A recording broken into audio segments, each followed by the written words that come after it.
Hello, everybody, and welcome to this presentation of the Tufts Invitational Track Meets. I'm your host, Dan Mahoney. Joined alongside me is Lucas Pyle. How's it going today, Lucas? Yeah, it's going okay. It's a bit of a great day here at Ellis Oval, but one of the final track events of the year, one of the final track events for some of these athletes who put in a lot of hard work throughout their 4 years at their respective schools, and we have a quite a number of schools here at today's event. Um, so yeah, it should be a good event. Yeah, so we're not the most familiar with the track scene, but as best as I can understand, this is mainly an invitational to to show your best times. Perhaps with some good times, you can qualify for NCAA's. Mm-hmm. And so we have a number of different schools, like you mentioned, a lot of just some small teams of athletes just Mm-hmm. trying to put on their best performance. Yeah, so today we have, of course, our hosts, Tufts Jumbos, but we've got Brandeis, we've got Bates, Colby Bowden, Connecticut College, Trinity, and WPI. So some NESCAC and non-NESCAC schools. Um, we also have had some of the field events start. That started around 11. We've had some javelin, pole vault happening right now. We've had some long jump as well. Um, we'll just do a quick pan of what's happening. Some field events to your far right as well. Yeah, so stick on pole vault for now. I'll go through here. We know pole vault is currently going on. Uh, we just saw a run there, but I'll just go through the women's pole vault, the competitors as we have the list, and our list is not 100% accurate, but hopefully pretty close. So the competitors today will be Leah Ratti from Tufts, Bridget Wirtz from WPI, Katie Marie Roy from Colby, Mary Calvert also from Colby, and Cassidy Ho from Tufts.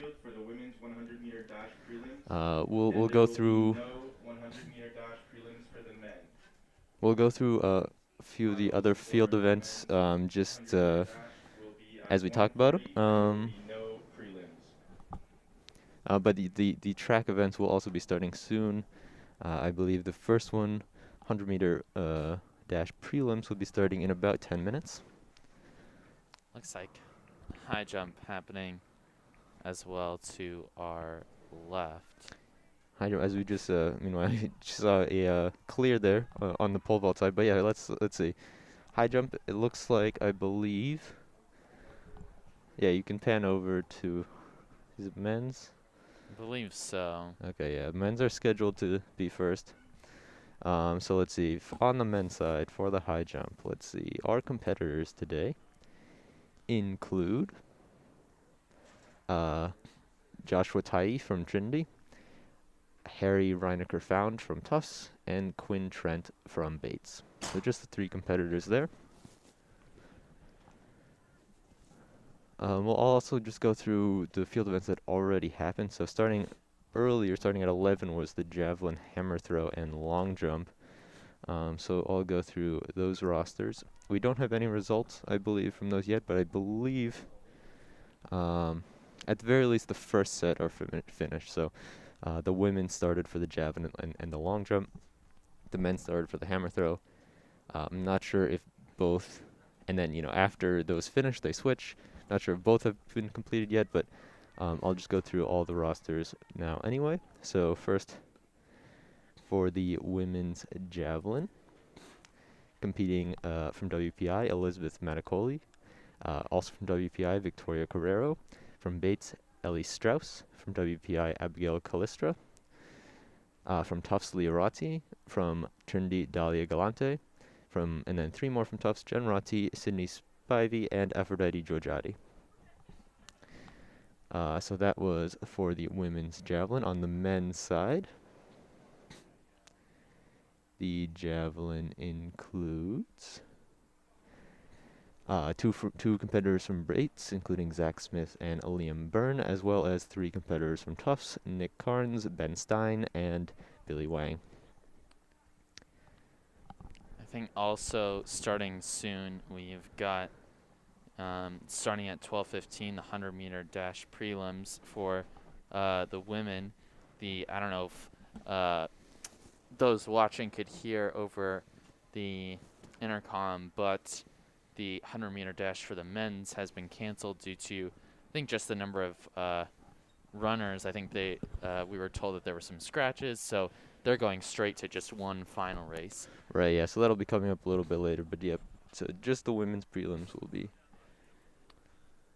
Looks like they're also getting the hurdles ready, as well as the 100 meters hurdles races will be coming after those 100-meter dashes. So it looks like maybe the hurdles are setting up on the near side, and maybe the just the regular sprint will be on the far side.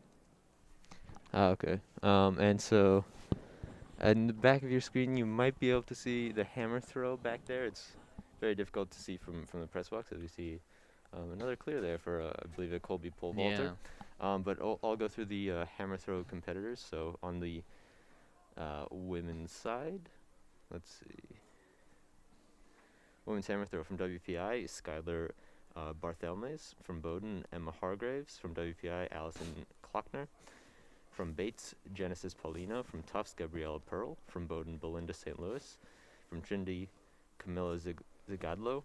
And from Bates, Alma Mackey. And then on the men's side, for the hammer throw, 4 competitors from Bates: John Rex, Liam Byrne, Jacob Goff, and Zach Smith. 1 from Bowdoin, Jack McGinn. 2 from Trinity, Ethan Wilgie and Stanley Cardona Toledo. And 2 from Tufts, Dylan Daisy and Louis Tuccio. As we saw one of the competitors there going for the pole vault, just not being able to make the jump.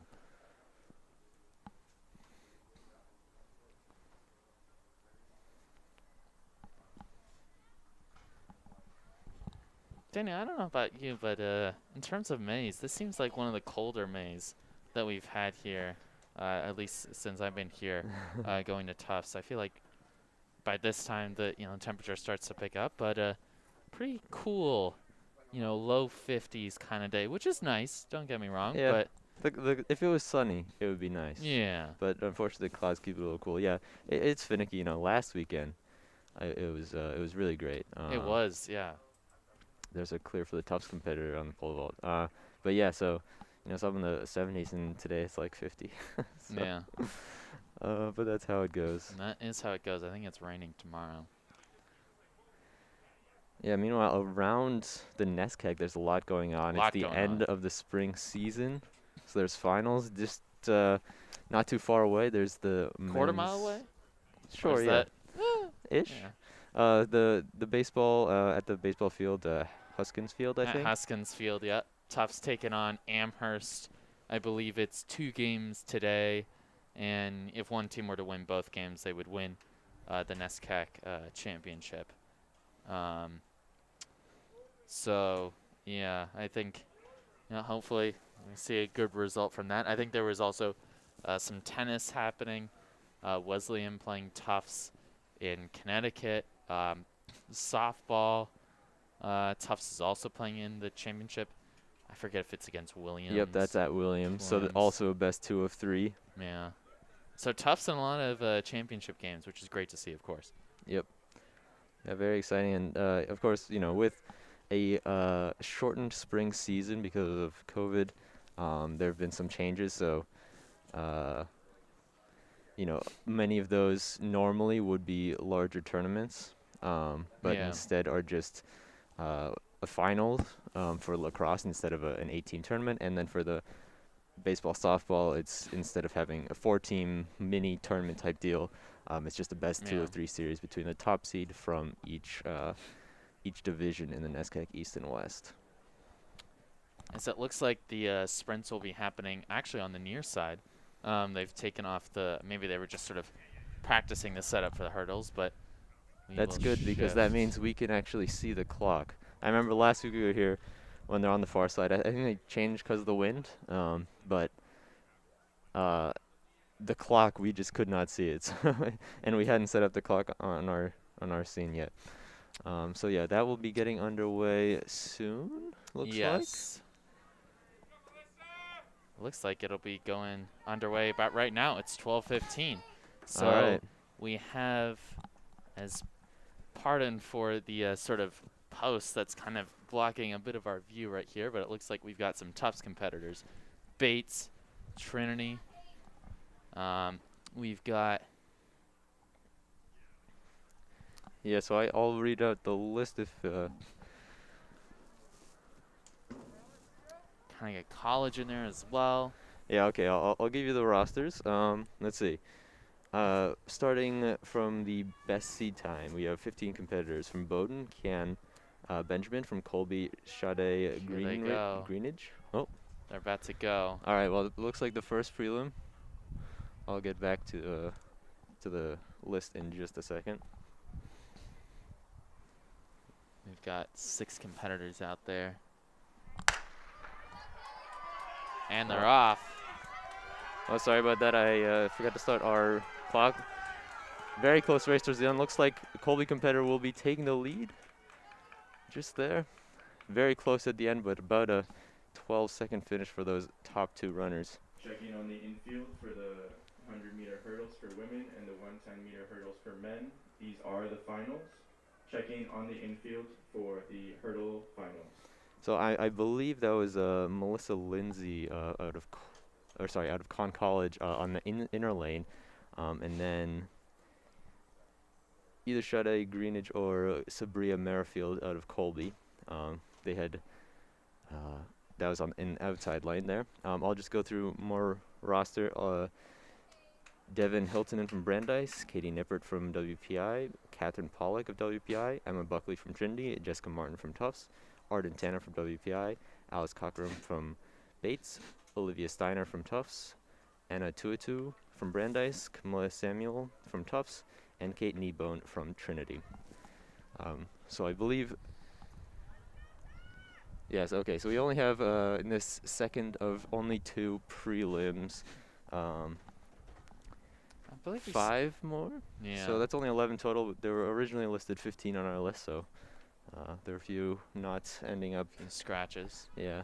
But I believe are we seeing some Bowdoin runners in this one? I don't know. But I believe also we saw some of these competitors run at Elsoville last weekend as well.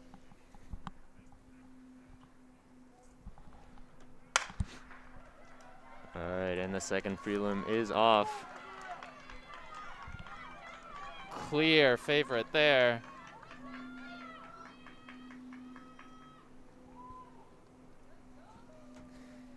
Yep, that looked like. Oh, I forgot to stop. Looked like the a clock. Colby win there. Yeah, I believe, if I were to guess, that was so 2. Of the top 4 seed times, that included 1 from Bowdoin, 2 from Colby, and 1 from Conn College. So it looks like that might have been Sabria Merrifield taking that one. I can try to bring up the. And I think that actually could bring now a little break, as of course the men's prelim for the 100 meters being canceled. So we'll wait till 12:30 to get the hurdles.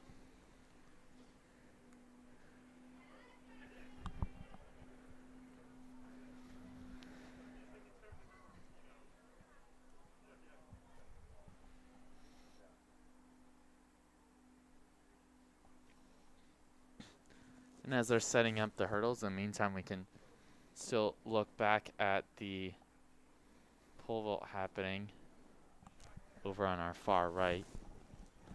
Yeah, I'll just point out. So those two Colby runners you mentioned, Greenidge and Merrifield, both underclassmen. So Greenidge is actually a first year. Wow. Out of Wyandanch, New York. So impressive run there. Yeah, so I'm guessing we'll just be a little bit ahead of schedule because of that skip of the prelim. So we'll get to the hurdles in just a second.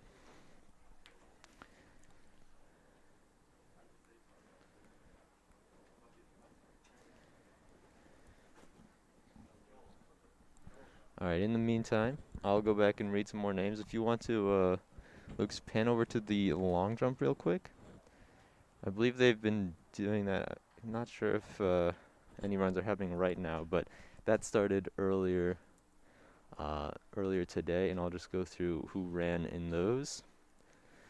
So for the women's, Katie Nippert of WPI, Jen Rotti from Tufts, Kian Benjamin from Bowdoin, Catherine Pollock from WPI, Serena Jonas of Bowdoin, Olivia Steiner from Tufts, Megan Lacey from Bates, and Madeline Silvera from Tufts, and Camilla Samuel also from Tufts. And on the men's side, Reed Brower from Bowdoin, Jack Allen from Brandeis, Chang Xing from Bowdoin, Matthew Mantiga from Tufts, Kennard Hughes from Trinity, Carter Rosewell from Tufts, and Amos Trinidad also from Tufts.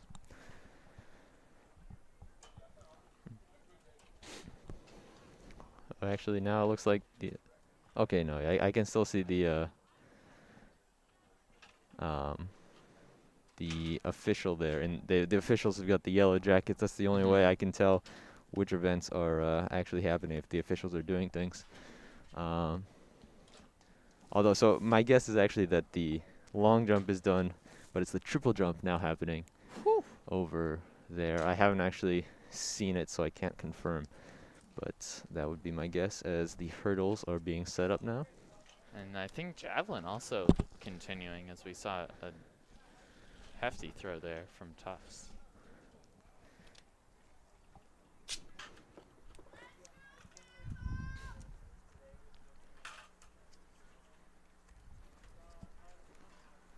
They're setting up the hurdles here for the 100-meter dash.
For live results for this meet, you can go to jumbocast.net/live-stats/track.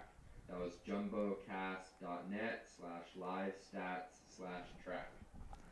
So here's a funny story. Maybe you heard that over the PA, but you can see the live results on.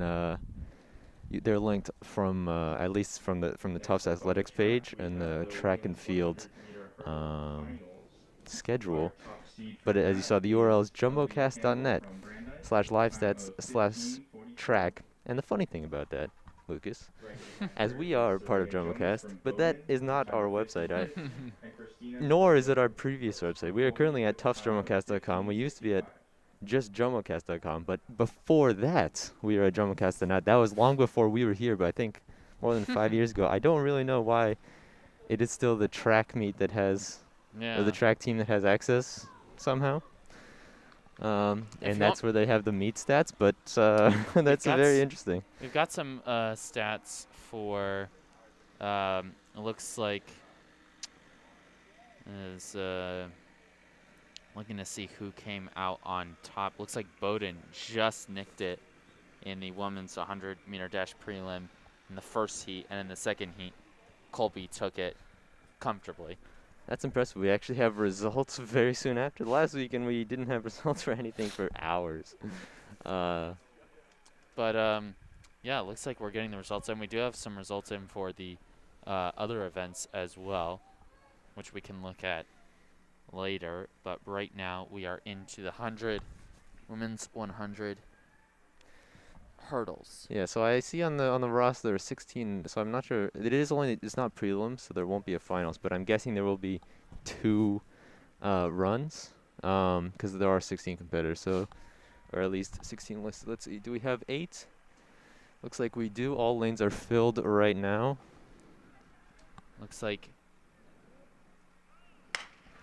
All right, and they're off. And I missed the start time. Sorry about that on the clock. Colby with an early lead. Bowden right behind, but it comes down to these last few hurdles. Oh no, a tumble, a couple tumbles.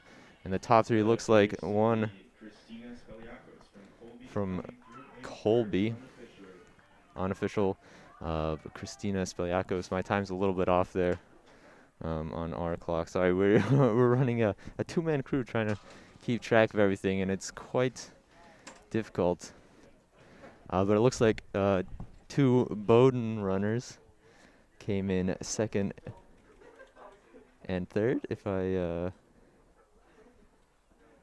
or sorry, 2 Brandeis. Those stripes are Brandeis. So I believe that is Alia Campbell and Sonali Anderson.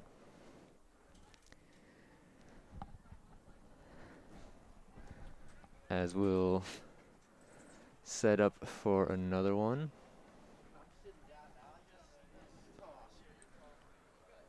looks like we have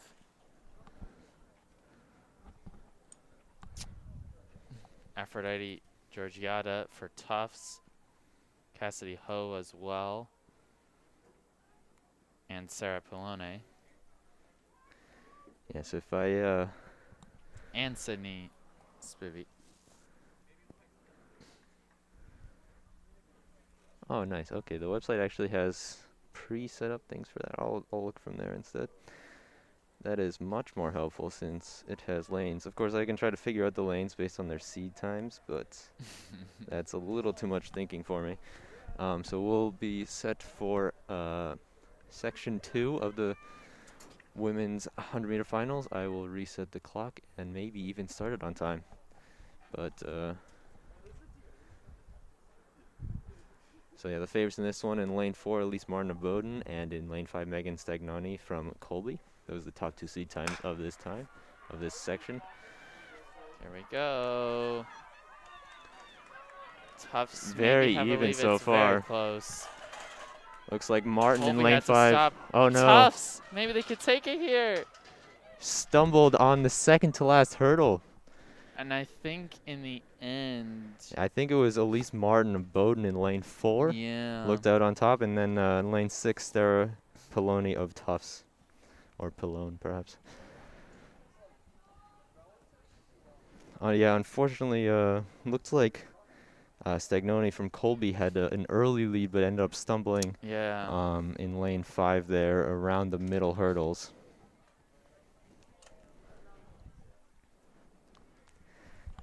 Yeah, unofficial time of just over 16 seconds.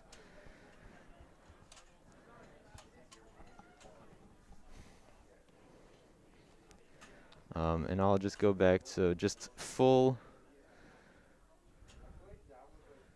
Let's see. Looks like we have the men's hurdles next, maybe. Yeah, so the men's 110 hurdles should be next.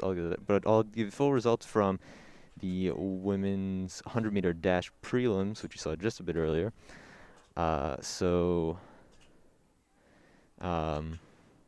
Qualifying for the finals, Sabria Merrifield from Colby with the top time, followed by Melissa Lindsay of Conn College. Their times of 12:30 and 12:43 respectively. Then Sade Greenidge of Colby with 12:50. Devin Hiltonen of Brandeis 12:52. Emma Buckley of Trinity 12:61. Kate Kneeboom of Trinity 12:85. Olivia Steiner of Tufts 13:24. Jessica Martin of Tufts 13:33. Those 8 competitors will be back for the 100-meter dash finals coming up in a little bit. And then rounding out the times, Alice Cockram of Bates with 13:36, and Tuatu of Brandeis with 13:44, and Camilla Samuel of Tufts with a 13:83.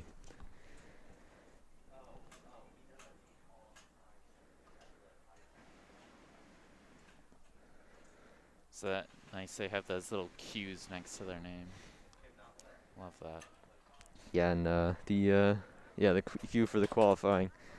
So yeah, again, those will come up in just a little bit as we see an adjustment of the hurdles for the And it extra looks 10 meters. I don't really know the history of why the men's hurdles is 110 meters instead of 100, but and it looks like the men's hurdles also will just be a finals only, and there'll only be 7 racers. okay, yeah, so Or just sorry, one section. 6.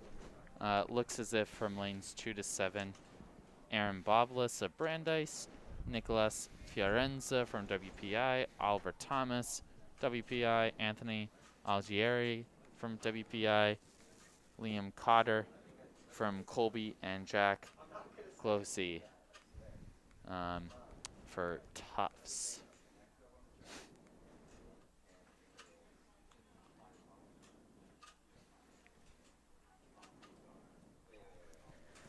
Yeah, and so the favorite in that one will be Oliver Thomas in lane 4 with a top seed time of 14.4. Alright,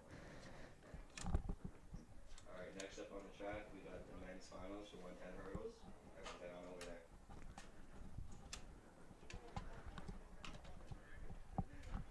Our top seeds for the men's 110-meter hurdles are Oliver Thomas from WPI with a time of 14:40, Anthony Algieri from WPI with a time of 15:10, and our very own Willie White from Tufts with a time of 15:30.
Alright, in the meantime, I'll just let's go back to reading some more. Just reading another more rosters. Yeah, so for the triple jump, which is I believe, I don't know if it's started yet, but they're looking to start soon. Lots of triple jump competitors from Bowdoin, Lydia Pitts, from Tufts, Leah Ratti, from WPI, Abby McGee, From Conn College, Erica McSweeney. From Tufts, Catherine Ezahoa. From Tufts, Jaden Apple. From Tufts, Jen Rotzi. From Colby, Kaylee Valley. From Tufts, Malin Ugakwe. From Bowdoin, Elise Martin. From Colby, Lily Matson. From Colby, Cassie Brink. From Tufts, Sarah Poloni. From Conn College, Emma Wheeler. And from Trinity, Kendi Mullen. And I'll just quickly get to the men's. Only 3 for the men's: Reed Brower of Bowdoin, Kennard Hughes of Trinity, and Alex Zikla of Tufts. But with that being said, no, okay, they've still got some time before the men's 110-meter hurdles takes a start.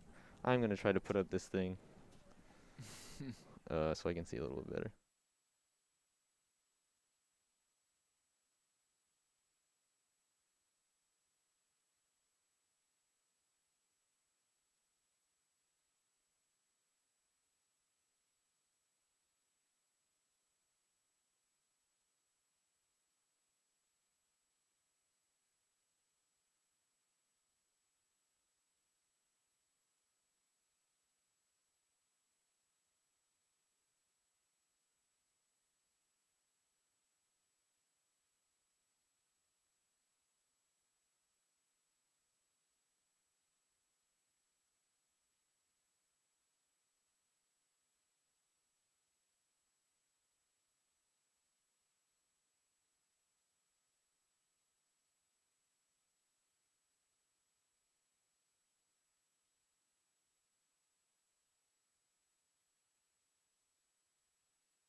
And we're back for the men's 110.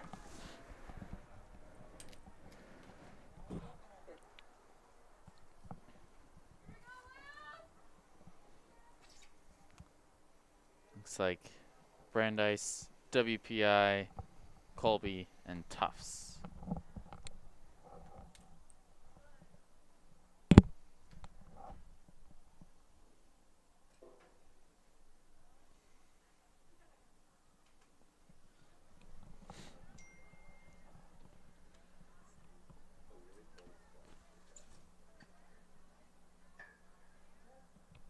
They're set, and they're off. Oof.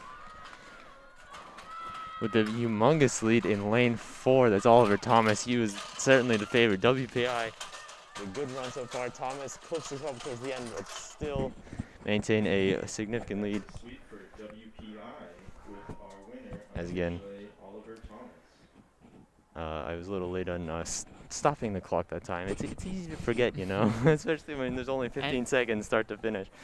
But it looked like about between 14 and 15 seconds for Oliver Thomas. Even the clock they have at the track doesn't have fractional seconds. So, you know, all the official times will be coming out later if they have the camera set up along the line. It's actually, I think, a sort of interesting method of how they do those times. They have the numbers. Each runner has numbers on bibs taped to their legs. Then the camera's got like a high-speed camera just filming right at the line to see, looking for those numbers to see when they cross. Well, it was interesting there. Oliver Thomas seemed to, with an unofficial win, but knocked over a good number of his hurdles on the way there, but still prevailed and got out in front. Yeah, not that I've ever run hurdles, but one thing I remember is that, you know, if you clip it, it's fine as long as you keep your balance. Definitely, if you're able to clear them cleanly, you'll keep your momentum a little bit more. But Important thing is that you don't fall over, and he didn't fall over. So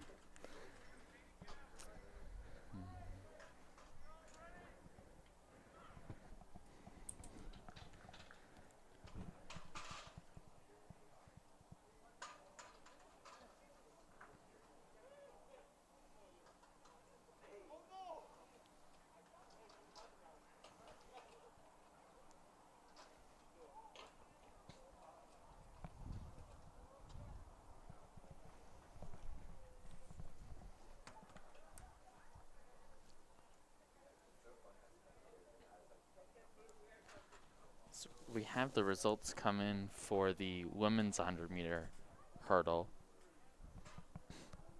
Looks like the top 8 were Christina Speliakos of Colby, Alia Campbell Brandeis, Sonali Anderson Brandeis, Cassie Brink of Colby, Elise Martin Bowden, Rachel Eglin for Tufts, Sarah Peloni for Tufts, and Campbell Devlin of Tufts. Those were the top 8. you have the top time there of 15:33 there for Speliakos, followed by Campbell with a 15:48. And the next event will be the women's 4x100 meter relay. Ah, the relays. I love the relays. Relays always Relays fun are to good. watch. Yeah. You get sort of more of that sort of team The aspect. finalists for Yeah. the women's 100-meter dash. Let's see who's competing in At our 1:35 relays are today. Sabria Merrifield from Colby, Melissa Lindsay from Conn College, Sage Looks like Greenidge we'll have from 5 Colby, teams in the 4x1 relay for the. Devin Hilton from Brandeis, Emma Oh no, Guthrie sorry. from Trinity, 4 teams for the 4x1 for the Kate women's. Bone from Trinity, 1 team from Olivia Simon WPI, from Tufts, 1 team from and Colby, and 2 Jessica from Martin Tufts. from Tufts. And then on the men's side,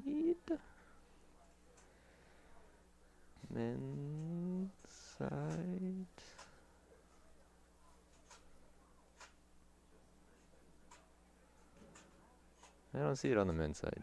Am I crazy? I don't know. I don't see the rosters for the relays for the men's. For men's. Are there is it scheduled? Uh, No, yeah, I think it's only the women's today. Yeah. Yeah. On the schedule it just says 1 p.m. 4x1 relay for the women's.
All right, and we have results from the men's 110-meter hurdles.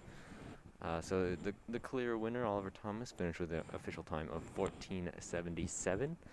Following him, Nicholas Fiorenza of WPI 15:19. Running at the top three, Anthony Algieri from WPI 15:47. In fourth place, Aaron Boblis of Brandeis with a 15:92.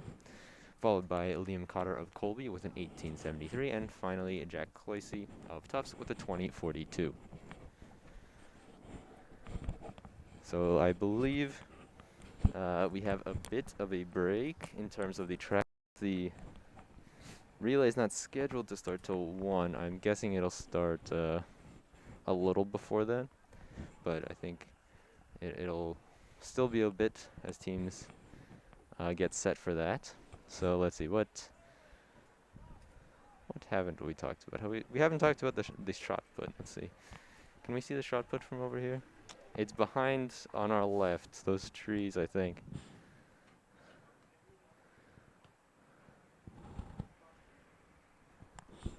Yeah, let's see. I'll just give you some rosters, at least from the invitation on the women's side first. Shot putting competitors Skylar Barthelmes of WPI, Belinda St. Louis of Bowdoin, Emma Hargraves from Bowdoin, Emma Wheeler from Conn College, Genesis Polino from Bates, Abby Otterbein from Bates, and Alma Mackey from Bates. And on the men's side, John Rex of Bates, Ethan Wilkie of Trinity, John Everett from Bates, Liam Byrne from Bates, Thomas Vandalowski from Brandeis, Jacob Goff from Bates, Louis Tuccio from Tufts, James Gwinney from Bates, Jack McGinn from Bowdoin, and Ben Stein from Tufts. Not to be confused with the millionaire Ben Stein, or billionaire. Do you know there used to be this game show called Win Ben Stein's Money? Ever heard of that one? No, I didn't hear about that one. I think Ben Stein. Oh, that's Ben, right? He's also the guy who in Ferris Bueller's Day Off. He's the teacher who says Bueller. Really? Pretty sure. Huh. This is now a trivia broadcast only. Did not know that. That's a good movie. Ferris Bueller's Day Off.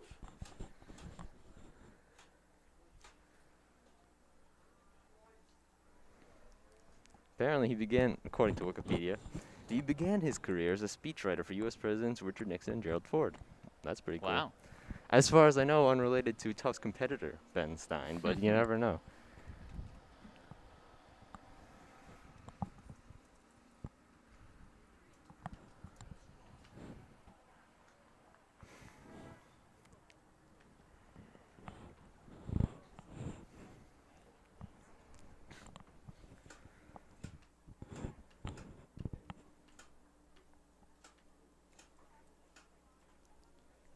Oh, la, la.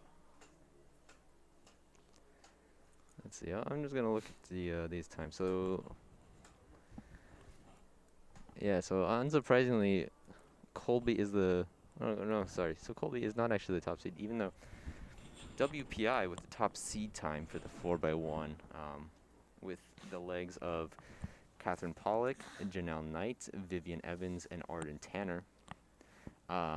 They had the top seed time for the 4x1 for the women's, but WPI actually didn't have any runners in the women's just 100-meter dash. So perhaps just focusing on the relay today, but we do see some overlap. So the top two of the top three qualifiers from the 100-meter dash, they'll be competing in the 100-meter finals coming up a little bit later. But two of those top three are Colby runners. So that'll be the starting leg of Christina Speliakos and the final leg of Sade Greenidge. She will be anchoring the Colby 4x1 team. So unsurprisingly, they have a pretty good seed time as well, with a 50:19 coming into today.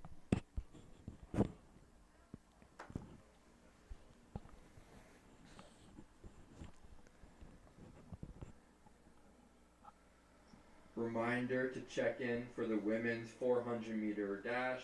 Reminder to check in on the infield for women 400-meter dash.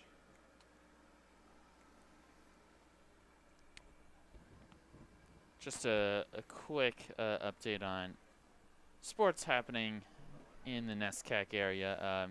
Tufts specifically, Tufts for women's tennis. That's starting pretty soon, or has started, against Wesleyan. For baseball, they are started top of the first. Softball starts at 2.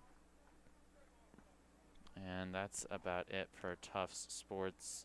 I think actually the Tufts one is the baseball is scheduled to start at 1, if I remember correctly. So I'm Okay. guessing it's just like the stats page is Yeah. like we're Yep, getting ready. Yeah. Hasn't started yet. I just pulled up the NSN stream. All right. I will also update our overlay. This is going to be, well, it's not yet, but it will be soon, the 4x100 meter relay. But in the meantime, let's see. It looks like no more competitors around the javelin throwing area. I think I see some triple jumpers right now. Let's see. Let's go back to the triple jump rosters.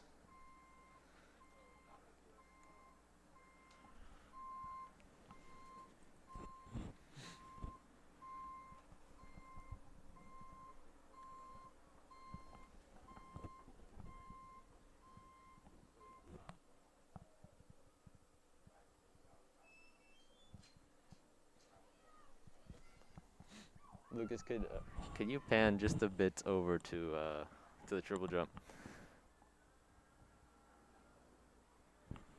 Thank you much.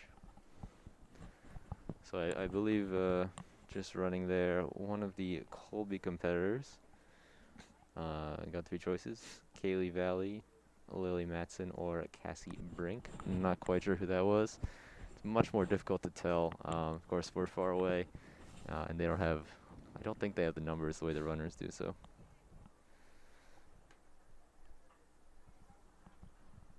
There she goes. There's a Bowdoin competitor taking her hop, skip, and jump into the sand there. Let's see it. Hopefully, if they organized the website nicely, then that means they're going in order based on this list. So, I should be able to tell who it is based on who's next. Yeah, okay. So I believe that was Elise Martin out of Bowdoin taking a jump there. And next up will be Cassie Brink.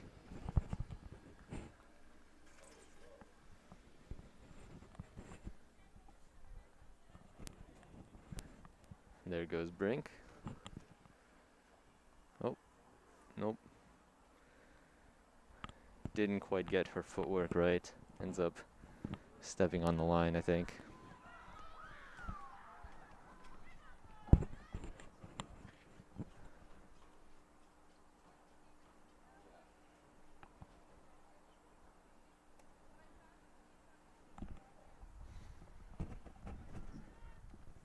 Up next on the track, we have the women's 4x100 meter relay. So we'll bring it to Our top Lydia seed Pitts. from WPI It's going to be the with next a one time to jump. of 48.34. In second, we have Colby with a time of 50.19. And in third place, Tufts with a time of 50.49. There goes Pitts from Bowdoin with her jump. Nice attempt there. And with that, it was about time for they just made the announcement for the women's 4x1. So I will pan over there. Lucas, unfortunately, had to go just briefly. He'll be back. But that means it's just me right now. So I'll have to keep track of the runners, the clock, the stream, the camera, all at once. What could possibly go wrong? Let's see. 4x1.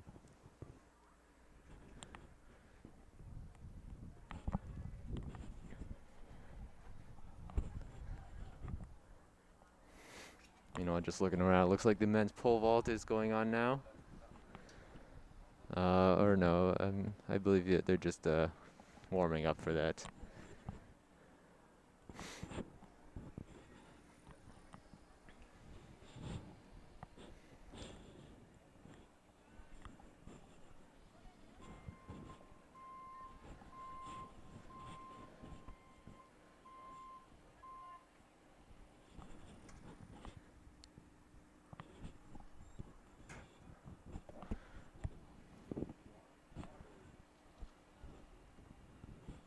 All right, in the meantime, I'm going to turn back real quick back over to the triple jump. Just missed, that was Jaden Apple from Tufts making a run there. Leading off for Tufts in lane 3 is Olivia Steiner. In lane 4, we have WPI. Now a Leading jump off is from Catherine Paula. Colby. That's And in Kaylee lane Valley. 5, we have Colby with Christina Speliakos.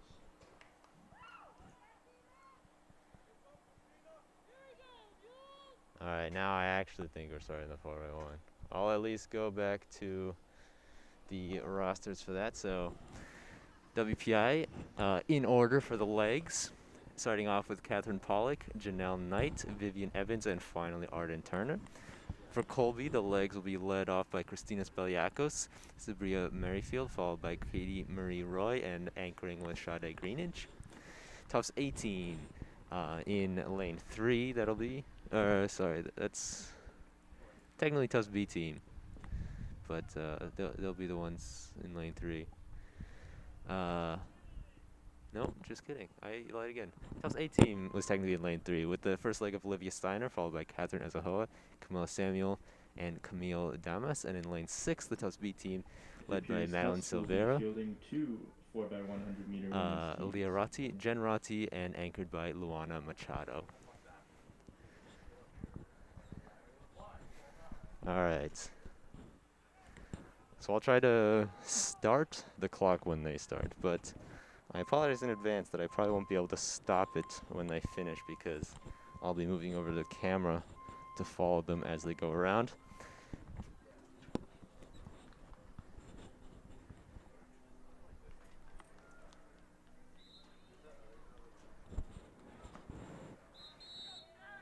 Looks like they're about set.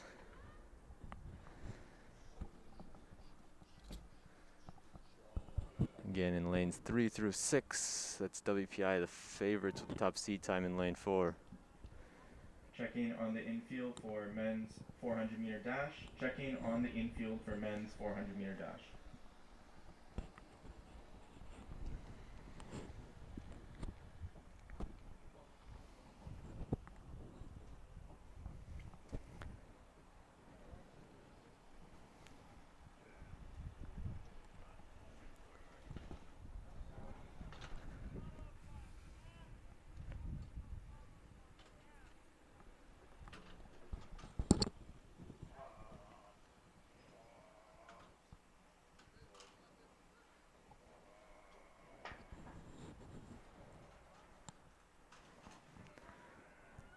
Runners are on the blocks right now.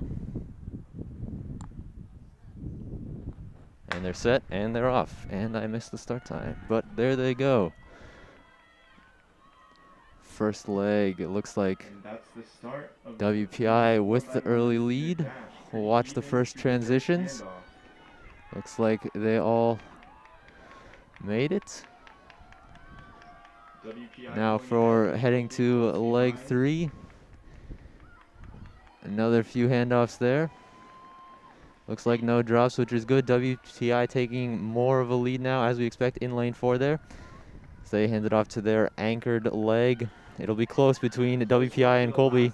Looking to finish. WPI with a big lead. Arden Tanner from WPI in first. Arden Tanner looking to finish it off. Oh, but it's very close. Sade Greenidge, can she come back? And Colby I think she did. Wow. in the last 100 meter unofficially. What a finish there. Very close finish. Came down to that last leg, but as we mentioned, Sade Greenidge, who was one of the top 3 finishers from the women's 100-meter dash earlier in the prelims.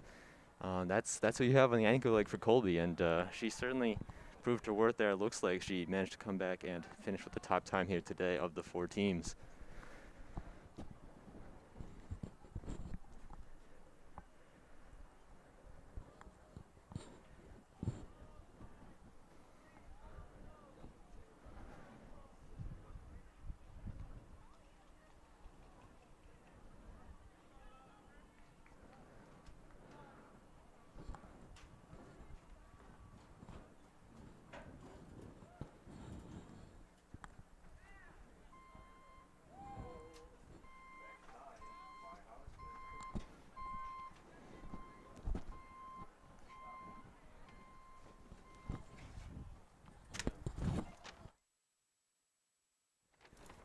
All right, and that'll do it for the 4x1. The next event will be the 400 meters.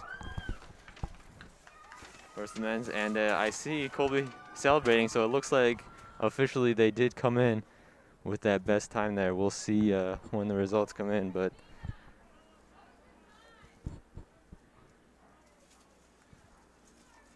yeah, wow, what a finish. Colby finishing with the time of 47:77, with WPI right behind at 47:83. So shout out to Sade Greenidge with a great anchor leg, coming back from behind. Javelin throw.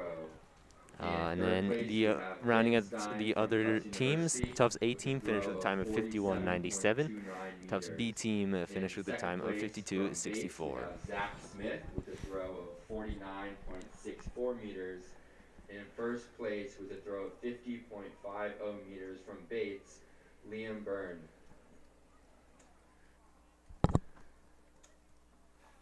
All right, up next will be the 400 meters.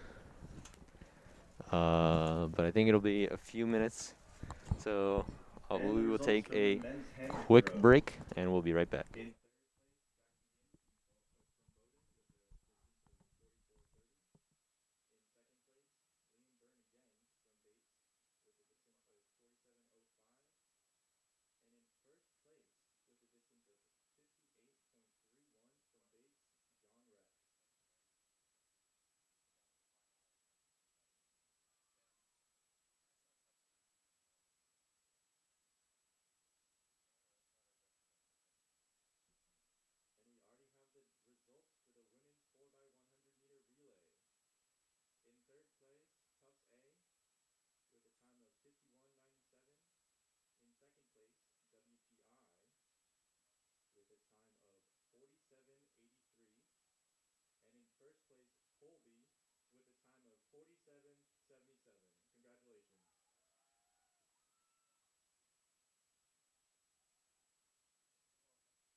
All right, as we'll head to the 400 meter women's shortly. There'll be two sections. It'll be just the finals. In the first section from lanes 1 through 7. In lane 1, Margaret Bannon of Colby. In lane 2, Harper Meek of Tufts. In lane 3, Julia Perugini of Tufts. Lane 4, Cora Kakalik of Tufts. Lane 5, Lottie Frank of Colby. Lane 6, Juliana Kennedy of Trinity. And in lane 7, Emily Claire Duffy of Bates. Should be a close race. Coming in with the seat times, 3 of those runners, Perugini, Kakalik, and Frank, coming in with the seat time of under a minute. So we'll see if they can break that here today, as it looks like they're about set.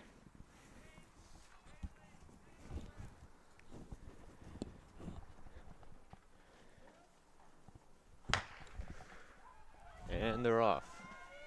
And that's the start of the women's 400 meter dash.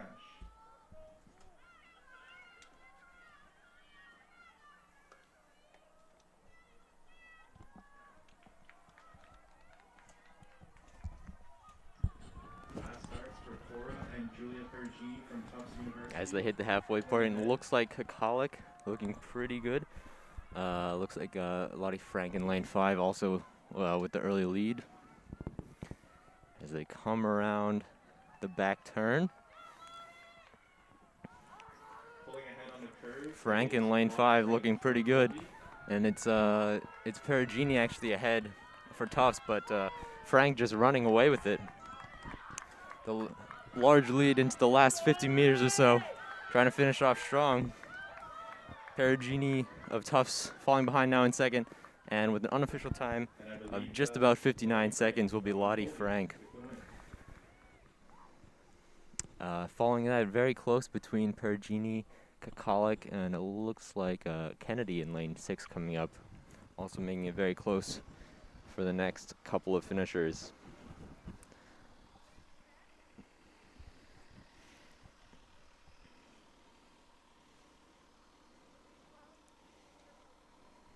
Results from women's pole vault in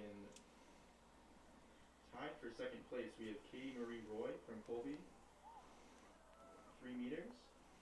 Leah Rohde from Tufts, also at 3 meters. And in first place, we have Mary Colbert from Colby with 3.15 meters. Gotta say, Colby's doing a pretty good job at this event today.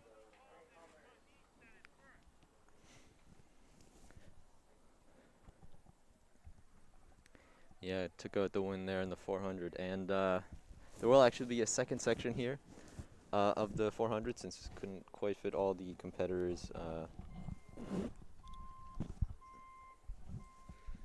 onto the 8 lanes. So this the second section will just have 2 competitors, both from Bates, Mary Corcoran in lane 4 and Abby Otterbein in lane 5.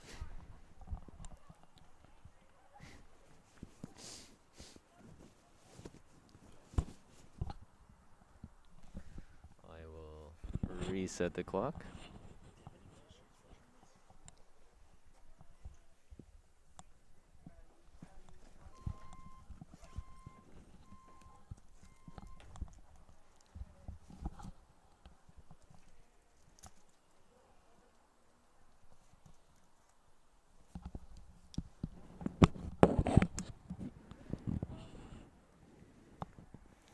They're just about set here for the second section of the women's 400 meter.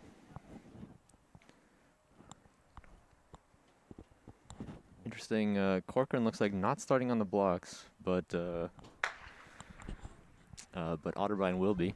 Anyway, they're both off. That's the second heat of the women's 400 meter dash. Both from Bates, we have Mary Corcoran and Abby Otterbein on the track now. Looks pretty even through about 150 meters as they'll hit the 200 meter mark.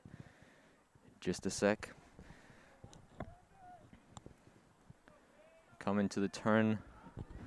I believe Otterbein had a bit of a lead going in, but we'll see as it'll be close. Coming into the straightaway.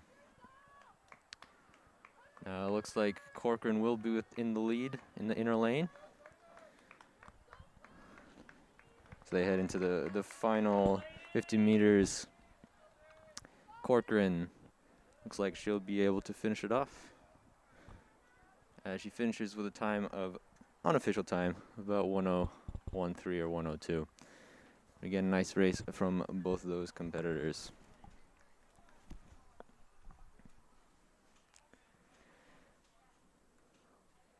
As already Next setting on up the track is are the men's 400. dash. So we'll Tufts start. University is Luke Again, there will Crawford be with a two time of 48.95. heats. So the first one, the faster heat, will be filled starting in lane 1, Aiden Results Sweeney from women's Colby. javelin throw.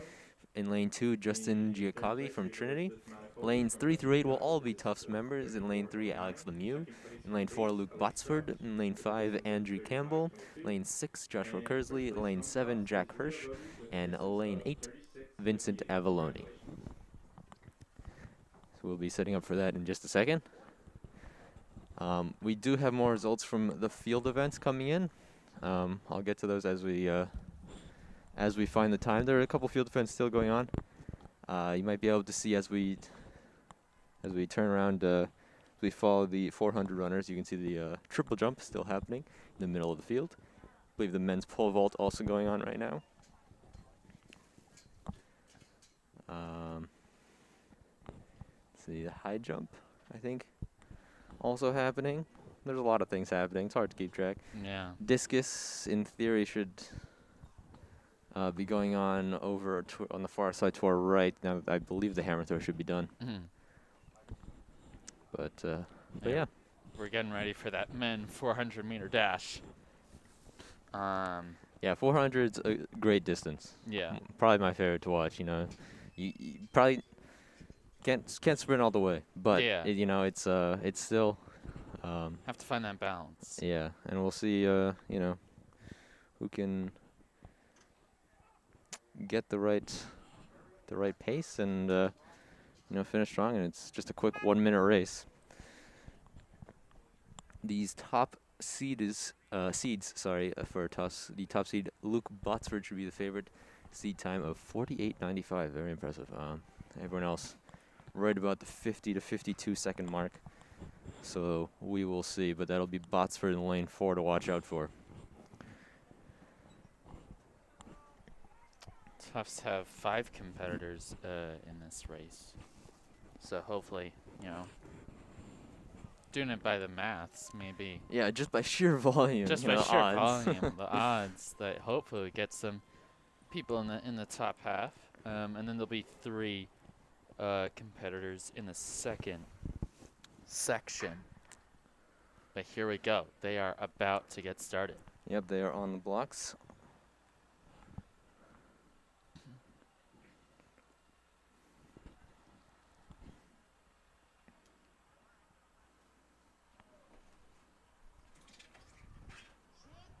Coming set now, and they're off. And that's the start for the men's 400-meter dash. This could be a Looks very like fast a race good for start Tufts. for Kersley in lane 6, but it'll be tough. Luke Botsford already looking very good out there in lane 4, making up distance on the outside lanes. He's already passed 1 in lane 5, and Botsford just seems to be running away.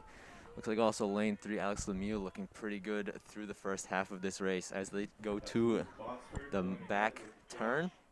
Kersley and Alex Lemieux in close behind. Botsford in This could lane be a tight 4. It's finish. tight between him and Lemieux in lane 3.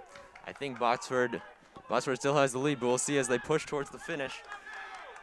Botsford and Lemieux. Botsford still holding on, and it looks like he will be able to do it with the time. Looks like he got under 49 again as Lemieux takes a tumble as he finishes. And a very close race between the two of them, but it does look like Luke Botsford lives up to his seat time. Time for Alex Lemieux, former jumper turned sprinter.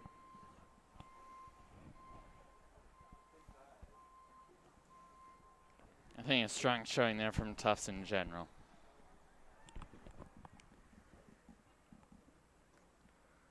Yep, and I will also mention that the official times have come in for the women's 400-meter dash, which we just saw.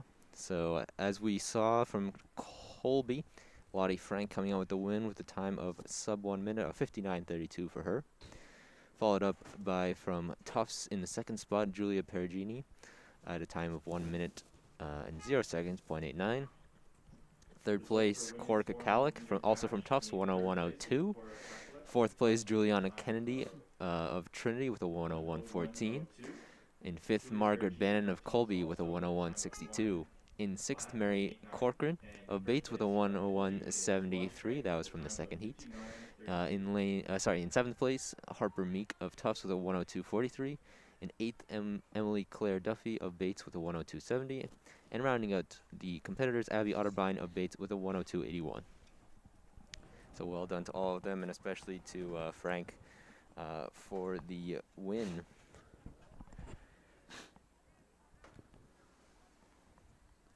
Those times for the men should be coming in soon, but after that, our next event will be... Looks like we'll get a bit of a break now. Actually, there'll be a second heat for the men's. I forgot. So the second heat for the men's will just be 3 runners. Lane 3, Ben Jesser of Colby. Lane 4, Robert Griffin of Bates. And Lane 5, Miles Nabrit of Bates. And they're off for this second heat. And I forgot to start the time, so I apologize for that. Looks like they're at around 12 seconds right now. Yeah, and looks like Jesser of Colby with the lead. Lane 3, they're all even, but of course with the inner lane, that'll be Jesser with the shorter distance to go as they hit the halfway point. Looks like Griffin in lane 4 should be next up, but taking this turn now will be Jesser in lane 3. Still very close though. Certainly Very not out of it. close. Griffin right behind him in lane 4, and Navarrete not too far, pretty even in lane 5. Very close. It looks like Picking up Jesser will be steam. caught. Who will finish? Wow, I can't tell. I think Jesser was caught. The win goes to Bates. Yes, Yeah. it's very close even between both Bates competitors. It seems like they managed to catch Jesser at the end. It looked like Griffin maybe got it. Yeah, I'm thinking Griffin in lane 4 took the win there, but we will get those official results soon enough. Those guys finishing around the minute mark, a little after the minute mark.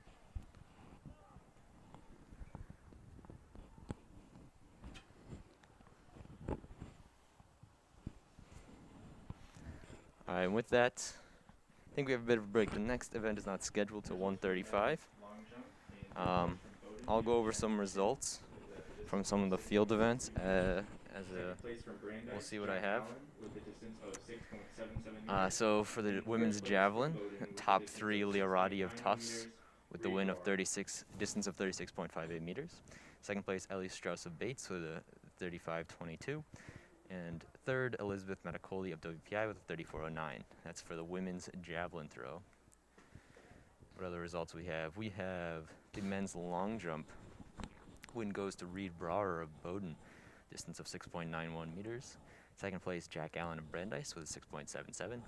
And third, Cheng Xing of Bowden, a 6.62. That was the men's long jump. The triple jump we see is still going on. Check in for women's 100-meter The dash. hammer finals. throw, I think, is done. Check in at the Still end waiting field for the women's hammer throw 100-meter dash result, but the finals. men's hammer throw is Also in. check in for the men's John 100-meter Rex of dash Bates with the finals. win As with a reminder, there was no big pre-run win, for this event. 58.31 meters. Wow. Second place, Liam Byrne, also Bates with only And we have the 47.05, results so from the men's quite a win from 400-meter dash. John Rex. In third place, Jack from McGinn Tufts of with a time Bowden of with a 44.3. Josh Kersley. That In again second was the place men's from hammer Tufts, throw. Alex Lemieux with a We time also of have the women's pole vault 49.29. results. The win goes to Mary Calvert of Colby with a height of 3.15 meters, followed by Leah Rotzi of Tufts with 3 meters even. And tied also actually there is Katie Marie Roy of Colby, also with a height of 3 meters. And I believe that's all we have. No, okay, we have one more field results. That's the men's high jump. Only 3 competitors, but those results are 1.98 meters with the win for Joshua Tai for Trinity, followed by Harry Reinecker-Found of Tufts with a 1.93, followed by Quinn Trent of Bates with a 1.73. So that's all we have for the field events, and as you may have heard over top of me, the results are in for the men's 400 meter as we just saw. As we expected, looks like it was Luke Botsford pulling out the win for Tufts with a time of 48.85, followed by Alex Mew of 49.29, so definite improvement on his seed time, getting the sub 50, followed by Joshua Kersley of Tufts with 51.15, so Tufts rounds out all of the top 3. They sweep the podium there. Other times, Robert Griffin of Bates with 51.33, Miles Nabbert of Bates 51.35. Oh, those are the 2 times in the second heat. So yeah, it was Griffin who pulled it out with a time of just 0.02 seconds ahead of his teammate Nabbert. 2 of them just ahead of Ben Jesser of Colby with a 51.43. And then rounding at the top 10, Jack Hirsch of Tufts with a 51.60, Vincent Avalone of Tufts 52.33, Justin Giacobbe of Trinity 53.12, and Aiden Sweeney of Colby 53.57. So, those are all the results we have so far. The next event, other than the ongoing field events, which we may switch to briefly, but the 100-meter dash finals, so the prelims for the women's happened earlier, so the 8 qualifiers for that, led by Sabria Merrifield of Colby, followed by the men's 100-meter dash right after. But until then, I think we're going to take a quick break. I'm going to eat some food real quick. But until then, we'll be right back.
back. We are in the process of getting set for the women's 100-meter dash final. But yeah, I'll just go through the order here, as these competitors all qualified via the prelims earlier this afternoon. But we'll see across the lanes: in lane 1, Olivia Steiner of Tufts; in lane 2, Emma Buckley of Trinity; in lane 3, Sade Greenidge of Colby; lane 4, Sabria Merrifield of Colby; lane 5, Melissa Lindsay of Conn College; in lane 6, Devin Hiltonen of Brandeis; in lane 7, Kate Kneebone of Trinity; and lane 8, Jessica Martin of Tufts. So again, those top two times in the middle lanes: Sabria Merrifield of Colby, Melissa Lindsay of Conn College, with the seed times of 12.3 and 12.43 respectively. And after the women's 100-meter dash finals, we will have the long-awaited men's 100-meter dash. Of course, the prelims did not happen. Just to go a quick run through of who's running in that: Devontae Reed of Trinity, Zach Goldstein of Brandeis, Colby Stackham Pickering of Bates, AJ Olson of Bowdoin, Robert Allen of Trinity, Evan and Antonakis of Bates, OJ Armstrong of Tufts, and Terrence Bogan of Trinity. OJ Armstrong, of course, who was Yes, he was helping with us us out, here. last week with some great commentary with, of course, Trevor Russo.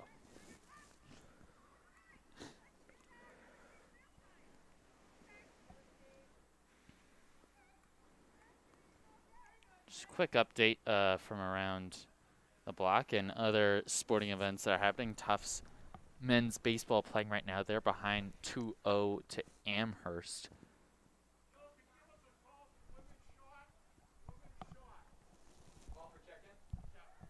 Call for check-in for women's shot put. Call for check-in for both women and men's shot put. As shot put is being Men called. are actually done with shot put. Women, please check in for shot put.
finals. Alright, and we are just about ready. Let's see. Alright, I'm ready. Steiner in lane 1 for Tufts and Martin in lane 8 for the Bows. Looks like actually lane 6 and 8 are empty, so it looks Yeah. like only 6 of the qualifiers will be actually running here. So that means Hilton and Brandeis and Martin of Tufts won't actually be in this final as they come set. And they're off. It looks like Lindsay in lane 5 looking very good, as well as Greenidge in lane 3. Close one. Yeah, Lindsay in lane 5 with a nice finish. I think she will be able to pull it out. Yeah. I believe that's second place with Greenidge, Shyde Greenidge, who of course had the great final leg in the 4x1 for the women's. Oh, I forgot to stop the time. Classic. But yeah, she was strong running there and got an early lead in this event and comes home with a victory for the Camels.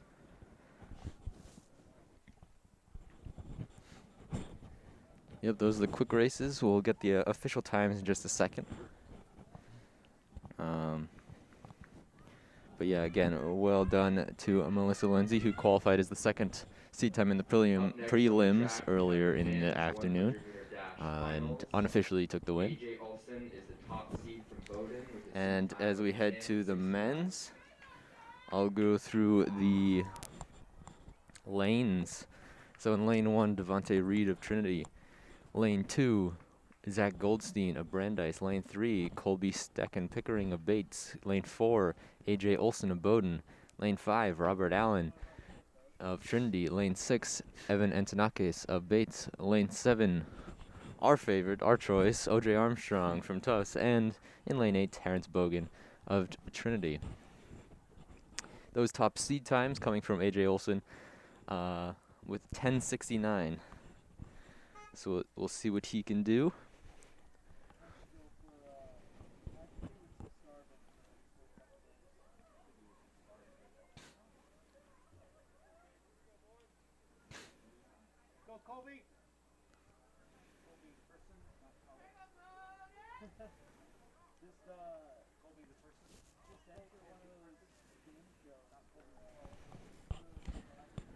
Alright, yeah, and let's see, just looking at the teams. Few Trinities, 2 Bates, 1 Bowdoin, 1 Brandeis, 1 Tufts. So quite a variety of schools represented in this race. So we'll see everyone still making their way down to the start line.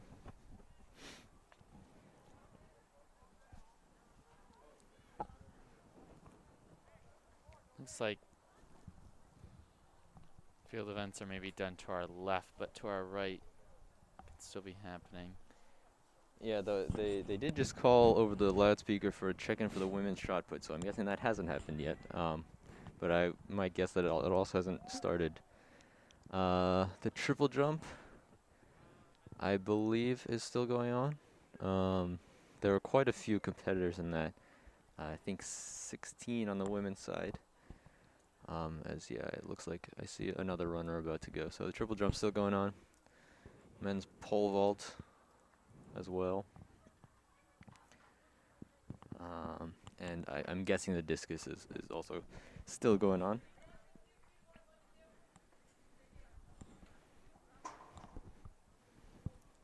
Reminder for preliminary checking for men's and women's 200 meter.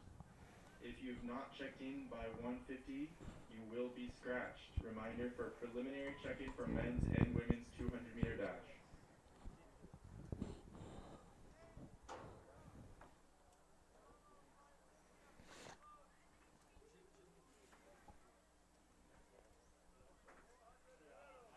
Also check in for men's and women's 400 meter hurdles.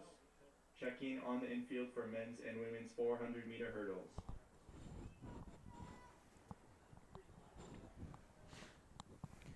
Yeah, just an overview of the schedule. After this 100 meter dash final for the men's, be another short break until 2 p.m. For the 400 hurdles for men's and women's. Followed by later in that hour, between 2 and 3, the 200, as well as the 4x4, which will end off session 1 here. There will be longer distance events coming later in the evening. I'm not actually, well, yeah, I won't say anymore. But those are scheduled for session 2, which won't start till 4:30.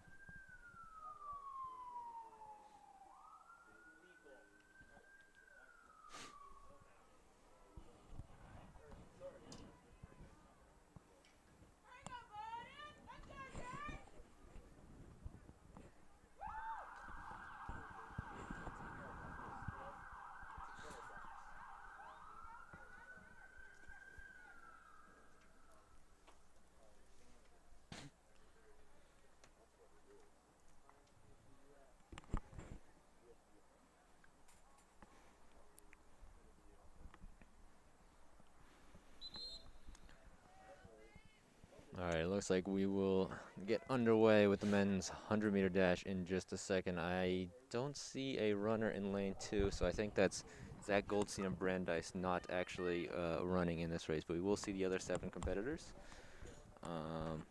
Again, Reed from Trinity in lane 1, the favorites Olson of Bowdoin in lane 4, and Allen in lane 5.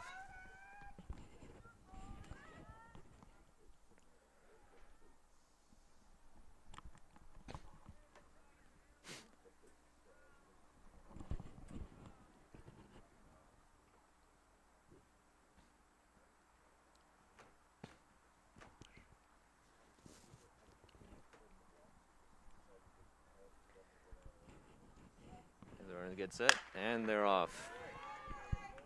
Great start. Very close between lanes 4 and 5. Wow, what a run from Olson and Allen. And it looks like Allen will be able to hold on to it in lane 5 with an unofficial time of about 10.5. But right off the gate, the two of them in lanes 4 and 5, Olson and Allen. What a race between the two of them. I do believe Allen took the win there for Trinity. He flew out of the gate there.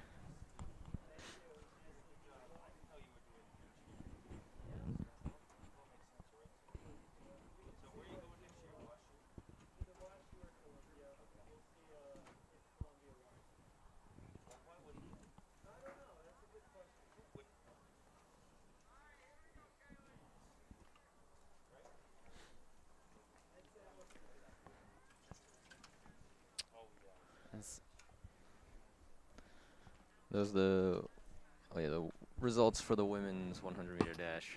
So it looks like Melissa Lindsay got out in front for the Conn College Camels. Colby had the next 2 with Greenidge and Merrifield. Then came the Trinity runners, Buckley and Kneebone. And finishing off was Olivia Steiner of Tufts. And hopefully those men's results will be coming in soon. Already in, look at that. Already in. I mean, that's the magic of computers, you know? They just type in some numbers. Boom, update. All right, so yeah, the win, as we thought, what it is Robert Allen with a time of 10:88, followed by A.J. Olson with a time of 11:02. Third place, Colby Stekun Pickering of Bates, 11:45, followed by Devontae Reed of Trinity, also 11:45. So actually, Tie for third. he's actually listed as 4th, so perhaps they have more precise to the, Yeah. thousandths of a second on their clocks. But yeah, so photo finish for third place, but it looks like Bates does come out there, although his first name is Colby, which is confusing. 5th place, Evan Antonakis of Bates with 11:52. 6th, O.J. Armstrong of Tufts, 11:93. And finally, Terrence Bogan of Trinity, 15:68. Yeah, it looked like Terrence Bogan was not sure if he picked up a slight injury as he was running or was jogging towards the end. So it could have I think maybe hurt himself as he was running. We're just gonna real quick as there's another brief break as they have to set up. Oh no, actually the hurdles are all set, so I think the hurdles will be next. The 400-meter hurdles, that is. I believe the hurdles are scheduled for 2 o'clock. Ah, right. Okay, so I think I have a little time. I'll just go over to triple jump again. We sort of looked at the triple jump a couple times today, but That's one of the few things that are going on right now that we have a good view of. So Tufts women's 200-meter runners, please check in. Tufts women's 200-meter runners, please check in now on the infield.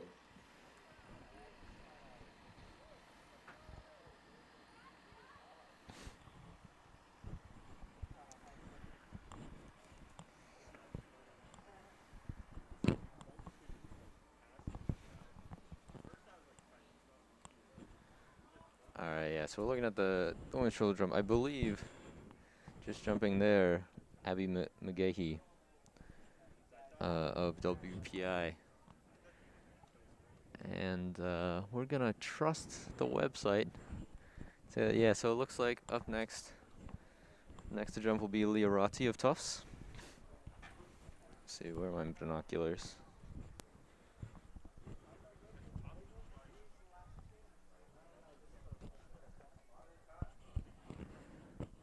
There she goes. There she goes.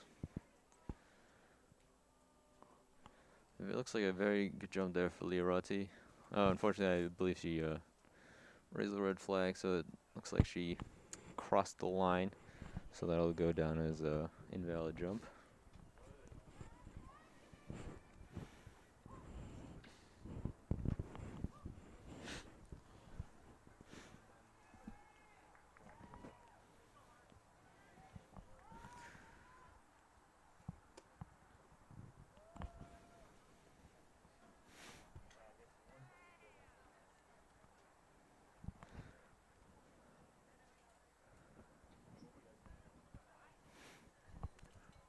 Right now, Elise Martin for Bowdoin.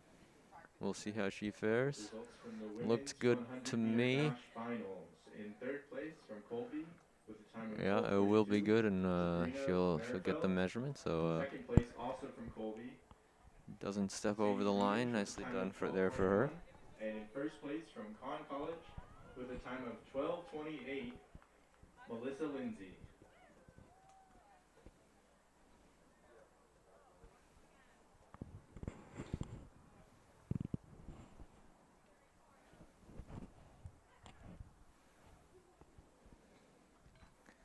No, now it looks like they're not actually having the same order. I think the first time through, they're following the order on the website, but now not quite sure. But this is another Tufts runner going for a triple jump. Again, safely there. There are quite a few Tufts competitors in this triple jump. It looks like 6. Dang.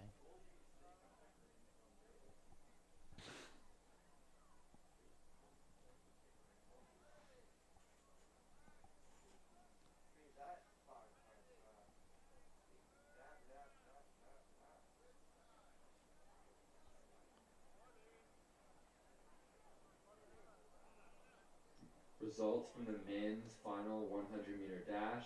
In third place from Bates, we have Colby Staken Pickering with a time of 11:44.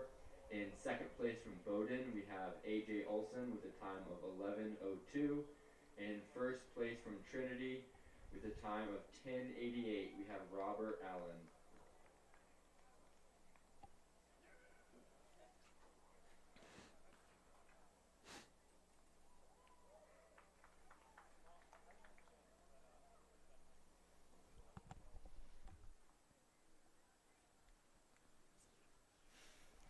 Lucas, if you could pan over just to your right, just a little bit for the pole vault. We'll take a look over there real quick. There's the men's pole vault. Only got 8 competitors in that on the day, including from Bates, Charlie Hansen, from Tufts, Jackson Hemphill, from Bates, Liam Evans, from WPI, Matthew Gadziala, from WPI, Ari Althair, from Tufts, Hunter Farrell, from Brandeis, Braylon Ammon, and from Conn College, Christopher Koskinen.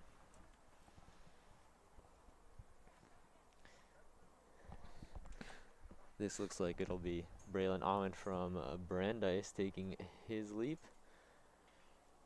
Ooh, bumps into the pole there. Sorry, the bar there. Unfortunately, can't clear it cleanly. I thought for a second the bar might wobble and stay up, but it does take a tumble.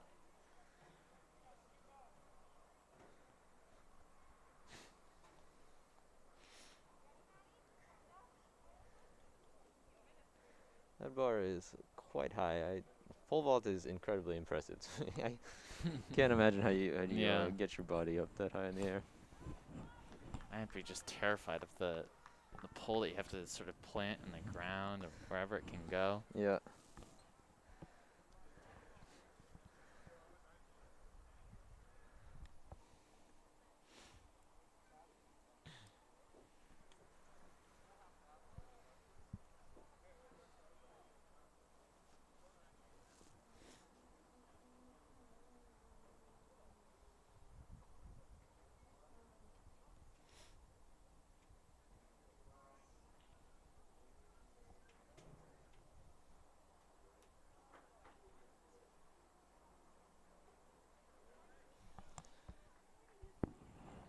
Next running, I'm gonna guess this is Charlie Hansen, but it's a Bates jumper, or Bates vaulter, I should say.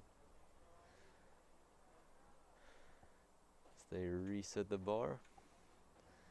Good plants. I think he had the height just a little bit too forward, clips the bar uh, with his toes, or as he tries to cross it.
AJ Olson, please go to check-in for the 200 meter. Please go to check-in or you will be scratched.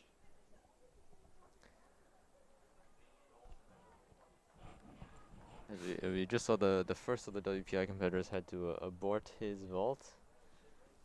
Making a run is the other. Oh, definitely had the height. Unfortunately, didn't get forward enough, so he clipped it on the way down.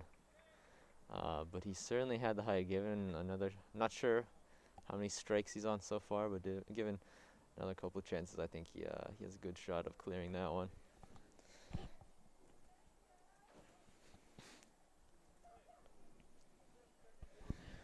I'm gonna guess that's Ariel there, just based on his height. He had one of the higher seed marks coming into the day of a height of 4.4 meters.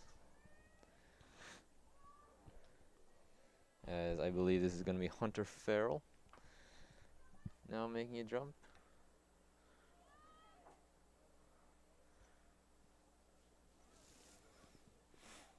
There's the run.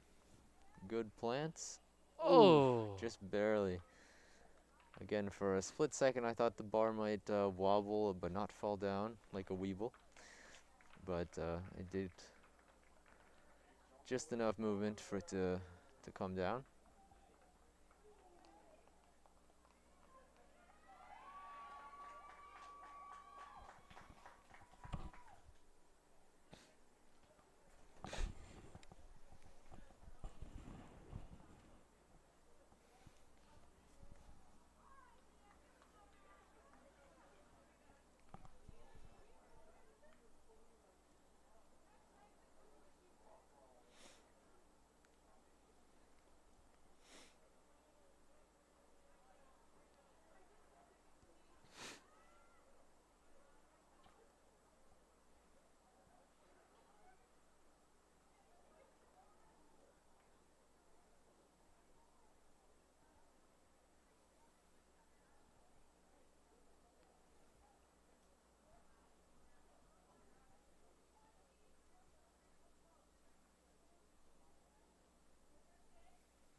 All right, back it up. Women's 200, can you come back to check in for heat and lane assignments?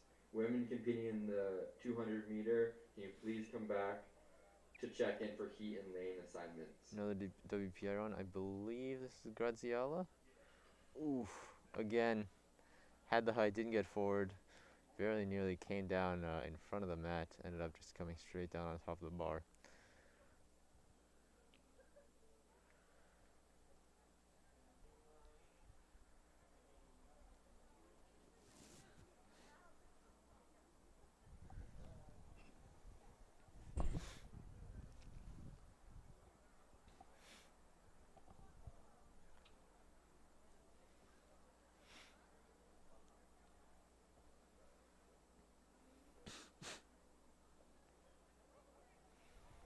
So I believe this is all there looking to make his run.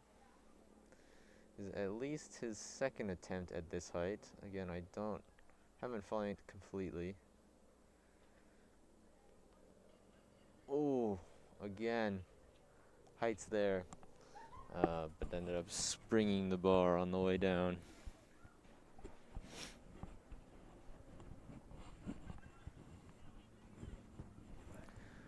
And we return to Hunter Farrell. So again, we're not seeing anyone able to cover this height. So we might be seeing this event being finished soon if no one can clear it.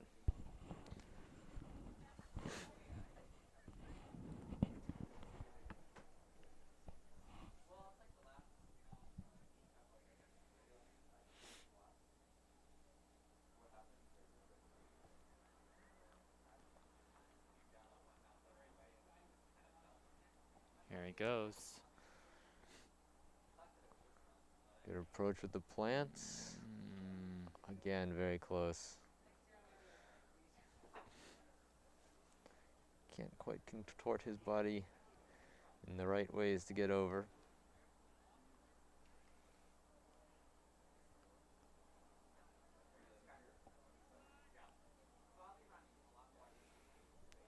And we'll see, it could be... No, we're seeing at least one more vaulter. One more athlete getting prepared. So it's not quite over.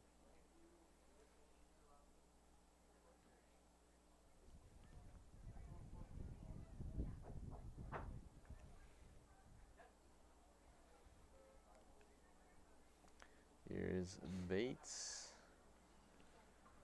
Knocks it on the way up. I think that's actually Liam Evans, if I had to guess. But I also don't have confirmation of that.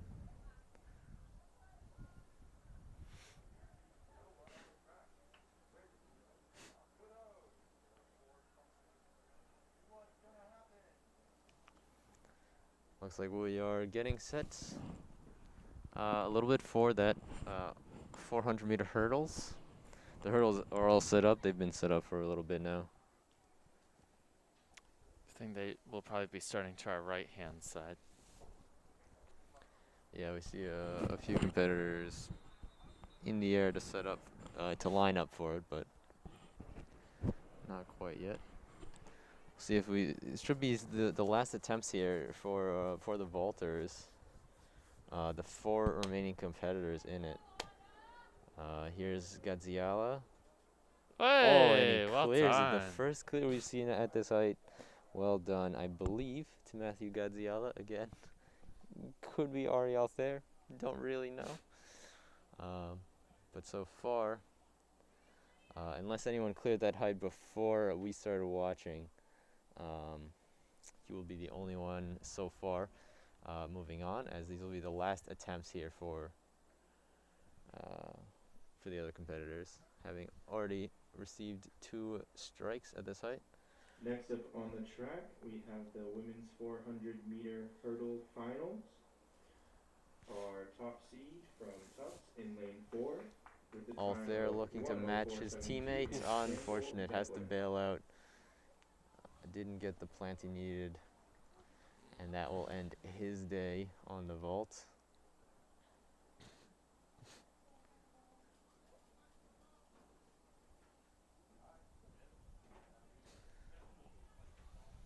All right, we'll see if we can squeeze in these last 2 vaulters at this height before we switch over to the 400-meter hurdles. I will update our overlay. No, just kidding. I don't think I added the. The hurdles are about to start in about 40 seconds. 40 seconds. I believe they start at 2, and it's 1:59:30 Hmm.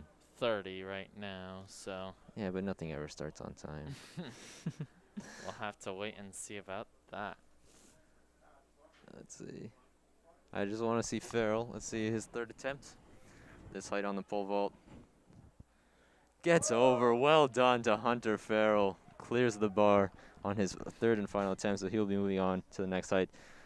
But with that, we can. Oh, yep, the hurdles are going. Great I apologize jump for from that. Tufts University's Hunter Farrell in the pole vault.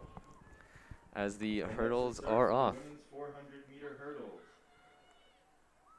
I guess they almost did start on time. So let's see. Running through, got 4 Tufts competitors. Looks like in lanes 4 and 5, leading Campbell Devlin and Antonia Noth of Tufts. Leading the pack, That's Devlin in lane 4 and Noth in lane 5. also from Tufts. Also looking very good so far, Colby Anna Rosfell in lane 3. I think she's in the lead. Oh no, it looks like the jump came first from Devlin. Yeah, Devlin's definitely ahead with the jump, followed by Roswell of Colby. She's got a Devlin nice with lead. a big lead with just the final hurdle to go. Just has to keep going. And it's a tight race for second as Devlin clears the final hurdle cleanly and should have a straightaway, but it's very close now for second. Coming in behind, I think Noth of Tufts will be able to come pick up the 2nd place, and she will. So unofficially, that'll be Campbell Devlin with a very fast time. Unofficially, we're hearing from the PA about a 1:03, which is over a second faster, or about a second faster than her seed time, but followed by Antonia Noth of Tufts in 2nd, followed by Anna Roswell of Colby in 3rd. Good racing there from Campbell Devlin. Had that nice lead and was just able to protect it, get over the hurdle.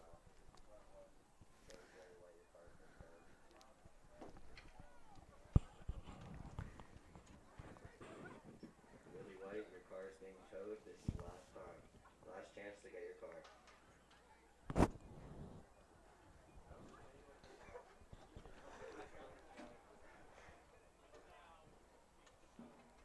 All right, as the men's 400 hurdles, starting in just a couple minutes.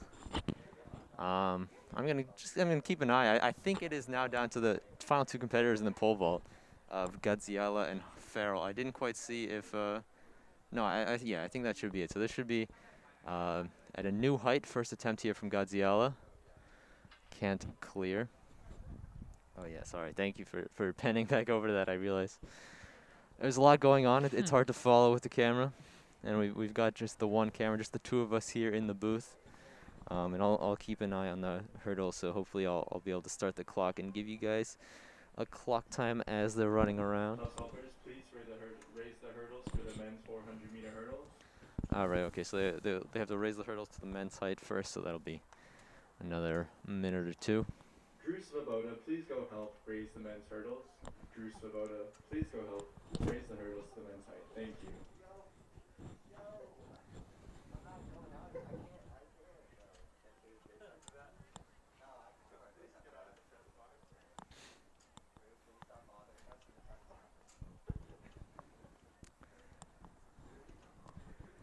Hunter Farrell coming back out for his first attempt at this new height. Again, we don't actually know what the height is. You can guess if you want. Yeah, it's very high. Yes, We'll very just high. call That's it all we that. need to know. It's gone from very high to, actually, no, let's call this very, very high. Yes, Very- quite high. quite very high. Anyway, Farrell, I think this is his first, unless we missed one during the, no, it's gotta be. It should be his first attempt at this height. We'll see what he can do with it.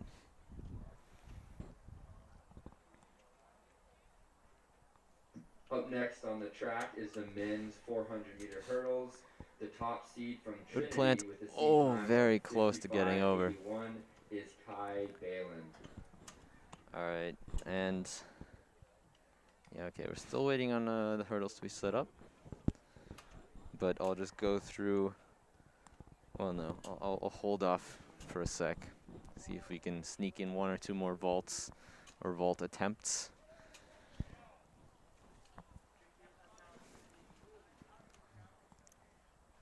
Meanwhile, it looks like the triple jump has now finished. I don't see the line judge still sitting in his chair. So I'm guessing the women's triple jump has finished. I don't know if men's. I think men's is still supposed to come after that, so maybe men's triple jump is still to follow. Discus is going on. Perhaps you can see it in the background on your screen now, and I think women's shot put might still be in progress as well. I've also seen a couple high jumpers going recently. Don't see any judges over there right now, though. Men's hurdles should be starting pretty soon, in about the next minute or so. Yep. But before we get to that, Gadziala looking to make his second attempt on the pole vault.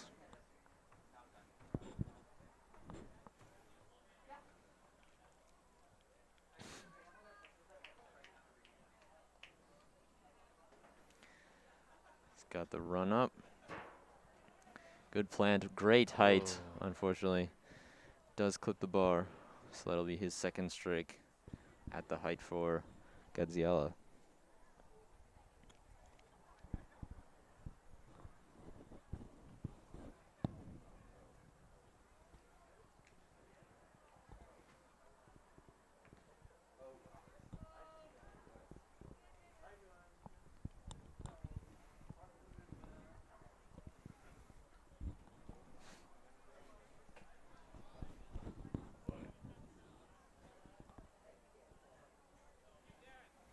Yeah, and I do see, I think there are only a few men's competitors in the triple jump. I do see them warming up right now, so they'll be getting underway soon. The hurdles, everyone's in their places. Not sure if guns raised yet. Don't see one. But yeah, we can head back over to the hurdles. I'll go through the competitors, starting in lane 2, Elijah Coyne of Bates. In lane 3, Reed Corliss of Tufts. Lane 4, Kai Balin of Trinity. Lane 5, Riley Patton of Tufts. And in lane 6, Kyle Doob of Colby. So good luck to all of those competitors.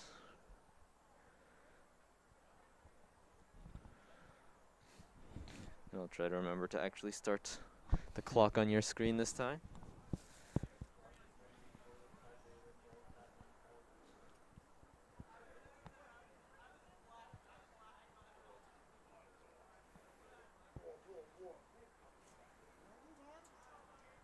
Here we go. All right. About set to get running. Yeah, it looks like they will be all on blocks for this one. Set for the 400-meter hurdle men's. Best seed time will be in lane 4, Balin with a 55.81. That's out of Trinity College. They're off. And they are off. And I'm about a second behind on the clock. I apologize for that. But wow, very quickly, Balin. I guess that's why he's in lane 4. He's so far ahead now. Easily taking the first jumps. Meanwhile, Hunter Farrell, I will say, just missed his second attempt. But as we hit the halfway point, Kai Balin still with a humongous lead over the crowd. It's close for second, but it looks like it's Patton of Tufts in second place now. But Reed Corliss of Tufts still looking good in lane 3. Balin looking for his final 100 meters. He's got 2 hurdles to go. Goes second to last one cleanly. And with the final hurdle, he's through. And Balin will take the win with an unofficial time of about 55 seconds.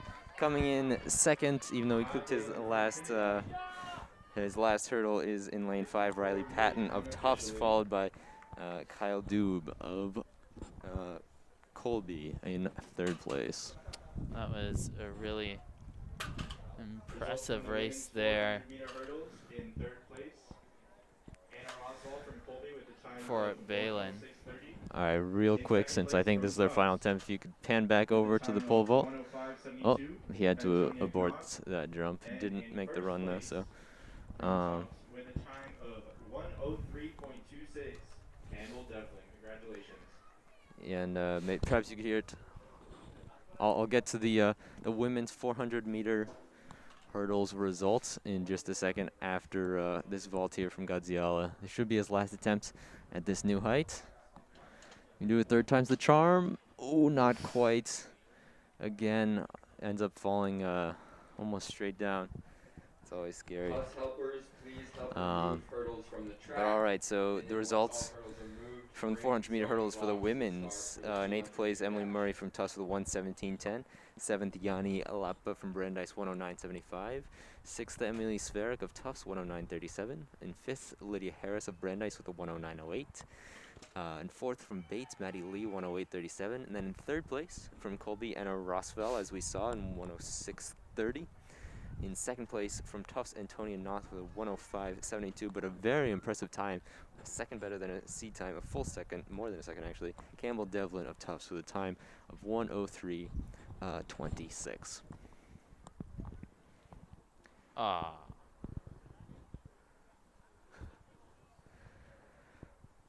As we see Hunter Farrell making the walkout, this will be his last attempt. If he can clear it, I believe this will mean he'll win the competition on the day, since I believe everyone else has been eliminated.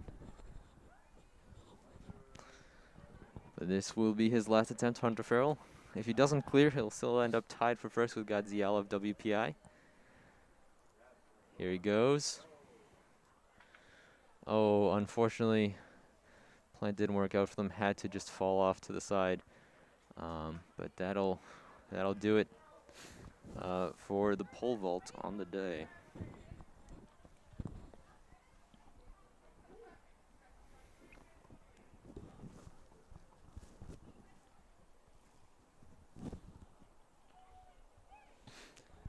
And with that, I think we're going to take another quick break. Just a few minutes. The 200 meters scheduled to start soon. We see the competitors making their way over to the other side, but in just a second, we'll be right back.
A special announcement for our sprints, jumps, and throws seniors.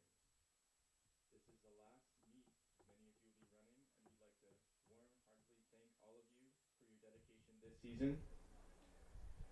On the men's team, these seniors are OJ Armstrong, Vincent Avalone, Avery Barnes, Dylan Daisy, and Matt Mantega.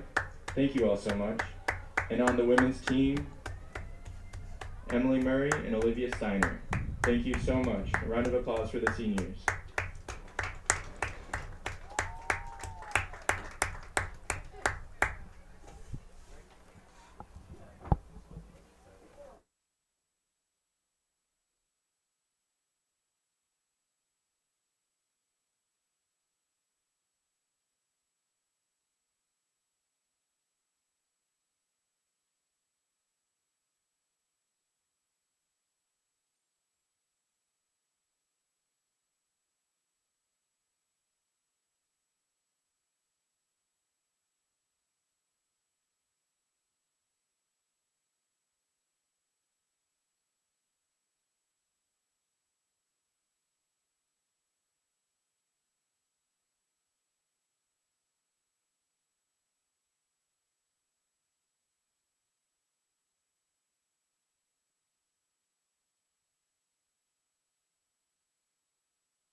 Raheem Sterling.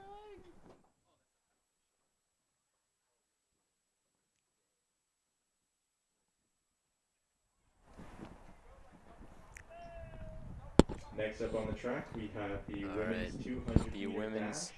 200 is Our top getting seed set. from Brandeis, Devin Hiltunen with a time of There'll be 25:27. I think there'll actually be 3 heats. Well, we'll see. It depends on exactly how many people are registered, because I know they had a few calls.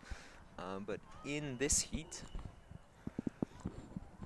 if I were to guess, which I am forced to do since I don't have the actual answers, it'll be lanes 4 and 5, Devin Hilton and Emma Buckley of Brandeis and Trinity, respectively. Lane 3, Melissa Lindsay. Let's see if I can go in order. Lane 1, Kate Kneebone of Trinity. Lane 2, Vivian Evans of WPI. Lane 3, Melissa Lindsay of Conn College. Lane 4, Devin Hilton of Brandeis. Lane 5, Emma Buckley of Trinity. Lane 6, Sade Greenidge of Colby. Lane 7, Janelle Knight, WPI. And we are ready. Steady. Let's see, am I gonna? Yeah, it's Hilton in the stripes for Brandeis in lane 4 as the top seed time.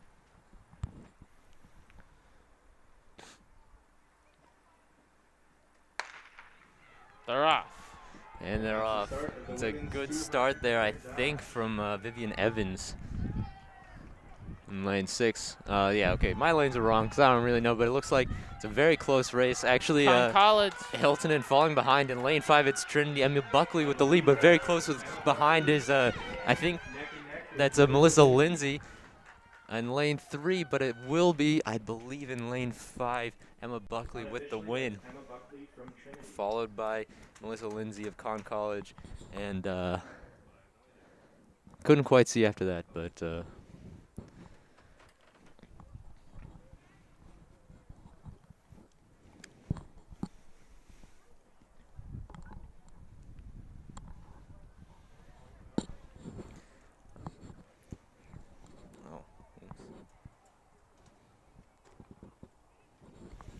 Alright, as we'll head back over to start for the second heat.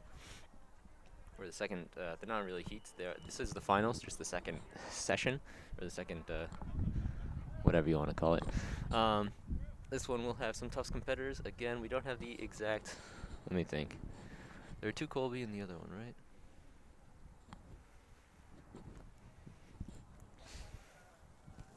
right? Alright. If I were a betting man, which I'm not, I think this will have Some Brandeis Luana runners. Machado in lane 4 for Tufts. We'll see. Where are my binoculars? There they are. See if I can see the lanes. The teams in each lane. Dark blue. That's the Trinity. Okay, so that should be Mia Conte. So I'm guessing Molly Bernstein lane 1 of Trinity. Mia Conte lane 2. Lane 3, Brandeis, Elizabeth Korn. Lane 4. Let's see, lane 4 for Tufts. Then Trinity, Brandeis, Tufts. Alright, lane 4, I think Luana Machado, though possibly Jessica Martin. Lane 5, Iana Gilbert. Lane 6, another Tufts competitor, either Madeline Silvieri, and they're off. A little behind on the start. Heat of the women's 200-meter dash. Looks like lane 5, I think that's Sophia Jones of Trinity with an early lead. We'll see coming around the turn. It Looks like a pair of Trinity competitors, and I do believe that is Sophia Jones with the lead. Coming right behind, though, is from Tufts. I think Machado in lane 4, but it will be Trinity holding on to the lead. I think that is Sophia Jones picking up the win there.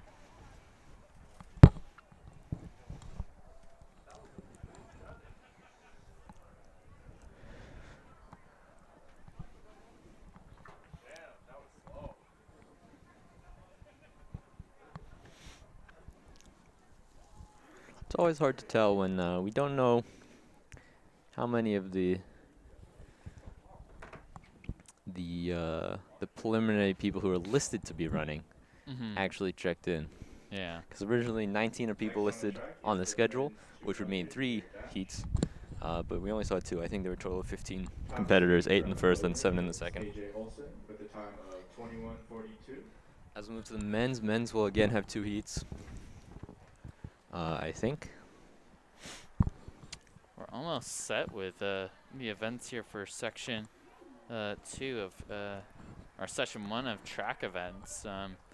As you said, the 200-meter men's race, and then after that will be the 4x400 meter for the women. This could be a very competitive 200-meter dash.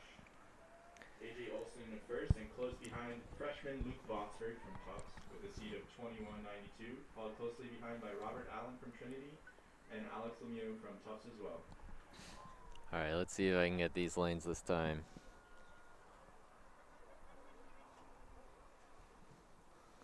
Looks like I don't see any. Actually, I don't see anyone in lane 1 or 2. Lane 3, that's Trinity. It's, I believe, Robert Allen. Lane 4. Or no, sorry. Lane 4 will be Bowden, AJ Olsen. Lane 5, Luke Botsford. Trinity, lane 6 should be Alex Lemieux of Tufts. So Botsford and Lemieux, who faced off. Was that in the 400 that they faced off? I think at a close race. Again, here in the 200. Yeah, so Botsford was the winner of the 400. Olsen, or no, was it? Let me check real quick. Robert Allen and AJ Olsen, top 2 finishers of the 100. And then of the 400, the top 2 were Botsford and Lemieux. So they'll be facing off in the in-between distance of the 200. The 4 of them in lanes 3 through 6. Okay, I do see other lanes now. So, yeah, that's lane 1 out of Bates, Colby, Stack, and Pickering.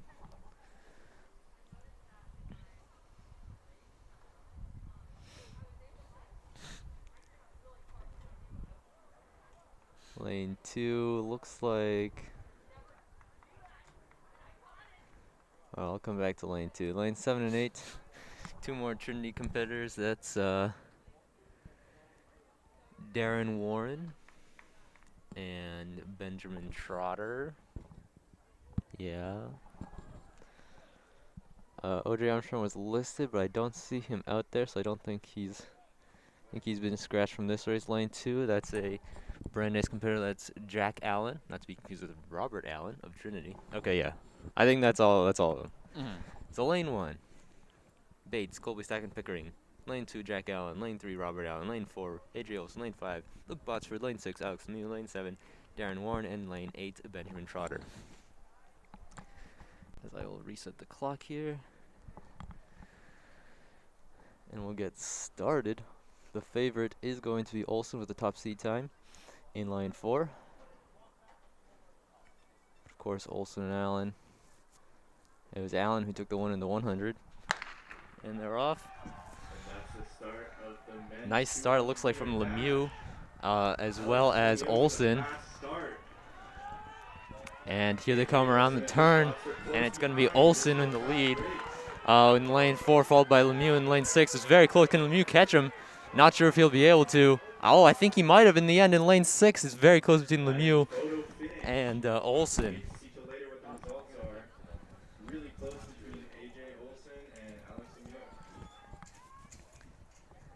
Very close. But it looks like Alex Lemieux might have been able to pull that one out for Tufts. Picked up perhaps the win in lane 6. Luke Botsford was right there as well. His third place, I think, was close between Botsford and Allen.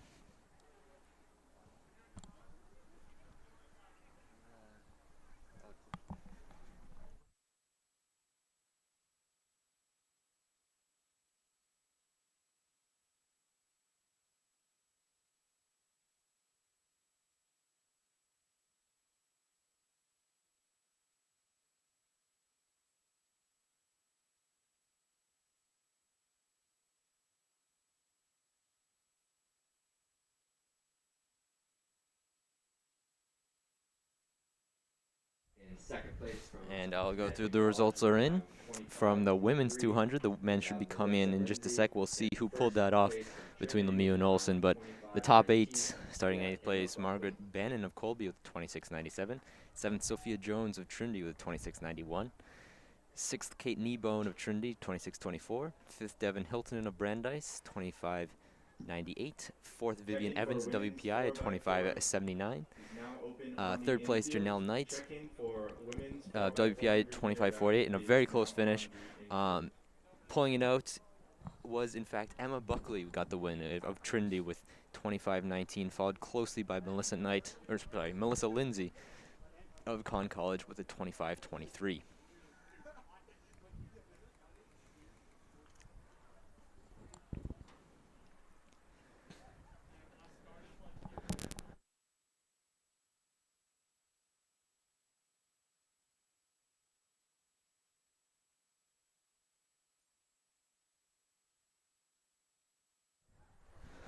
All right, and so that is actually the second to last event of session 1 here.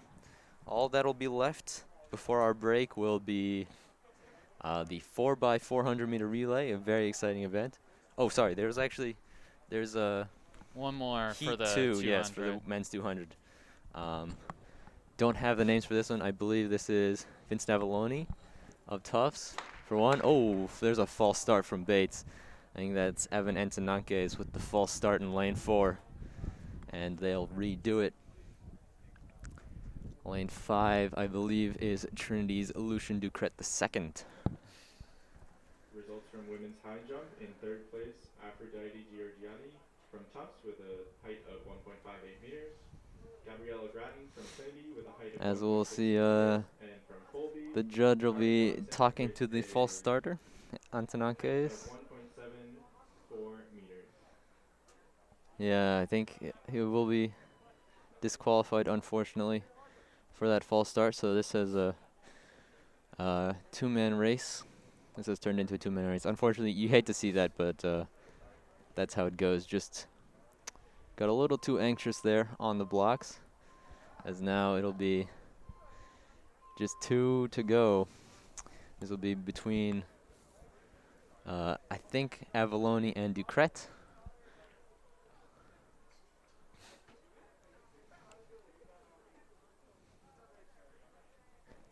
And they're set and they're off. Avalone and Ducret's coming around the turn, just the two of them. It's close between them. We'll see who comes out in the lead in the home stretch. It's very close. Ducret with the lead. Avalone trying to come back.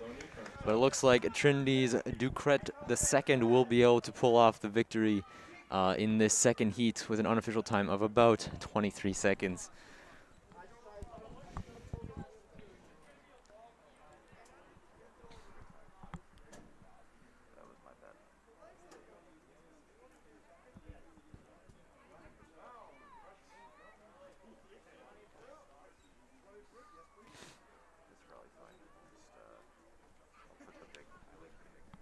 I believe we have a slight break now until our final event, the 4x400.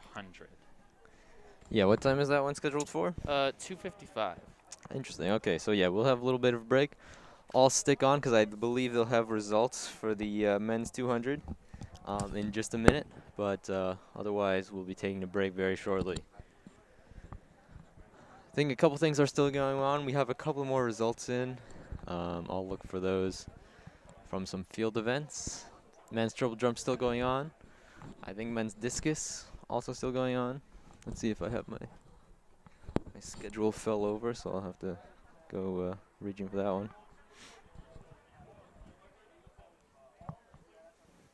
Results from men high jump. In third place from Bates, we have Quinn Trent with a height of 1.73 meters.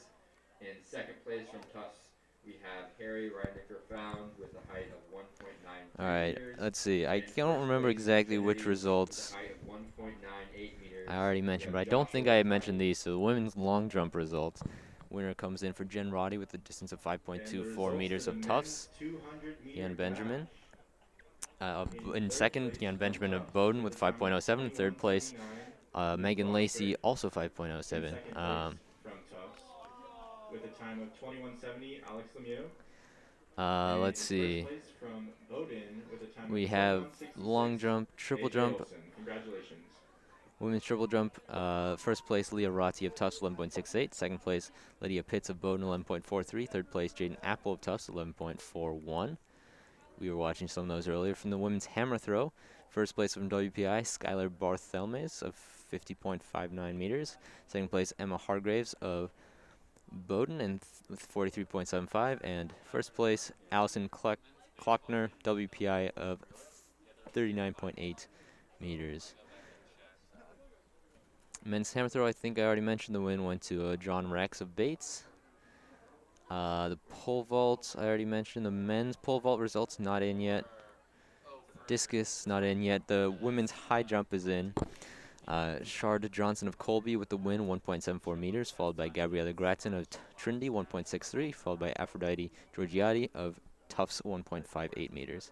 And the men's, there are only three competitors. I think I mentioned that one. Joshua Tai of Trinity at 1.98 meters, followed by Harry Reinecker Found of Tufts, 1.93, followed by Quint Tren, 1.73 meters. And the results are now in for the men's 200-meter dash. In the end, the win went to A.J. Olsen of Bowdoin with a 21.66, followed very close by Alex Lemieux of Tufts with a 21.7. So just a .04 second difference there.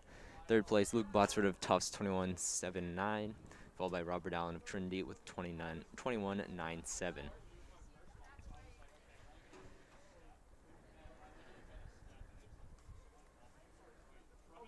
And we will be having a 4x400 coming up in a bit. But until then, we're going to have a quick break. I believe that should be about 2:55, but odds are it'll be a little before then. We'll keep you updated, but until then, we'll be right back.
Hello and welcome back. We are about to get ready for the women's 400-meter relay.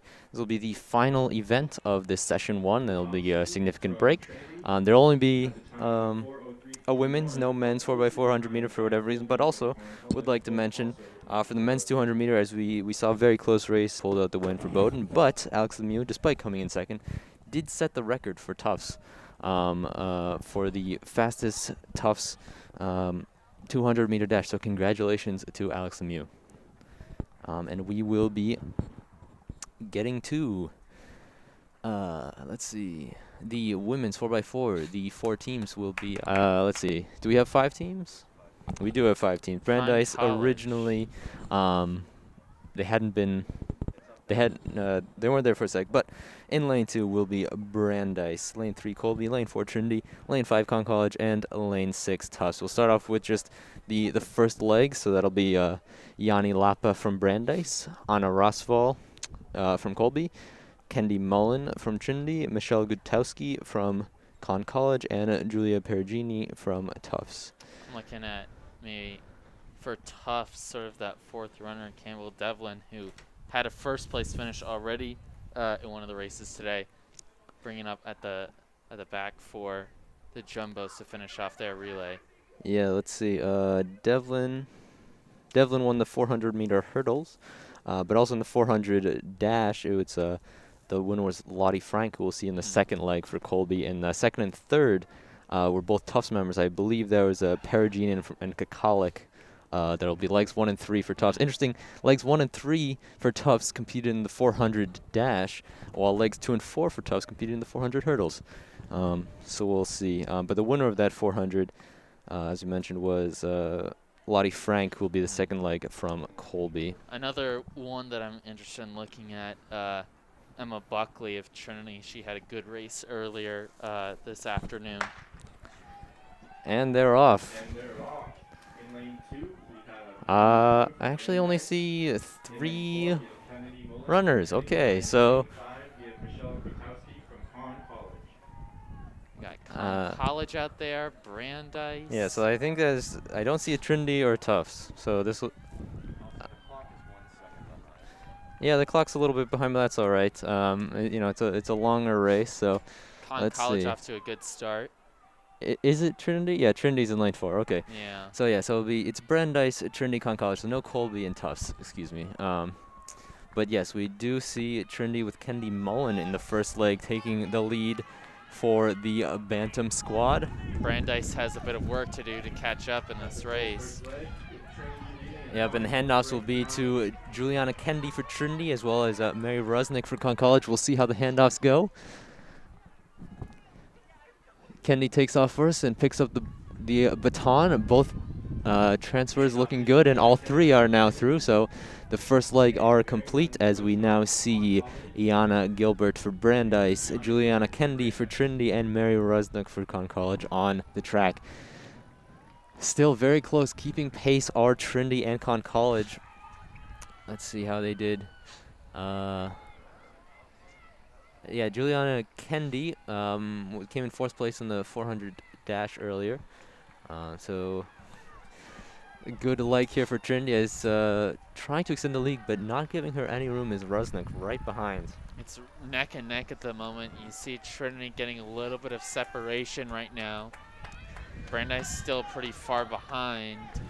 Yeah, still really even though between Trinity and Con College, as the handoffs will come into Kate Kneebone for Trinity and Quincy Dowling from Con College.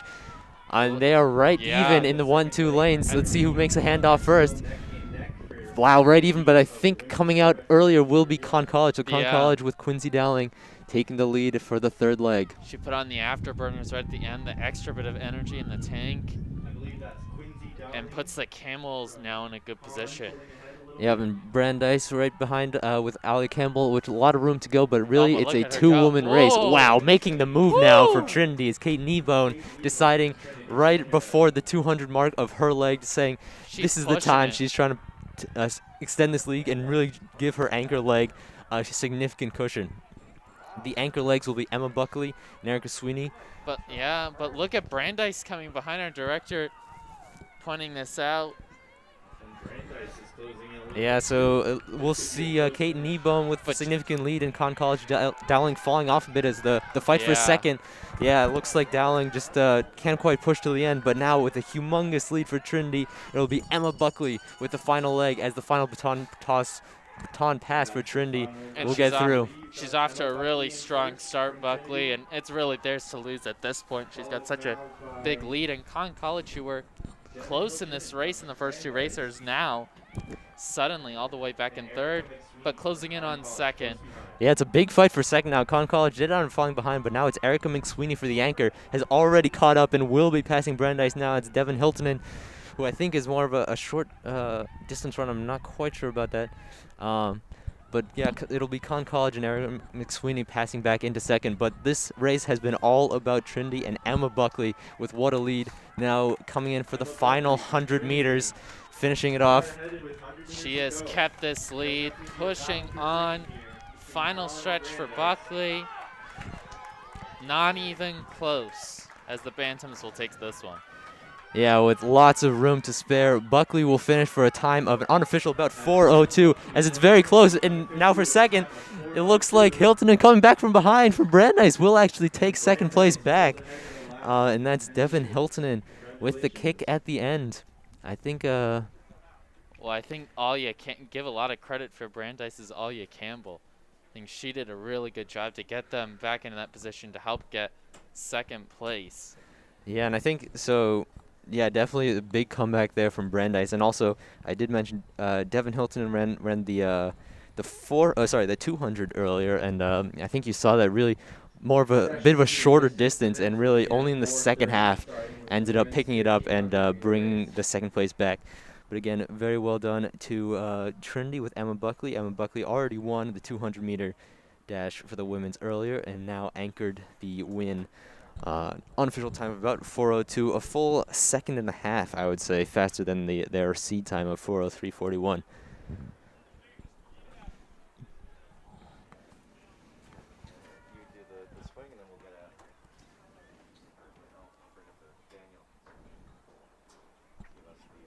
What are we doing?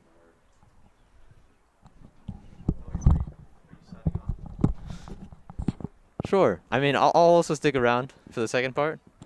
But yeah, all right. So that'll be it for now for session one. Thank you all for tuning in. Full results that you can see are now. You can find the link from the Tufts track and field schedule from gotuftsdrummers.com. Or it's also at JumboCast.net/the/track. But anyway, thank you all for tuning in for the field part and the shorter distance. We will be back shortly. Not that shortly, I suppose. So the next events are scheduled for, is it 4:30? Those are the longer distance ones. There'll be 1500, the 800, the 3K steeplechase, and the 5K rounding it out. So we'll be back for that. But until then, signing off for now.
Hello and welcome back to session 2 here at the Tufts Invitational at Zimmern Field Ellis Oval. I am joined now, Luke said to go, I'm joined with me is Trevor Russo. How are you doing, Trevor? Hi, Daniel. You know, last week I impassionately said that goodbye to JumboCast, and yet here we are. It seems that I will never escape this club for as long as I live. And while that may be the case, I am going to be here to give you a little bit of color commentary support and also run this stream. So, you know, Daniel, I think it's going to be you and me to the end at this point. Yep. Yeah, and we've got some everyone's favorite Trevor graphics that'll be coming up, which is very exciting. Oh, yes.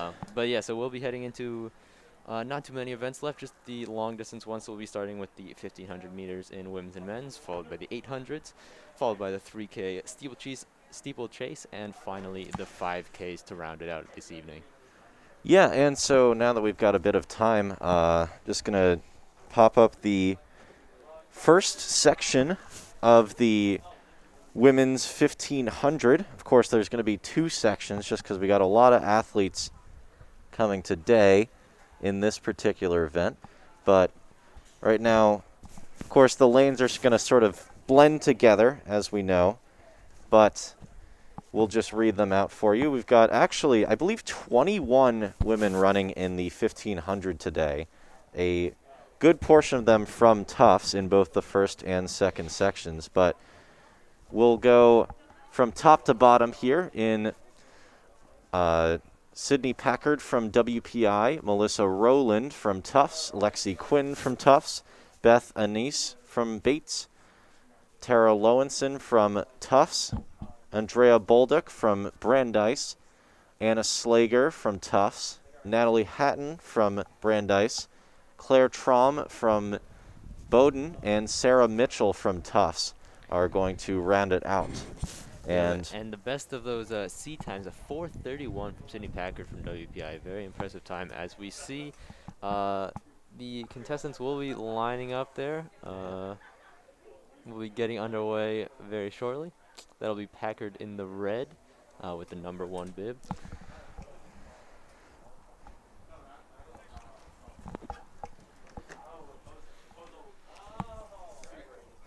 we will also try to get the clock to you as accurately as possible.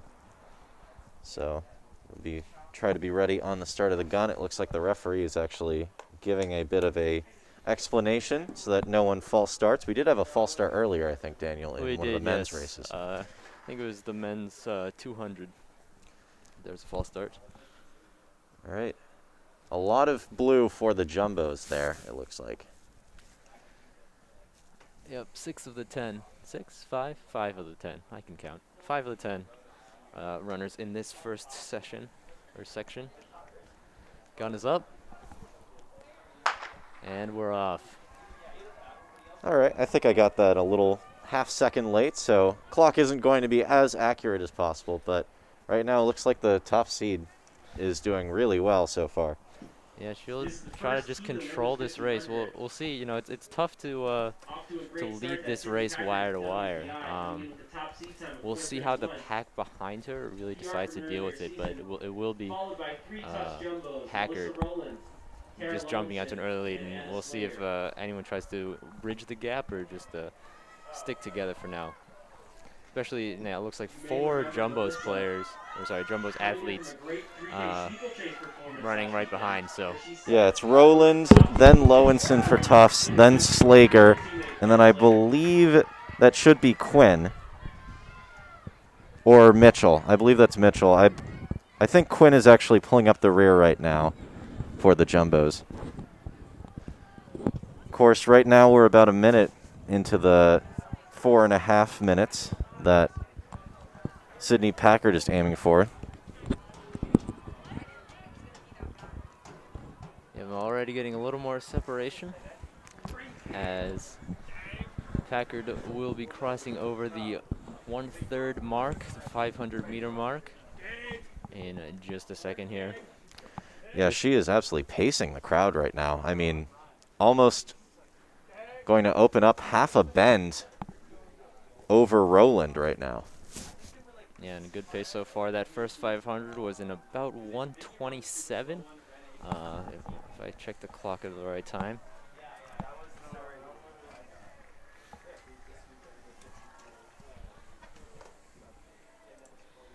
Yep, and this is all the Sydney Packard show right now.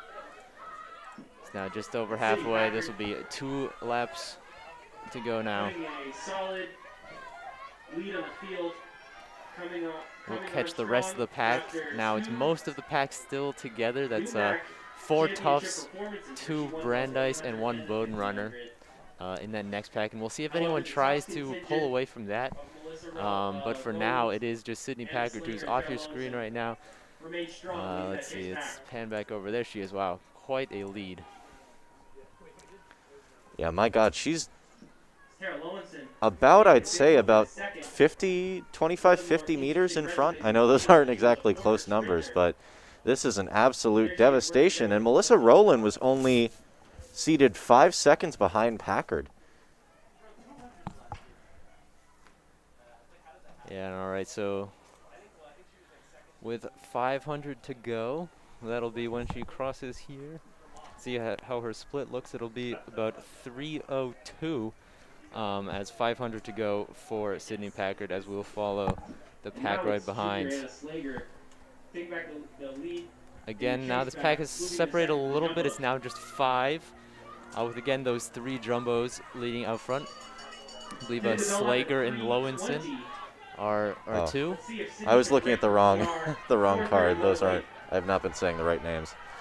But yeah, I mean, we're zooming in on her, but you could probably zoom out too and just see how far. Of course, talking, you have control of the camera. This is incredible stuff right now. Look how far you can zoom out, and that is just quite a lead. And we'll see now in the final lap, as the race for second.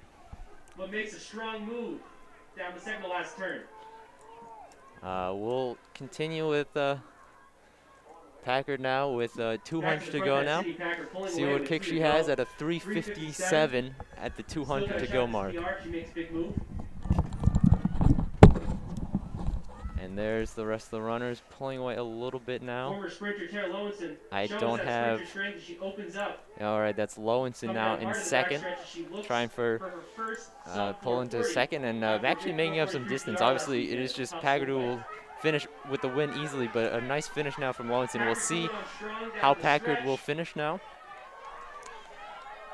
All right, can she break? Looks like she's not going to break that 4:31. Just a couple seconds, 4:33. 4:33 unofficially, and that'll be Lowenson behind. A sub 4:40, and then a couple more 4:41, 4:42 for more jumbos. There's a couple more finishes. And the remaining runners coming across now. I don't need 2 shoes. As she wraps up the race in 4:57.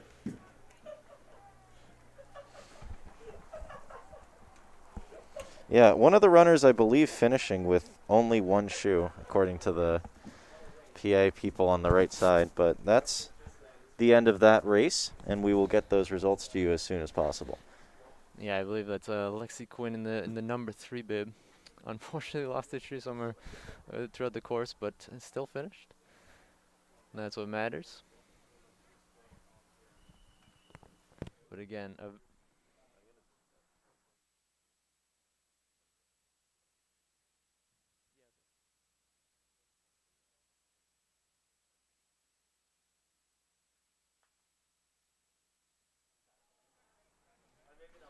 and wasting no time. Sorry about that. The second session of the women's 1500.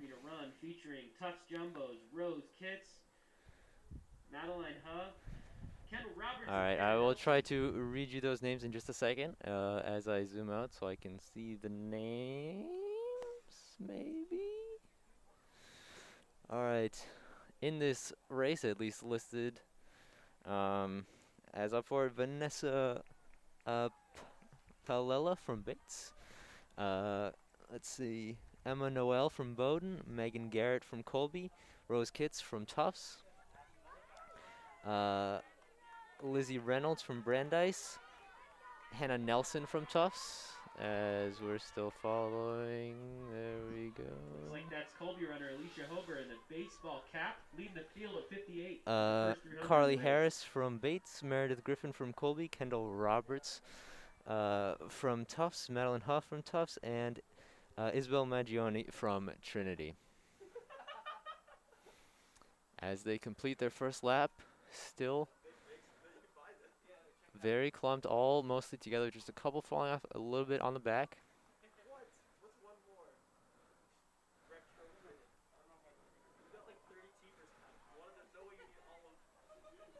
I believe it is Emma Noel leading from Bowdoin, although I don't have great eyes on the numbers.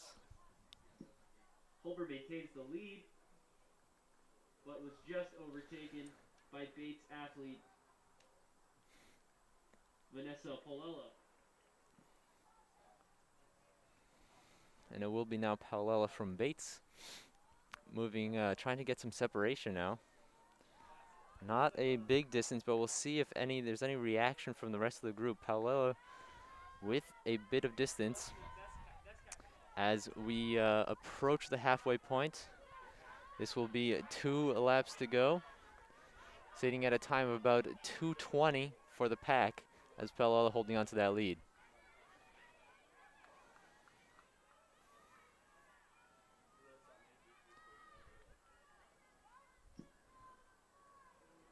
Big move from Paulella from Bates, making a big lead as she comes into the second half of the race.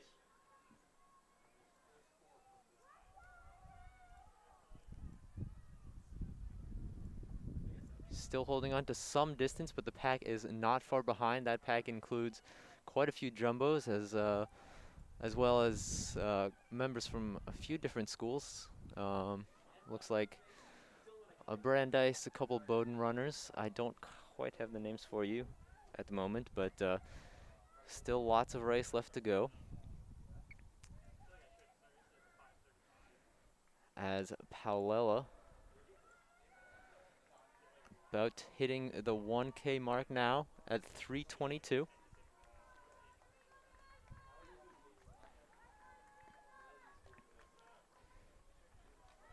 Currently following in second right now, wearing the number 4 is Rose Kitts, followed by Brandeis Lizzie Reynolds. So that's Reynolds, Kitts, and Paolela are the top 3 right now. Paolela holding on to the lead. Looks like it's Reynolds of Brandeis trying to make a move, now separating from Kitts and the rest of the pack, and making a little bit of distance up on Paolela up in first. So we're in the final lap now, still lots of time. Now there is certainly some separation between those 3 and the rest. Kitts trying to catch back up to the top 2 in Reynolds and Paolela. But Paolela has held the lead for almost this entire race, taking it after I think just the first 500 or so. As we head to the final 150 meters, we'll see if there's any last kick from any of these runners. In hot pursuit as she looks to close that gap. Paolela holding on to the lead. I think it's going to be enough for Paolela, excuse me. As Reynolds falls back now, we'll see if it's a race for second. Kitts is actually falling back, but now it's going to be coming in from behind her in the race for second out of nowhere. Make a huge move back into second place with the baseball hat on. Out of Alyssa Hober, I believe. Senior Hannah Nelson closing in strong. 5:10. As we see a few more jumbos making the finish. The loaded men's 1500. Paced by none other than Michael Schmidt, coach here at Tufts University, former Middlebury athlete, national runner-up. All right, and we'll swing over. We are very quickly moving through.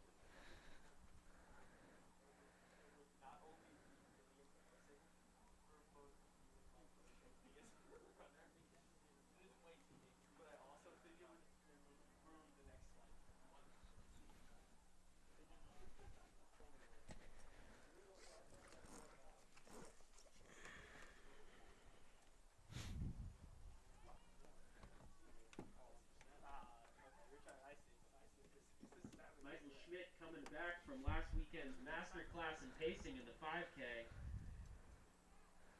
which took Travis Martin to a 14:30 PR in the 5K, who looks like will be right back here in the 1500 with a C time of 3:54, coming from his All right, and lake charge effort 1500. the men's 1500 will be getting underway in just a second. The racers will include from WPI Brian Brooks, from Tufts Nathaniel Oakes, from Tufts Evan Enslin, from Bates Ryan Nealis, from Tufts Ryan Prulks, from Tufts Walter Wagiud, from Trinity Tim Lautenbach, from Trinity Tobias Lesbrance Kirchhoff, from Trinity Travis Barton, from WPI Benjamin Steves, from WPI Tom Hanlon, from Tufts Jackson O'Toole, and pacing for unattached is Michael Schmidt.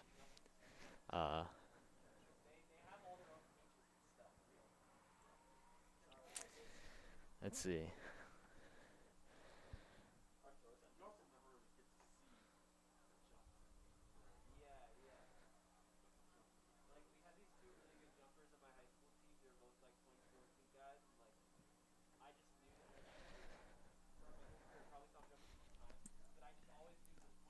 The top seat times, it looks like Travis Martin of Trinity with a 3:54.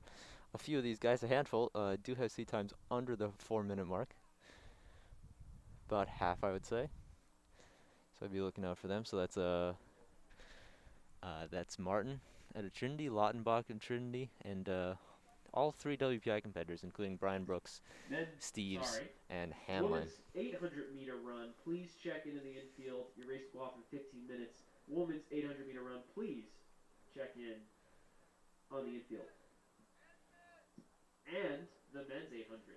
Women's and men's 800, please check in on the infield.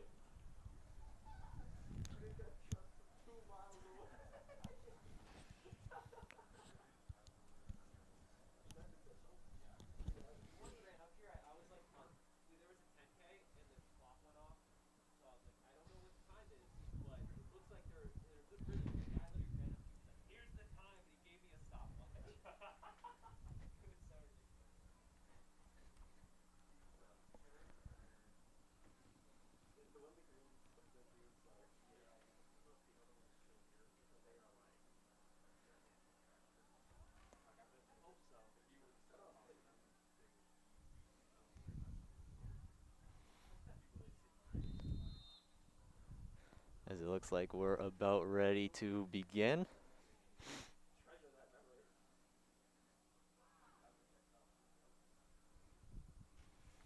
With the gun raised. And we're off.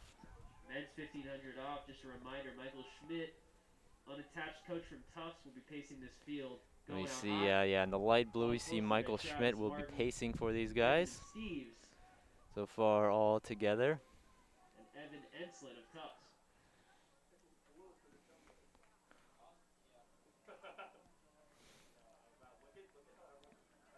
Also in this race, and we've seen the Tufts a few times, is Tim Lautenbach from Trinity. New additions, Brian Brooks, Tom Hanlon, WPI, both in that fantastic DMR last year.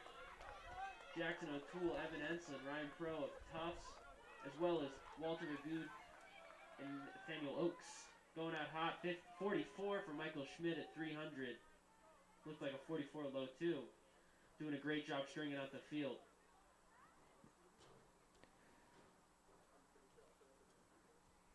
As they complete their first lap.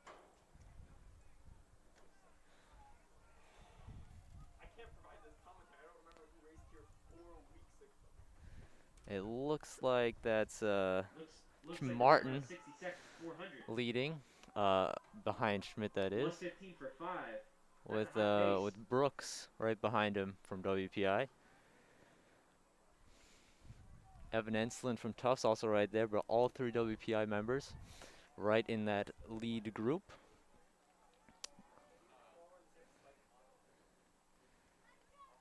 As Michael Schmidt will lead them into the 2 laps to go. 20 for the country for the 1500. That's still Martin in first, right behind him, followed by Hanlon and Steves of WPI. Keep these splits up. They'll be well on pace to smash that time. Just a reminder, that's Travis Martin at Trinity, coming off a hot campaign this season. mid-D guy, moves up to 5K, ran 14:30 last weekend. And off goes Also the Michael pacer Schmidt as taken Travis as well as a Martin will 151 take lead over the lead. just a week earlier. See what he can do with the little bit of space he's got on the group of WPI runners. I believe that is Hanlon behind him. Hanlon and dropping off a little bit now for Steves. Martin keeps up the tempo. But he'll continue to push with now Benjamin Steves 1K, 500 meters to go. With still the lead WPI group behind, but Martin just trying to hold on to this lead as he enters the final lap. Evan Enslin trying to make a move now on the outside for Tufts. For a low or sub 350. That's Evan Enslin making a big move into third from Tufts. He's right there with the field. Nealis, Enslin, Martin.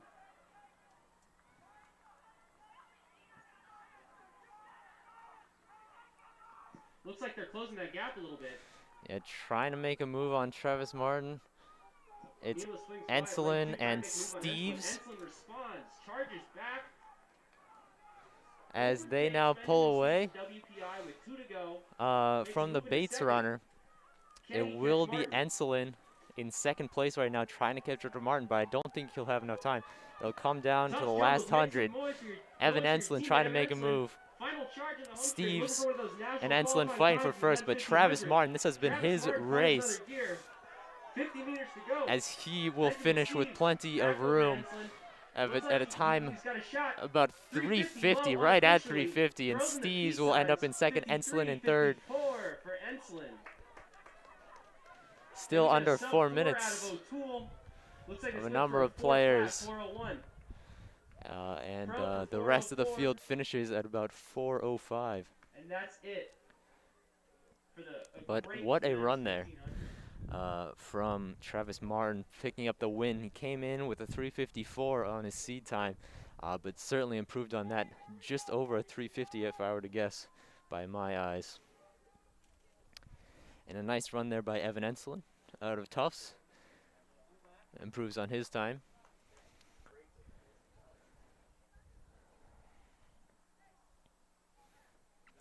You already have the. All right, we're moving quickly here. There's a lot going on.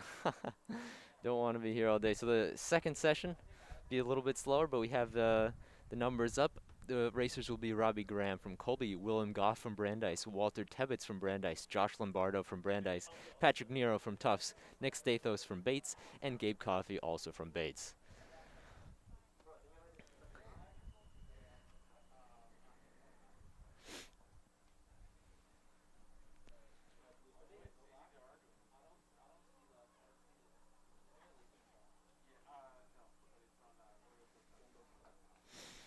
Gun is raised. And they're off for the second of the heat for the men's 1500. Tough senior Patrick Nero. One of his last races in the blue. Let's make it a good one. Make some noise for Patrick Nero on the track.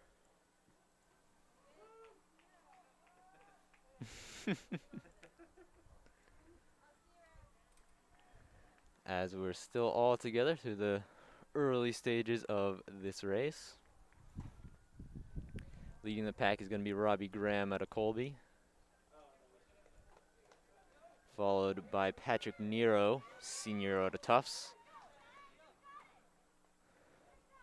Actually, I believe, yes, we only have 2 of the 3 Brandeis runners from our roster.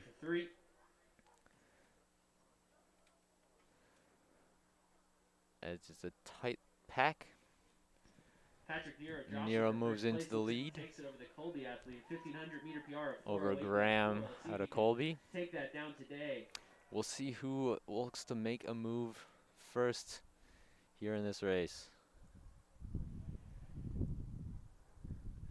As Graham looks to be falling off a little bit. I think he had one of the slower seed times of this race, so that's perhaps to be expected, but now moving out in front is Bates. Let's see if I can see that number. Sidney Packard, WPI, 4:33. Yeah, I believe that's Nick Stathos currently in the lead with Patrick Nero right behind him. 80. Melissa Rowland of Tufts, 4:41.28. Those are all great marks that'll put them towards the top of the country. And it will be Stathos out of Bates still leading as we head into 2 laps to go, 800 left for these 6 runners. Patrick Nero Looks still like Bates right athlete behind him. Gabe Coffey taking the lead over Patrick Nero, the senior from Tufts. Nick Stathos, my bad. Yep, that'll be Nick Stathos still in the lead, but very close between them. No one's making a significant gap so far. Patrick Nero keeping the fight. Nero now falling back as a Brandeis runner. Looks like that's Brandeis athlete Walter Tebbets. As now Tebbets moved into second for Brandeis, but it is still Stathos for Bates with 500 to go.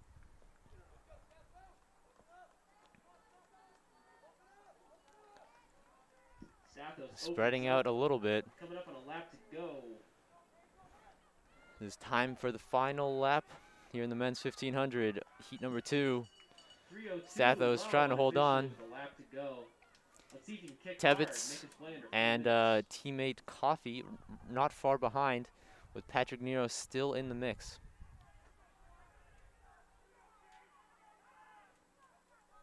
And now I see some movement. Look at that.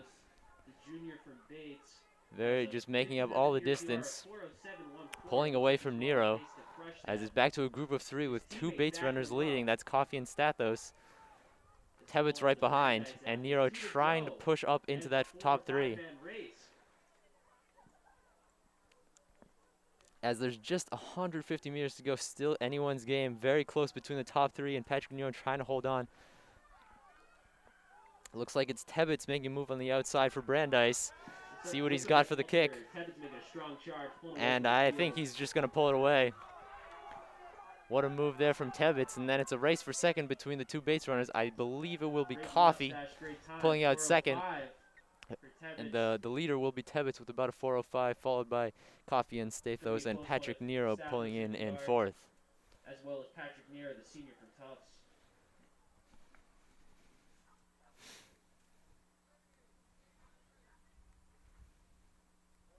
Up next is the women's 800-meter run, coming up at 5 o'clock.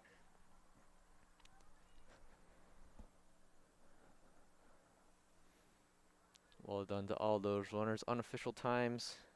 First coming in around a 4:05 there for Walter Tebbets out of Brandeis.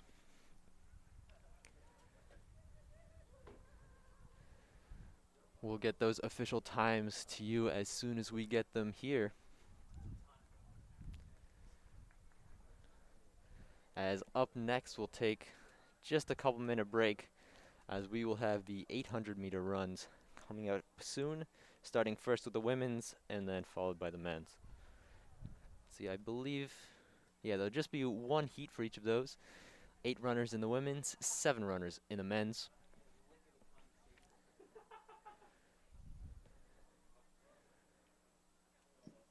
Top seed in the women's 800 is Elise Lambert of Bates with a time of 2:14.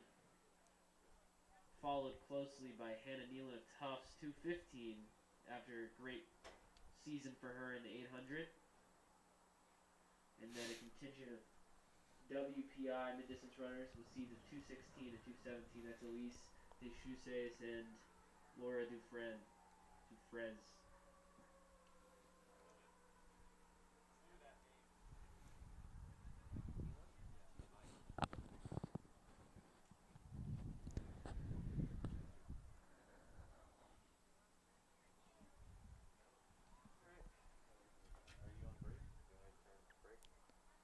Sure, yeah. We'll be right back in a few minutes for the men's and women's 800 meters.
we're back. It looks like we'll try to get a little ahead of schedule as the women's 800 is lined up.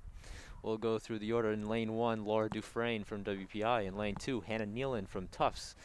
In lane 3, Alicia Hober from Colby. In lane 4, Victoria Morangello from Brandeis. In lane 5, Stephanie Mittas from Tufts. In lane 6, Elise Lambert from Bates. In lane 7, Elise Deschus from WPI. And in lane 8, Emily Murray from Tufts. And they're set and they're off. All right. Of course, we've got a Currently 20th in the country is our top seed, Elise Lambert at Bates, 2:14.12. So let's see if she can lower. potentially. They're saying that Elise Lambert is the top seeded, or one of the top seeded in the country. So Yeah, and we see it as very early. See the lead there from the inner lanes of Nealon and Dufresne, as well as, like you said, Lambert from Bates, as they hit the first 200. yeah, but that is Hannah Nealon right now beating her, but it looks like we've got Lambert is trying to pass on the left side, and we've got Deschus on the right. Yeah, it's really a three-woman race at this point. Yeah,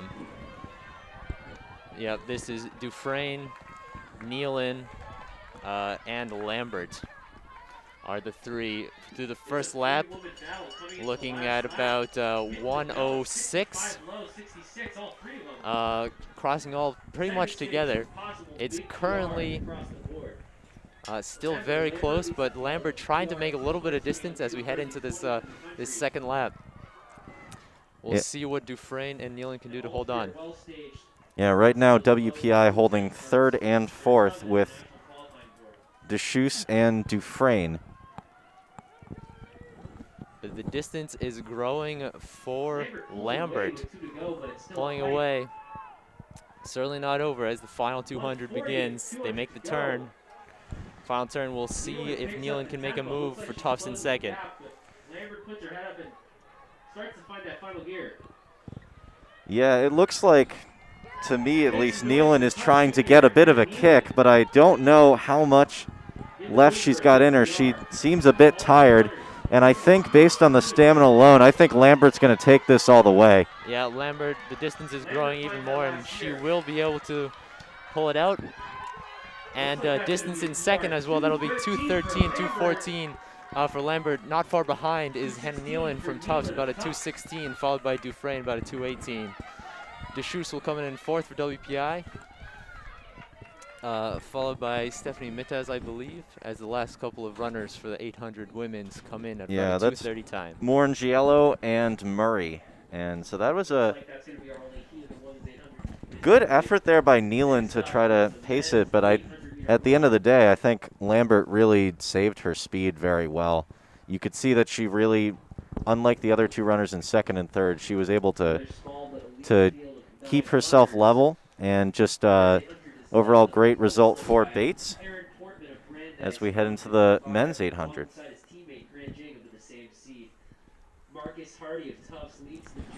Which we've got that up for you on your screen now.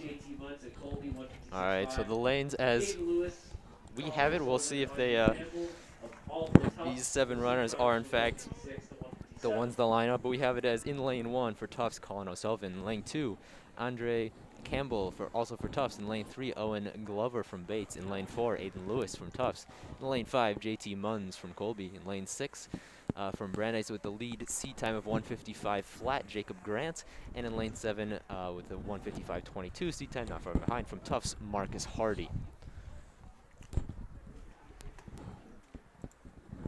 Yeah, and so far I feel like Tufts has not, I mean, well, they haven't, Tufts hasn't really had any top-seeded runners that we've seen so far, as looks like we're about to get underway very quickly. They are moving fast. Yeah, I don't see Campbell in lane 2, so it might be just the 6 runners, unless he shows up in a second. I wouldn't count on it, Daniel. Yeah. I'm going to be honest with you. Yeah, I think they're about ready to go. Of course, after this, we'll have 3,000-meter steeplechase, as you're probably going to be able to see the pond around the bend. Yep, all right, so we'll have Again, in the lanes, O'Sullivan, Glover, Lewis, Munns, Grant, and Hardy as they are off. It's a close field. Even smaller than 9 runners now. 7 runners take the track in the lane. Just 6 there as they head into that 200. And we'll see, looks like still very even. I think that's JT Munns right now Yeah, taking the Munns with lead. the lead with right ahead of Aiden Lewis of Tufts right behind him. I've got a 26 on my wall. JT Munns, of course, seeded third with a seed time of 1:56.51. See them passing the steeplechase. They'll be taking that on eventually. Probably not the same runners, but No, I wouldn't imagine it. As right now, it looks like Hardy's taking the edge on Munns. I think Hardy's going to finish first. with the lap to go, we'll have Munns, Hardy, Lewis in the top 3, and it looks like it will be Munns and Hardy trying to make a little bit of a distance for the top 2 there. Hardy and Brandeis runner Jacob Grant trying to hold on in 3rd and 4th. They're still very close with now 300 to go. Marcus Hardy, known for his JT Munns still trying to extend his lead now. Yeah, JT Munns really so far a surprise based on the speed. I think actually we've got a bit of a push from Aiden Lewis. Yeah, and here comes Lewis. In the final turn, he's trying to make his move. He's going to come around. Lewis definitely has the speed to do this. Come around on the outside. And he passes Munns. I think Marcus Hardy's out of the race. Does he have enough in him to hold on for the end? Aiden Lewis. Oh my goodness, what a kick! I think, yeah, he will do it. Aiden Lewis is smashing Munns right now. And he's going to beat his seed time by 2 seconds. Yeah, Munns coming in 2nd, followed by Grant in 3rd, followed by Hardy in 4th. And rounding out the 6 runners will be Owen Glover and Colin O'Sullivan. So we've got a bit of a break here, but we can read some results that we've seen in the past couple of minutes. Daniel, I imagine you have... Actually, you know what? I have them up. So I actually don't have the results. The results have been announced, but they don't show up for me. Okay, they do have them here. All right. So I'll go through top 10, starting in 10. This is from the women's 1500 just a little bit ago. From Tufts with a time of 4:57.34, Lexi Quinn. From Brandeis with a time of 4:56.45, and Natalie Hatton. From Bates with 4:56.41. That's the top seed from the 2nd heat, was Vanessa Paolella.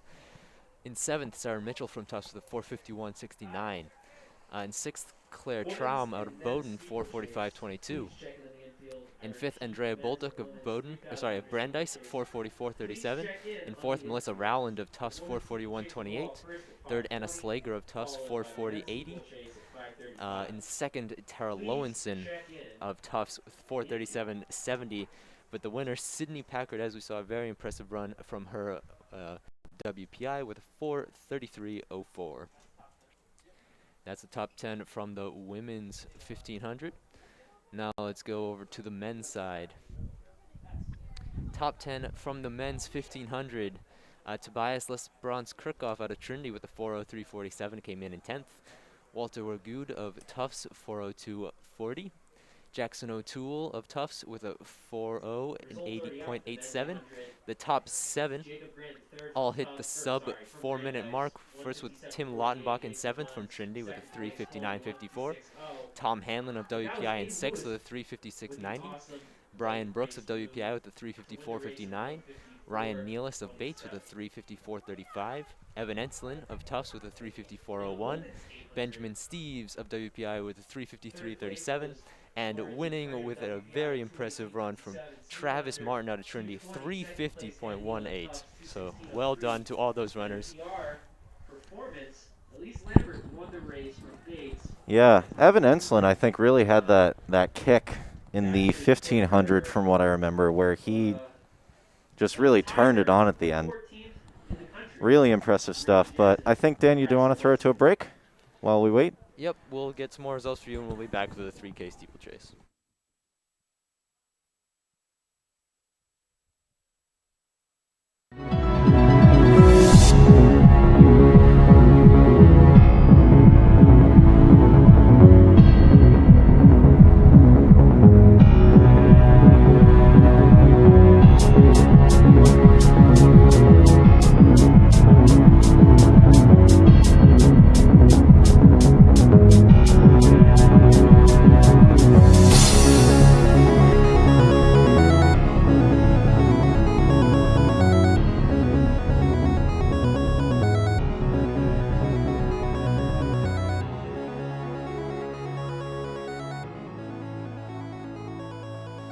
step back in to say the results are in from the 800 meters. First from the women's.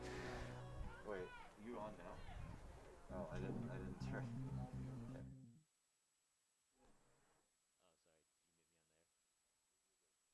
You're on now. All right, cool. Sorry, just real quickly, we do have results from the 800s. So first from the women's. Winning that race was Elise Lambert from Bates with a time of 2:13:49. Second place, Hannah Nealon of Tufts, 2:16:03. Third place, Laura Dufresne of WPI with 2:18:57. Fourth, Elise Deschutes out of WPI, 2:22:06.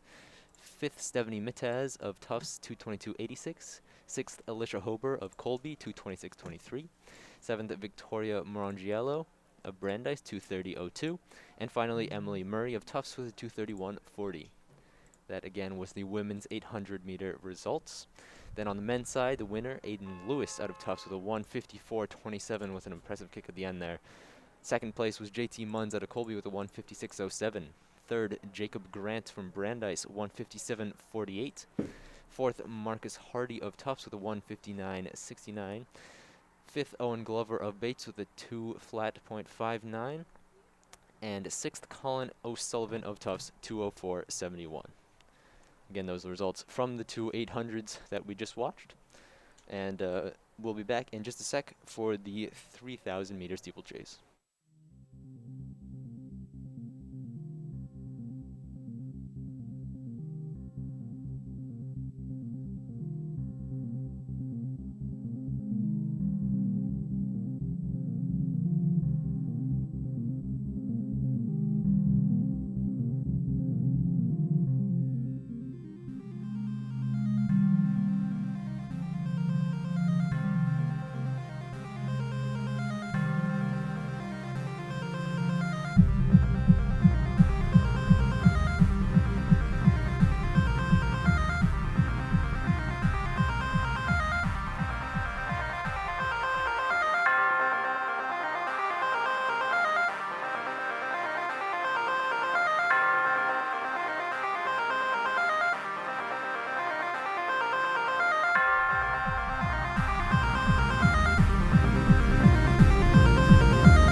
All right.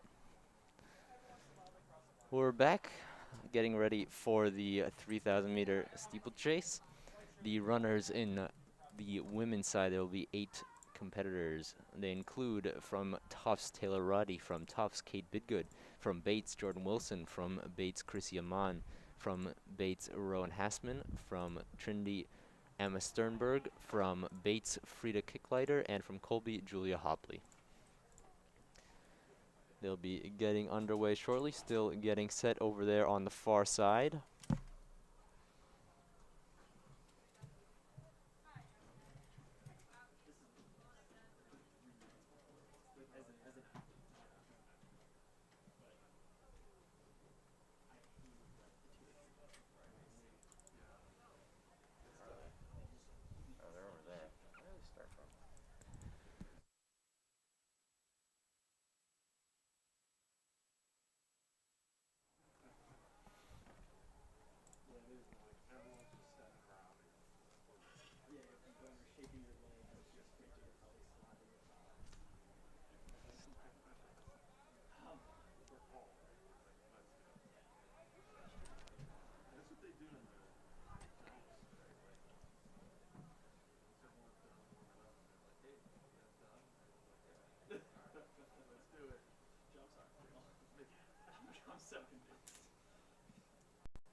And they're at the starting line, getting ready.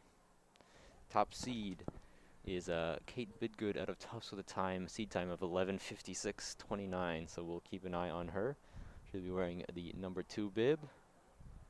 They move up, and they're off.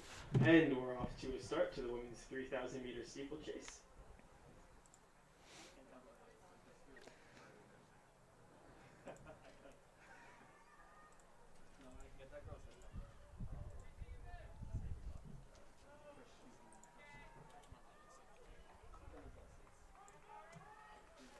All right, as the early lead goes to Chrissy Amon, wearing the number 4 bib.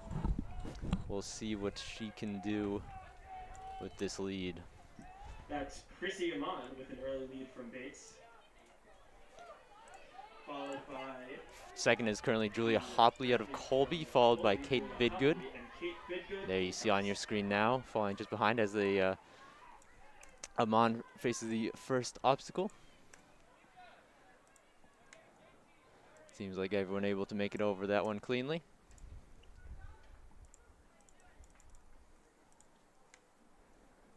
And we'll keep an eye on this pace for Amon. She moves out to a very early lead. Mainly everyone else still in the pack. We do have 4 of these 8 runners are Bates Bobcats. So, got your odds there. And Amon looking very good in the early going, just about 1 lap in. Yeah, of course, we got 6 laps to go here. I mean, if we're thinking obviously about the race, the big challenge really comes from late in this sort of race where you're really tired. You know, you jump into water, your feet are probably cold. Yeah, it's not a good day for it either, a 50-degree day. As Amon makes it through the water obstacle, everyone seems to be making it over that one. First time through there. Bit of a rough jump for The jumbo in the last position, That's I believe Taylor that's Roddy. Taylor Roddy. The last seated of the runners here at Ellis.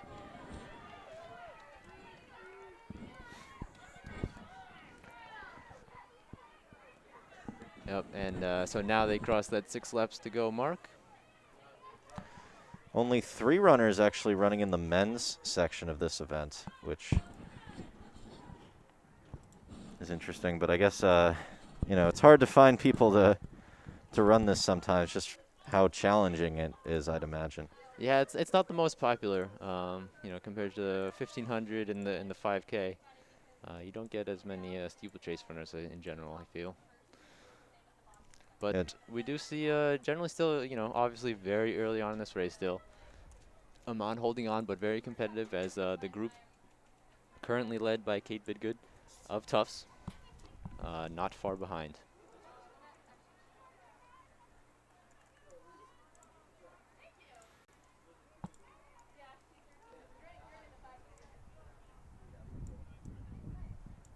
As we'll make it back to our second time through the water obstacle. Maintaining her lead as the chase pack, led by Jumbo Kate Bidgood, goes into the next water pit.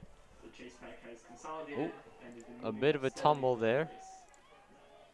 That time through the water pit. I'm not sure who that was. That was one of the Bates runners. But we do see some consolidation. I think Bidgood perhaps thinking about moving in and overtaking Amon now. Not surprising, you know, taking a lead so early. Not always advisable, and generally, you know, it's about the pacing. So, you know, the competitors will be happy to just group back up for now at this 4-minute mark.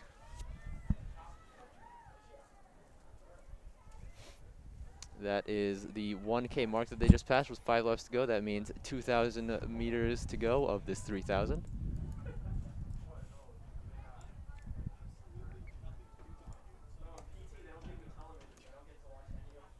We are now led by Kate Bidgood of Tufts. But it's really a group of 5 all there together. Yeah, it might come down to just one unfortunate mistake, honestly, where runner just places their foot wrong, a bad jump. Well, you know, yeah, you never know. That certainly could happen. It looks like Jordan Wilson and Chrissy. Oh, sorry about that. Chrissy Amon still up there. As there's another move by Bates. Just a quick as we head into the 3rd water pit. Solid jumps all around there. I don't think anyone really got an advantage out of that. Good for Bidgood to keep on the pack, though. Yep, that is Amon and Bidgood still jockeying for position early in this race.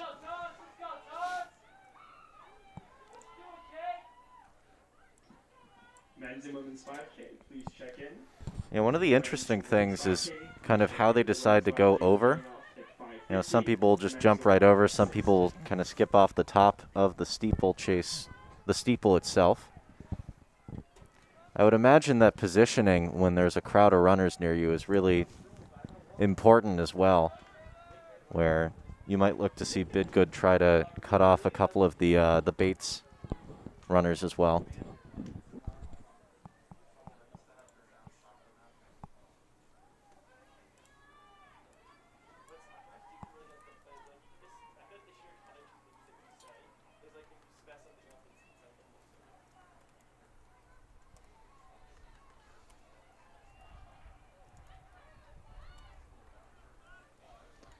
Oh, wow, my bad. Oh, jeez. Okay, so yeah, it is so in that top bag alongside Bidgood is the trio of Bates runners, including Jordan Wilson, Chrissy Amon, and Rowan Hassman. As they head back into the water pits alongside Trinity runner Emma Sternberg. So it's that group of 5 that is Julia Hopley out of Colby alongside that pack. Hopley falling a little bit back now of the pack, but it is still Bidgood and I believe Wilson there at the front. Yeah, both of them seem to have still a lot of energy left. You can kind of see that they're picking up a little bit here, and all the runners, it seems, choosing to go with a full hurdle.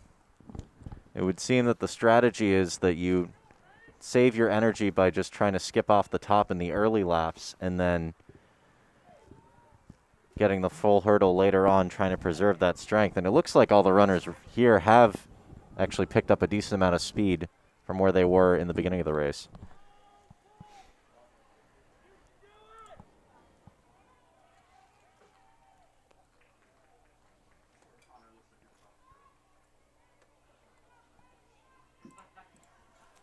Jordan Wilson of Bates now taking Yep, the lead. it's now just that group of three of Wilson, Bidgood, Kate Bidgood. and Hassman. As the top three, they cross 1 kilometer to go. So 2/3 of this race is in the books as they head into another water pit. All three make it over cleanly, as there's Amon just a bit behind, followed by Hopley a few seconds behind her.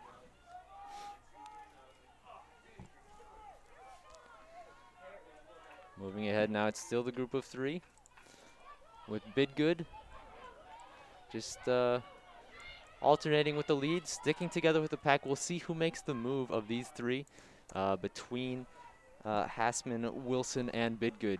We got last lap coming up, though. Last two.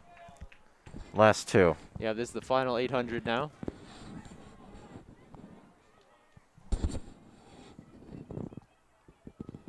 Yeah, it looks like actually we've got a Trinity runner who just hit the water pit. So it just kind of shows you how in this sort of race, you know, there's so many different disparities. As I think one of the Tufts runners actually might be lapped here soon. Yeah, this is a grueling race, and to be able to keep up this pace that this top three have been able to do for so long is just incredibly impressive. Again, that is Bidgood holding on to the lead, followed by the pair of Wilson and Hassman of Bates right behind.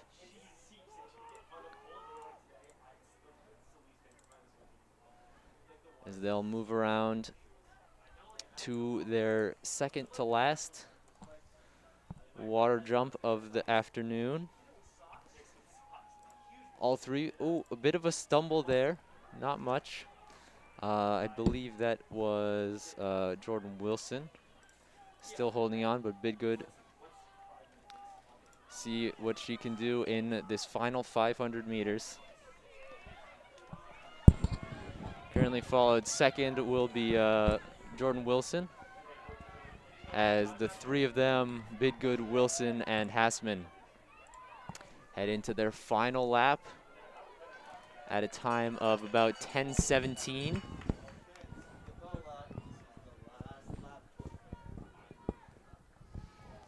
See how they do on this final lap.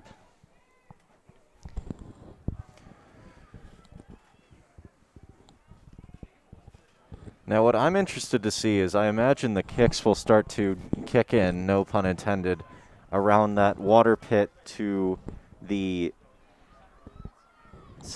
last steeple itself. Yes, once you cross over that water, that's the main difficulty left, you know, climbing up and taking that splash. But then when you just onto the one, we'll see what they have in. And now we see Kate Bidgood putting in a little bit of distance, trying to make up some distance between Hassman and Wilson. Yeah, it looks like she's got a decent amount of speed left in her just by the way she's striding. It looks like she's picking up a bit of speed as she goes over, and yeah, a great jump for her. She got really a running nice start. Yeah, really nice there from Bidgood on her final water jump, as the whole team comes in support for the Bobcats and the Jumbos runners. It is Kate Bidgood over her final steeple, making the sprint towards the finish. And Bidgood's There personal she best goes. is 11:56. She's going to destroy that time. Kate Time Bidgood, 11:43. 11:43. I believe, followed by Rowan Hassman, followed by Jordan Wilson. All three of them a good race. Looks like she's Well, gonna I be Coming guess- in for over fourth now is going to be Chrissy Amon. Funnel one. A few competitors still left out on the track.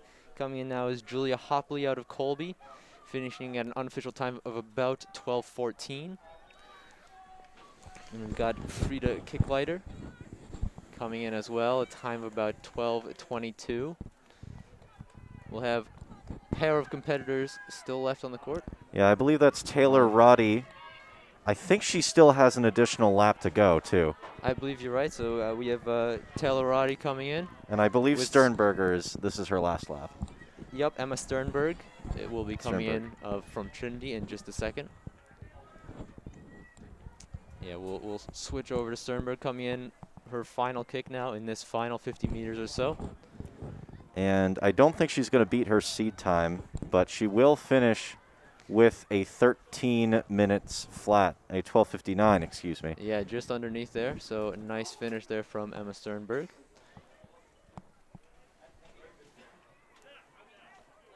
But great job by Bidgood. I mean, she really just never lost pace and was able to keep with the runners. And I'm sure that's got to help when you have your main competitors right around where you are. Yeah, the kick at the end was really impressive. I mean, that last water jump and then just being able to turn on those burners after you've been running for 3 kilometers is pretty impressive.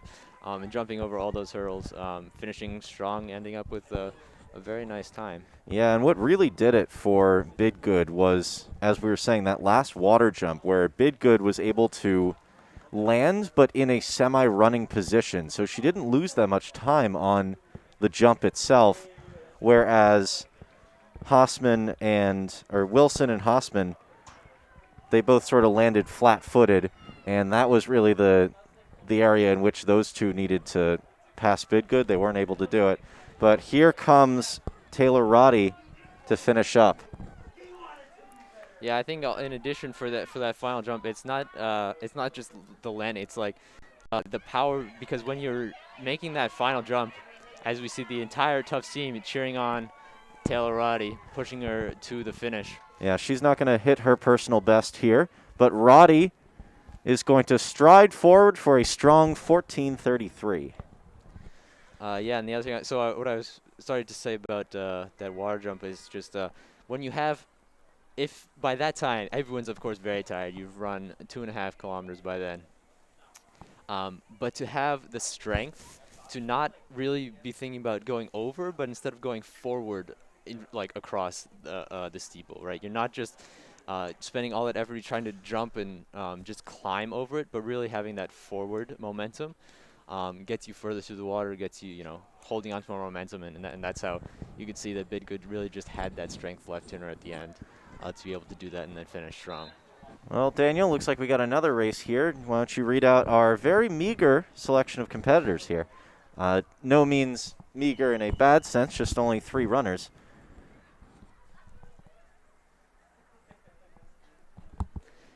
Yep, so for the men's steeplechase, which will be getting underway, right now, I almost missed it. I did miss it. We have those 3 competitors. It is Joseph Visconti of Bates, Peter Horvath of Tufts, and Harry Steinberg of Tufts. With Joseph Visconti of Bates right there in the pack. So it'll just be these 3 competitors running it out for the men's steeplechase. They'll get this first lap for free before they head in, or first half lap really, before they head into those obstacles. Yep, so we've got Horvath and Steinberg both seated at 9:40s flat, which I think that when you see a time with double zeros at the end, that's really more of a coach's seating decision, I'd imagine. And behind, seated 30 seconds behind is Visconti, but Visconti keeping with the 2 jumbo runners so far.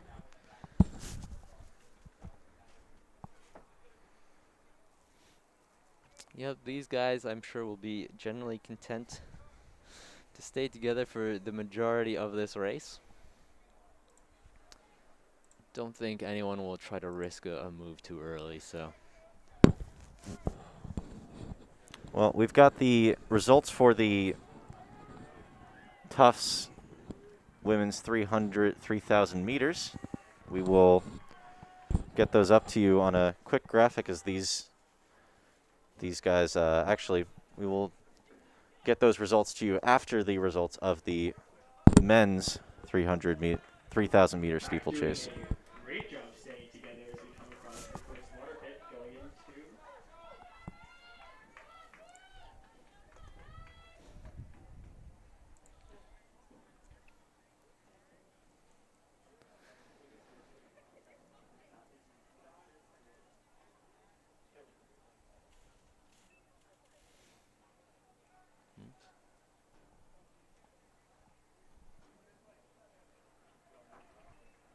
oh, sorry there. I think I I messed up the camera, but we're back on now. Sorry about that.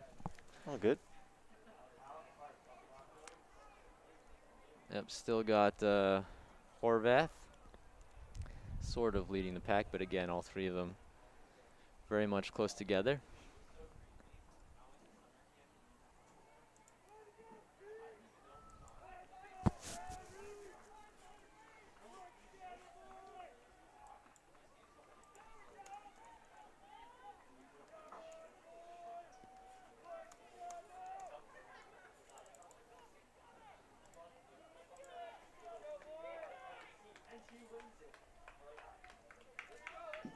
It's a tight three-man race. Peter Horvath, Harry Steinberg, Joseph Visconti.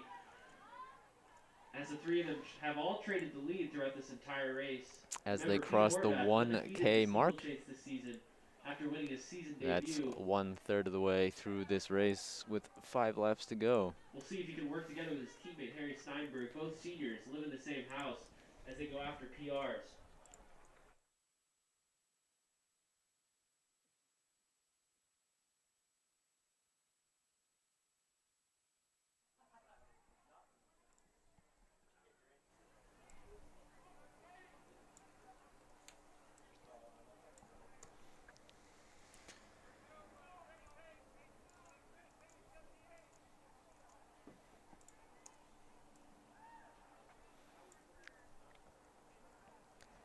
Heading into the third water pit now.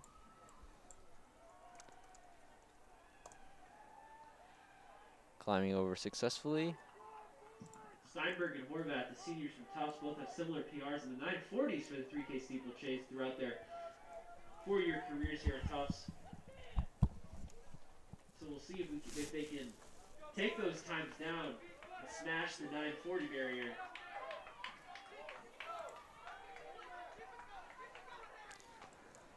As these two Tufts runners are seniors, so this will be one of their last chances. Perhaps the last chance to run here at home at Ellis Oval. Yeah, I believe the next meet is not at Tufts, but rather somewhere else. There was, I believe, a meet scheduled on the 20th at Tufts, but I'm not sure if that'll actually be happening. The next meet, the scheduled last meet for Tufts is at Williams with Middlebury in attendance, so a bit of a different set of partners than they've had all season. Tufts has really been primarily racing against Trinity, Conn College, and Wesleyan, all three from As Connecticut. we see Horvath making a bit of a distance now as he's the first into this next water Peter pit. Horvath starting to open up a lead as he goes over the water barrier. Harry Steinberg keeping up the fight with Joseph Visconti of Bates.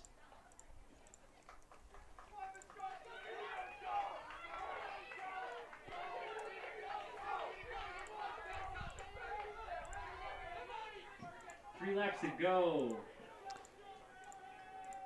It's a small field. Make some noise for our senior jumbos. Harry Steinberg, Peter Horvath, who's currently leading the race. Let's cheer Yeah, him on as we make Horvath it home. continues to extend his lead.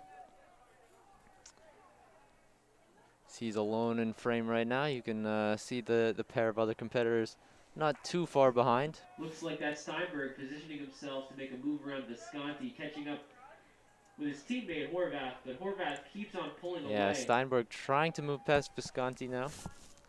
Looking for his second Horvath still with W a of the significant season lead. in this event.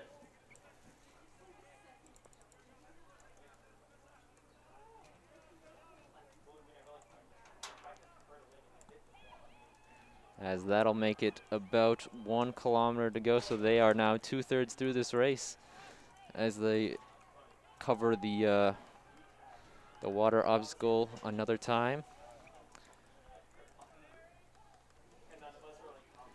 A little bit more separation now. Horvath continuing to extend his lead. Steinberg has now pulled away, as you can see now on your screen, a little bit from Visconti. So it is the two jumbos in the top 2 spots. And every time they come through this home 7:09, stretch, 2 you can laps to hear go, well under 800 for Peter Horvath. their Now teammates Harry certainly cheering them on, just Steinberg pushing puts them some to go. distance on Visconti from With Bates. now an 800, all that is Again, left for eyes these up 3 looking to catch his runners. teammate, but Horvath keeps pulling away. It's the Peter Horvath show on the track. With about 700 meters to go, the 3,000 meter steeplechase. Horvath continues to grow his lead as he is back again alone in frame on the far side of this track.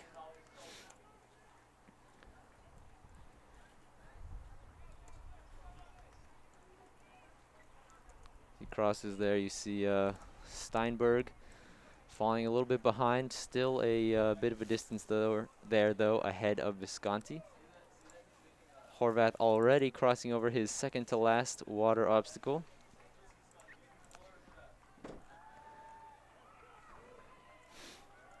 As we just passed 8 minutes now, about 8:10, as we see another couple runners with now just Small but 500 diverse left field as these 3 runners hail for from Massachusetts, Horvath. Colorado, and Florida.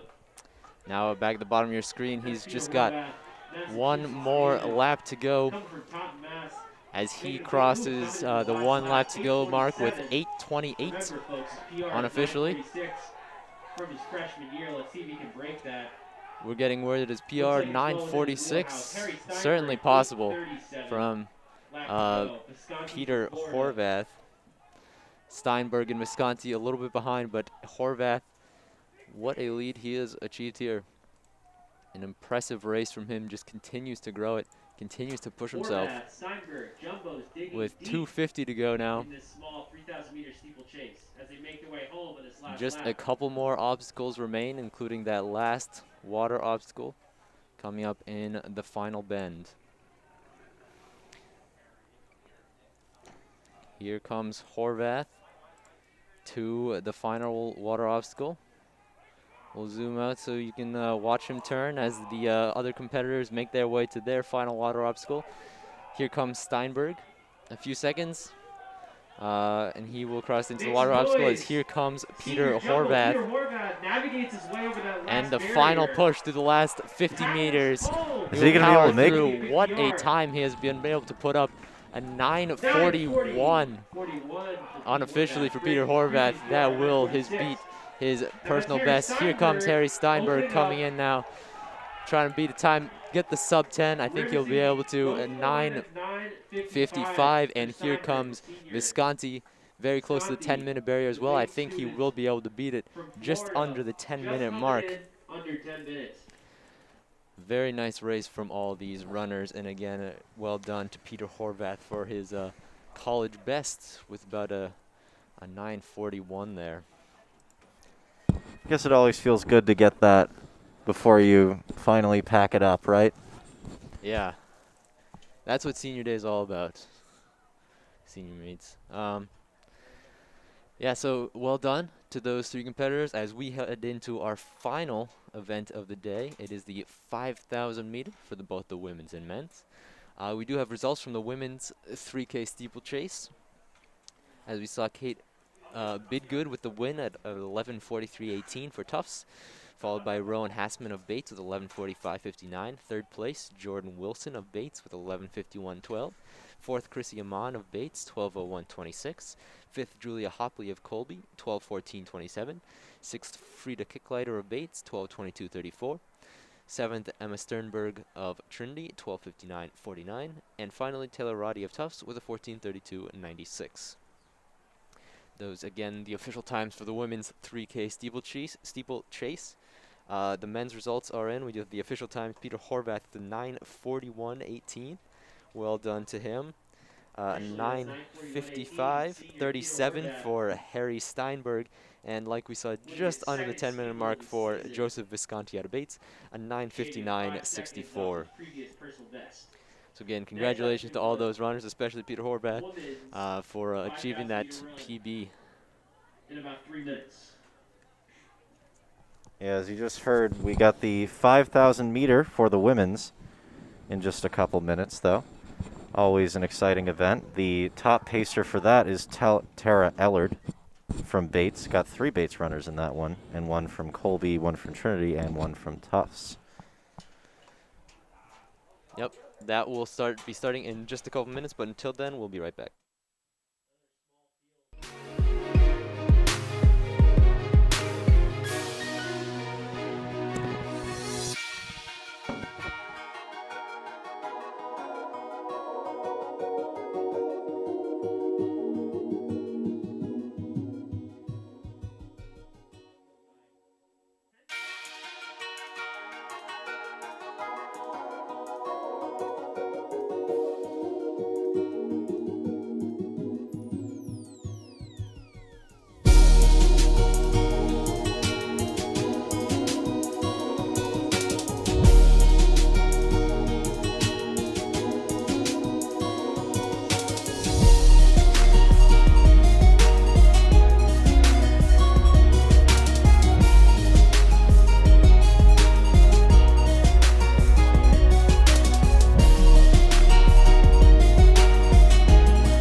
Sporting her signature backwards cap.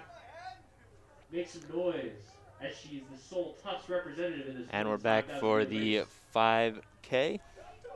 Starting with the women's, we got a trio of Bates runners. I guess I haven't read the rosters for these yet, have I? So the runners will include number 1, Tara Ellard, who I believe is currently leading the pack. Bates trio, Followed by other Bates runners, Jillian Richardson and Jen Coseno.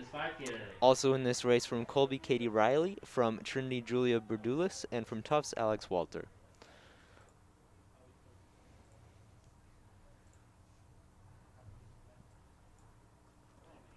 This will be our second to last race of the day, with our final race of the men's 5K coming up right after this. We can tell everyone's just about ready to go home. There's like no time between these events. Don't blame them. I've been out here for many hours here, but it's always enjoyable to do JumboCast. So, as the Bates runners still keeping together, getting a little bit of separation now in front of Riley from Colby.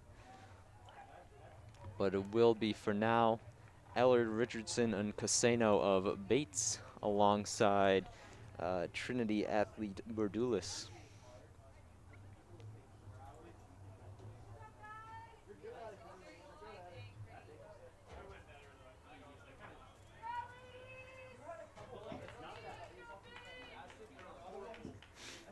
Following the Bates trio, as they do the wearing is Julia Berdulis with a seat time of 18:30. Right behind those 18:20 times for Richardson and Coseno.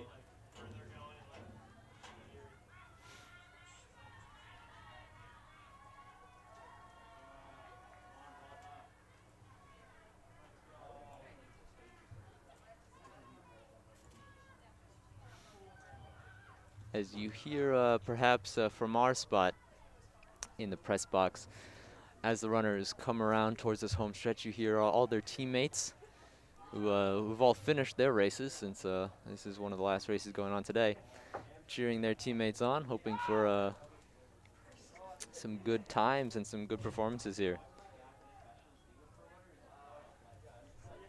Still Ellard, who has been the one leading this small pack for most of the race. She's the one with the best seat time coming into the day with an 18:10 of 87, I think that says. Yeah. And it will still be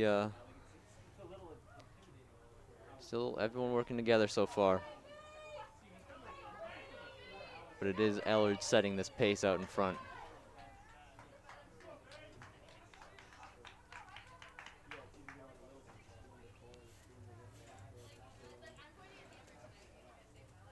As they cross, the leaders cross the 1K mark. Currently at a 3:40 time approximately when they cross that.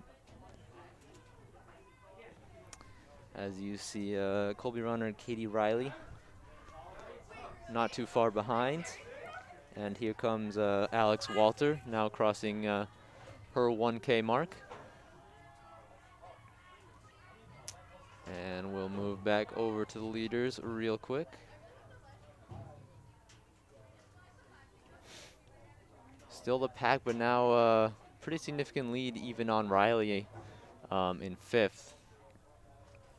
Probably about 50 to 60 meters if I were to estimate.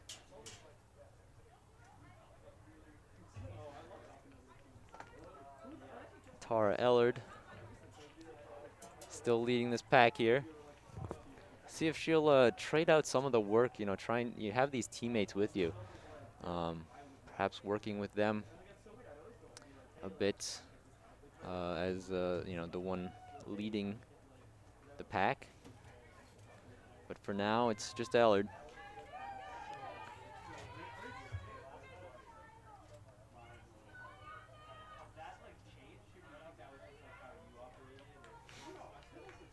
As at 5 minutes, we'll be just over the 5-minute mark as they cross the lap.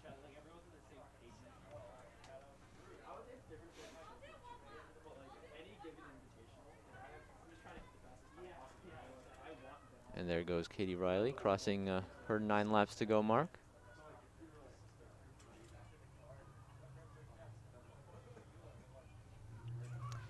Certainly the question of when will someone try to make a move in this group. You'd expect it to be Ellard. She's the one with the best seat time. But the question is when, It's always difficult to keep track of your pace, can't go too early, can't push too hard. But, also well done to Berdulis of Trinity holding on to this group for now. Working with them even from the back of this little pack.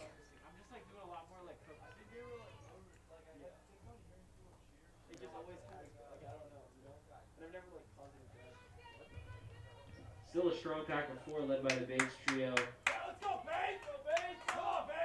Looks like that's Richardson hanging out in Lake 2, followed closely by Verdulis and Trinity. 8 laps to go, 6:30 for our lead pack.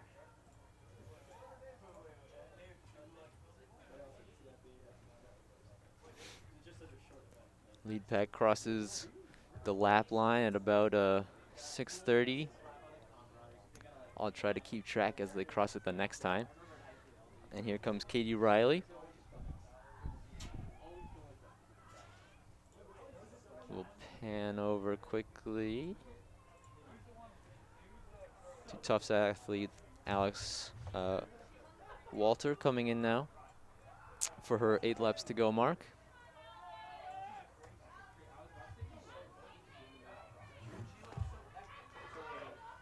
And we'll switch back up here. Walter will cross the 8 laps to go at about a 7:26 on the clock. As the lead group coming back in. That last lap, if I remember, it was about a 6:32. When they cross, we'll check the time again after this lap.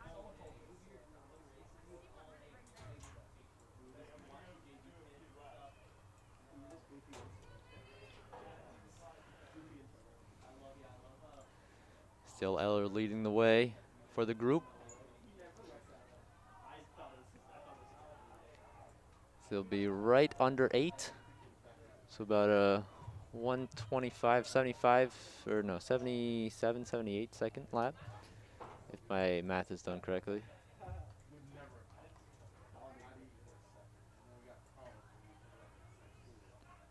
Or no, my math is definitely not done correctly there. Whatever. Just under, should have been just under 90 seconds, right? So 88 seconds-ish on that lap. I don't know.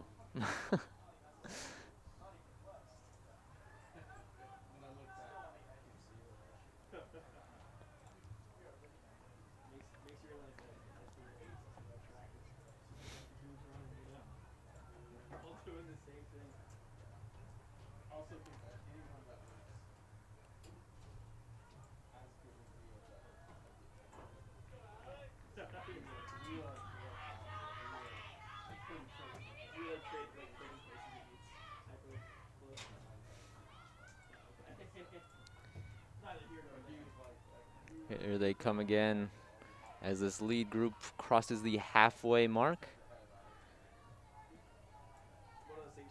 That's 2.5K down, 2.5 to go. So they'll be crossing again. 6 laps to go now. About a 9:28, yeah, so that's about an 88, 89 second lap.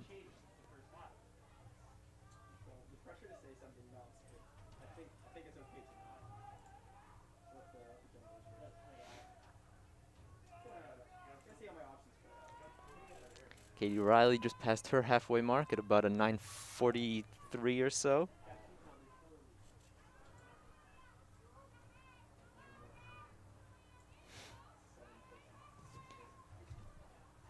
As the Bates trio continues to work together alongside Julia Berdulis of Trinity.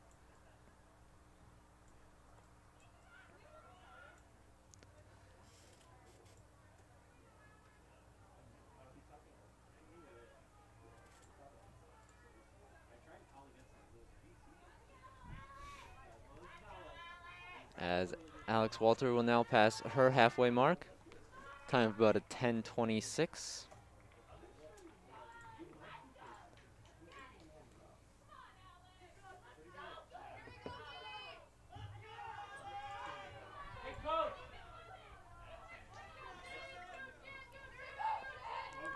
And here come the lead group again to the home stretch.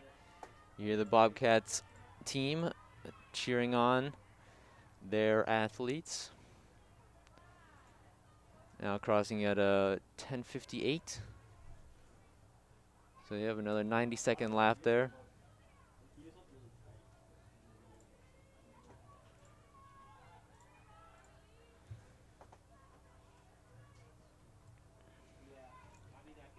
And that means that's 2K to go for that group.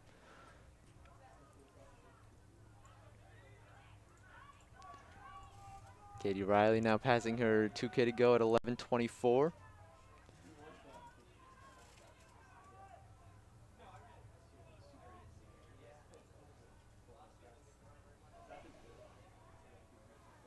So we'll actually pan over to of this lap.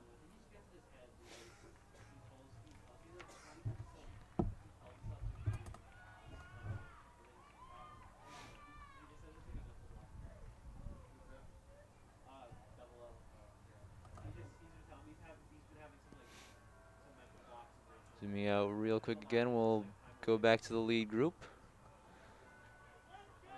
Now, I believe this is a new leader of this group, perhaps a little bit of a spread.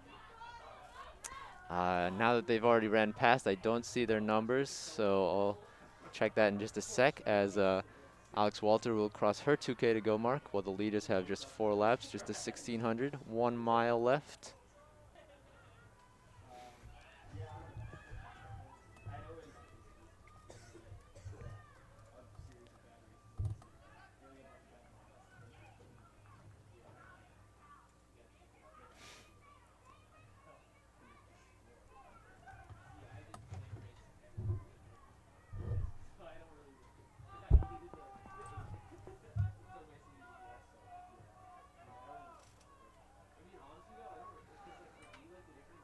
as that'll be number 2. That's Jillian Richardson, currently in the top 2 with Julia Berdulis of Trinity, making a little bit of ground separating between them and the other 2 Bates runners of Ellard and Caseno.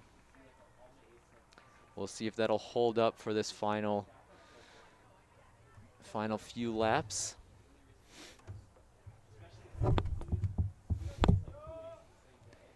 Here they come, Richardson and Berdulis. Not far behind though, still Ellard and Jen Caseno, the other Bobcats runners, as they'll now cross the 1200 to go with 13:55 on the clock for the leaders. Just about 2 seconds behind are Caseno and Ellard. Meanwhile, Alex Walter will cross the 1 mile to go mark, approximately 1 mile to go, that is, at about a 14:11. The leaders still Richardson and Berdulis.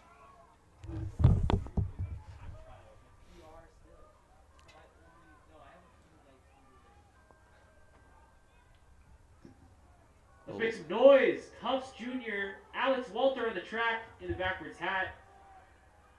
And now it looks Out like it's there, no Berdulis headlights. making the Let's make some move. noise and help bring her home, ladies and gentlemen. Richardson falling back a little bit. Now the separation between the 3 Bobcats runners. They stayed together for quite a while. But now with about Yes. 1K to go, Trinity just runner under 1K to Julia go, that's Berdulis Berdulis now, Starting to who open just up. was trailing behind them, sticking with them on the pack, now leading just a bit ahead of I believe Richardson, that's Bates runner followed by Jillian Ellard, Richardson currently in at the 3rd. under, followed by Tara Ellard and Jen Casado. 800 to go, right over 15:20. They have 15, 22, 23, and 25 for the leaders. That's See times Berdulis, PRs Richardson, all and around Ellard. 18:10 to 18:30 range. See if they can bring in some new PRs, maybe break 18 minutes.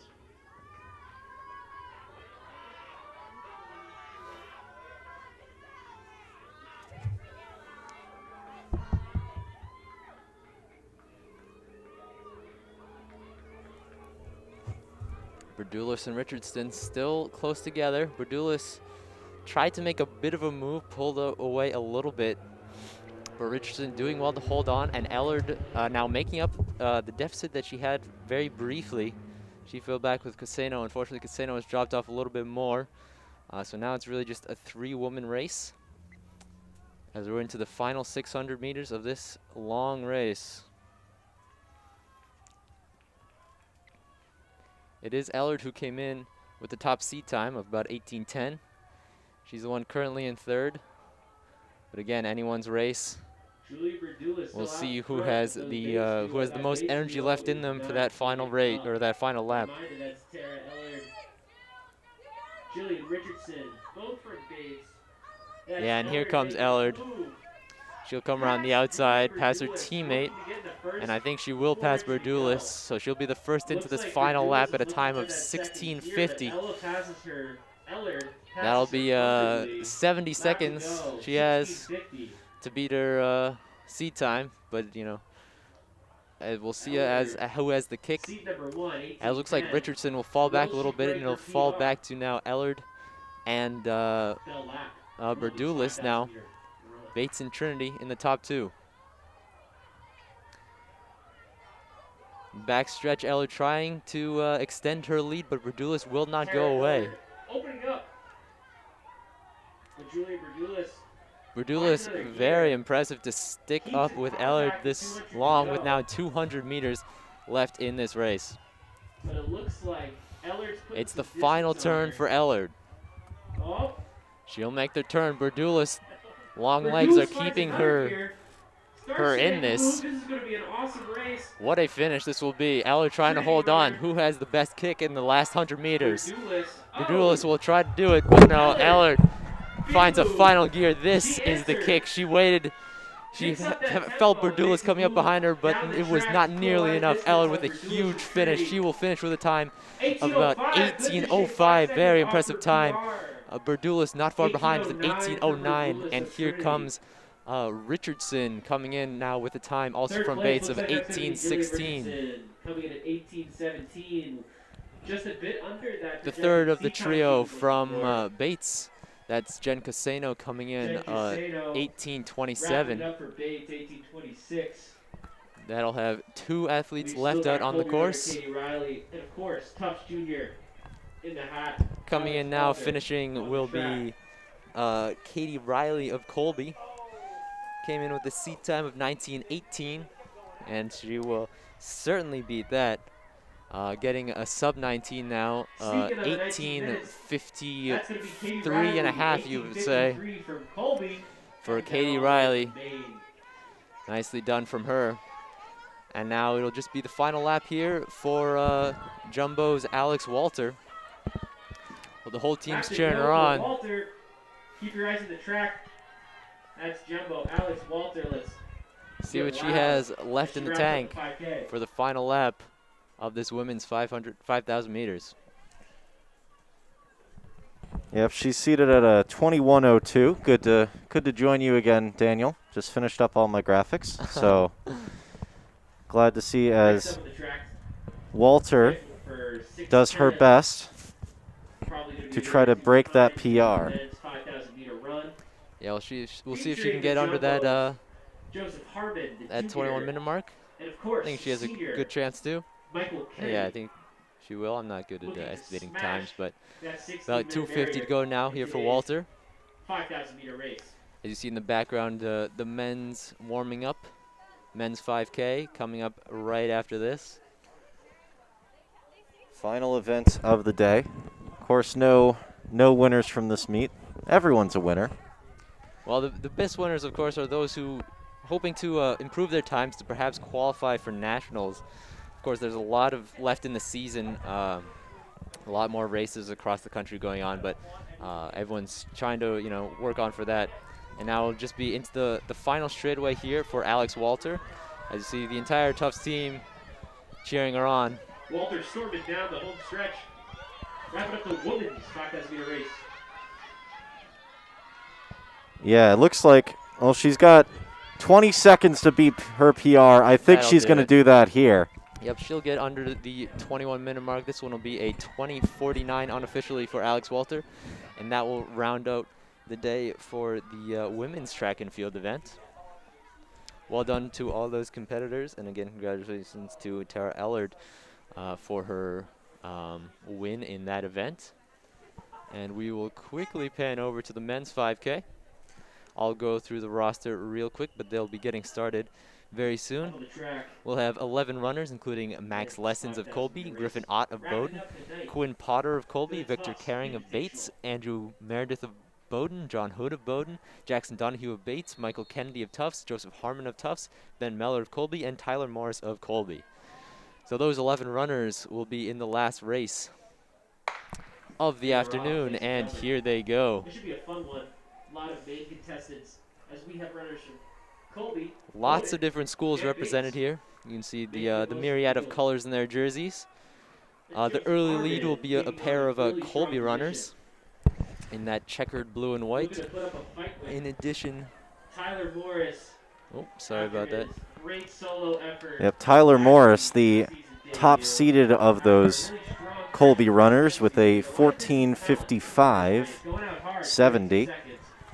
Putting a gap in the rest of the field. Yeah, quickly, these three runners taking the early lead. We'll get the numbers for you. I think that's Joseph Harmon as well. Okay, so that's Harmon and Morris. And I'd probably say by the seed times, Ben Malor. It looks like 9, 10, 11 on the numbers as we see the rest of the pack now. Not far behind, but still all pretty much together for now. Yeah, but a big pack nonetheless. These three are probably going to be pacing themselves all race. Again, looking to abandon that 16-minute barrier. John Hood of Bowdoin and Victor Caring of Bates.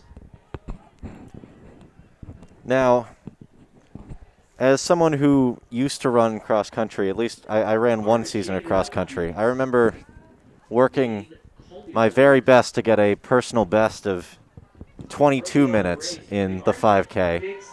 And it's just a testament to just how fast humans can be that Yeah. the top of D3 is absolutely killing that by about 7 minutes or so. Yeah, these guys can run a 5K in about under 15 minutes, some of them, and I don't even know if I could run a mile in 15 minutes. Let's be real here. So, Daniel, I know you're trying to joke around, but if you cannot run a mile in 15 minutes, I'd be quite concerned at this well, point.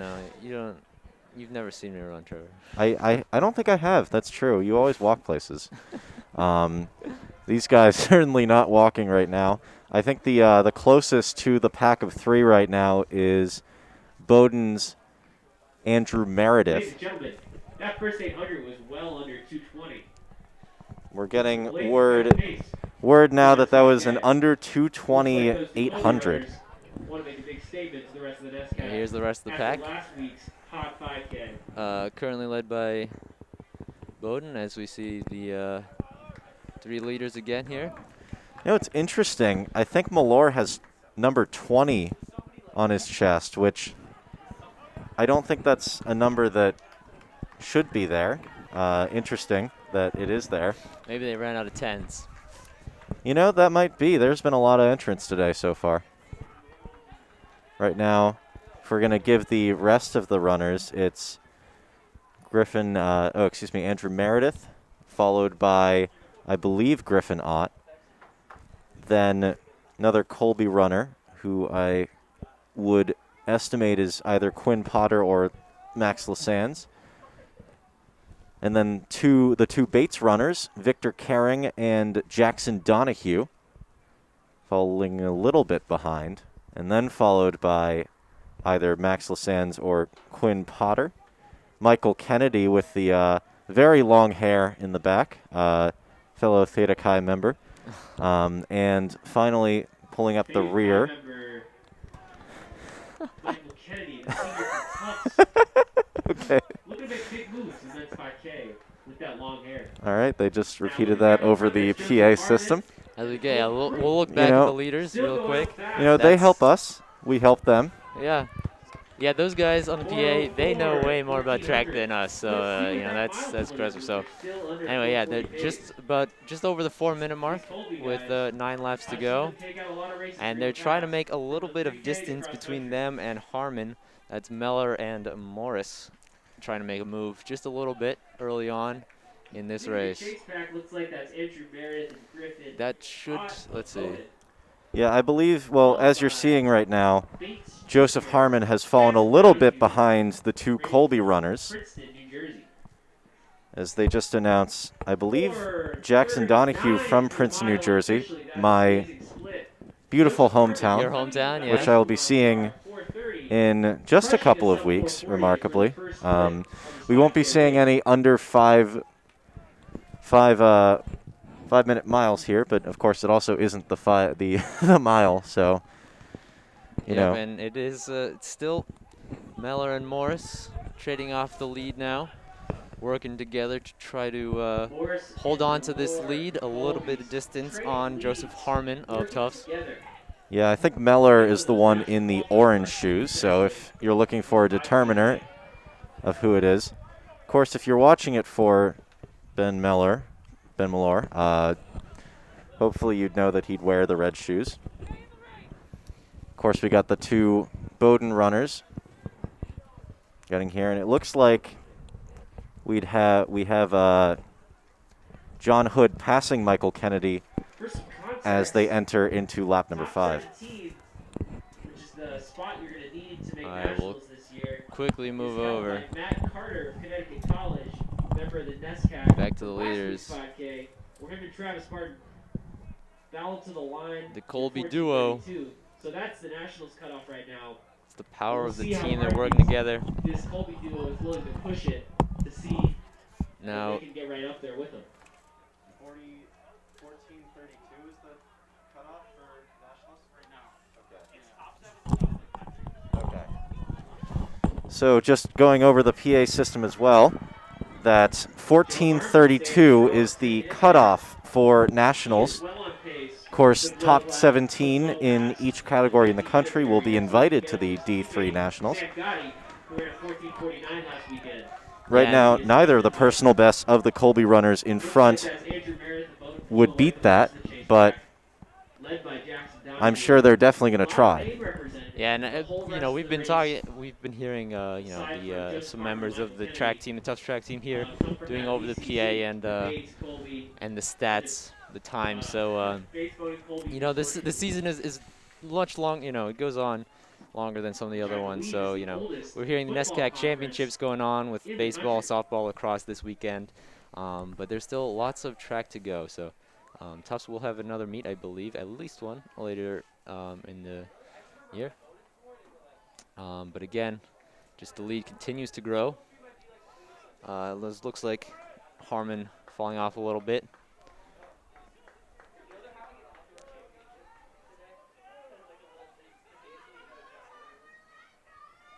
As they will cross with 3 kilometers, or no, wait, that's not how math works. Sorry about that. They just passed the halfway mark just earlier. Now 6 laps to go, about 7:40 on the time.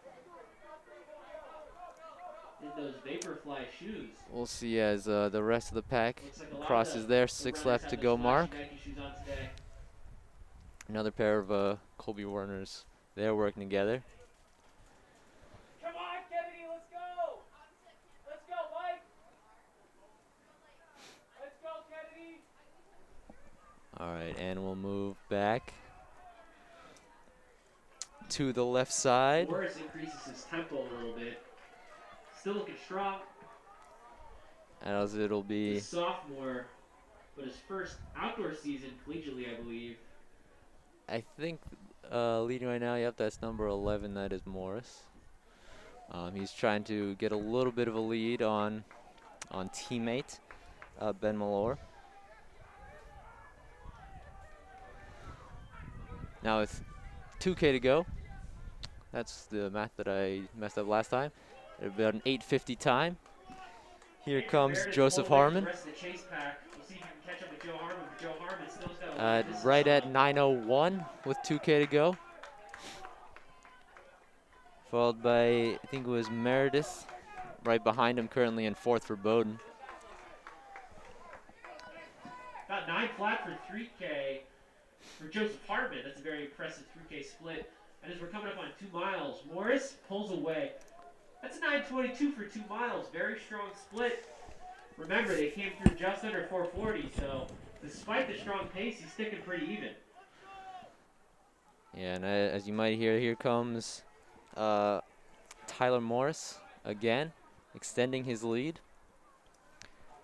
And just the pace is incredible he's putting up at this point. Jackson Donahue also separating himself from the chase pack. That's Jackson Donahue, New Jersey resident. As he will have, this will be Morris entering his final mile. He'll have the 4 laps to go, just under 10 minutes. Mile to go, 9:58 for Morris and Yeah. Very nice time so far. Well behind here is Joseph Harmon, who after a strong start really just could not keep up with these 2 Colby runners. We'll see if he is able to pick it up, but with 4 laps to go, it looks like it's just Yeah, Colby it'll and be Colby. a battle for 3rd, and that'll be Andrew Meredith right behind him. Probably looking to fight for 3rd in that spot. As here comes the rest of the pack. Let's make sure Harmon can hear us. All right, so we're going to flash a quick graphic in front of you on the screen. Okay. The women's 5,000 is in, and here are the times.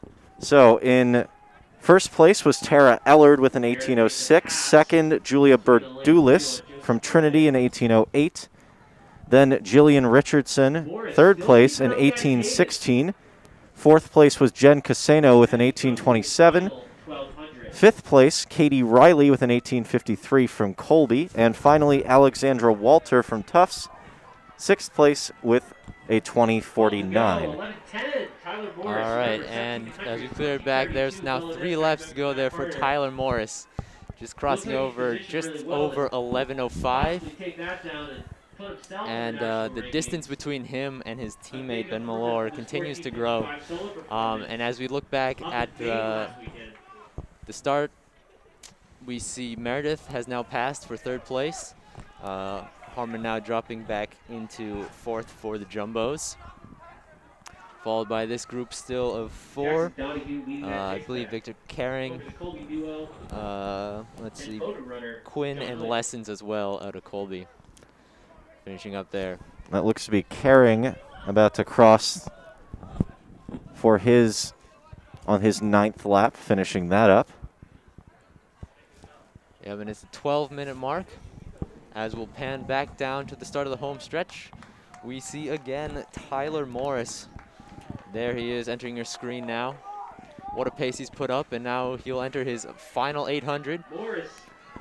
just at a time of 12:21. This could be done, Daniel. I think if he's able to keep this up, it looks like he's got a decent amount left in him.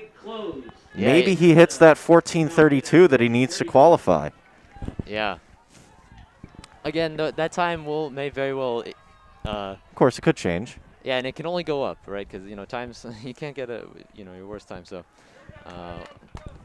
it's always difficult to make it to something like NCAA's. But we'll see how Tyler Morris can position himself after today. Tufts' Harmon just crosses at 12:54 on this split.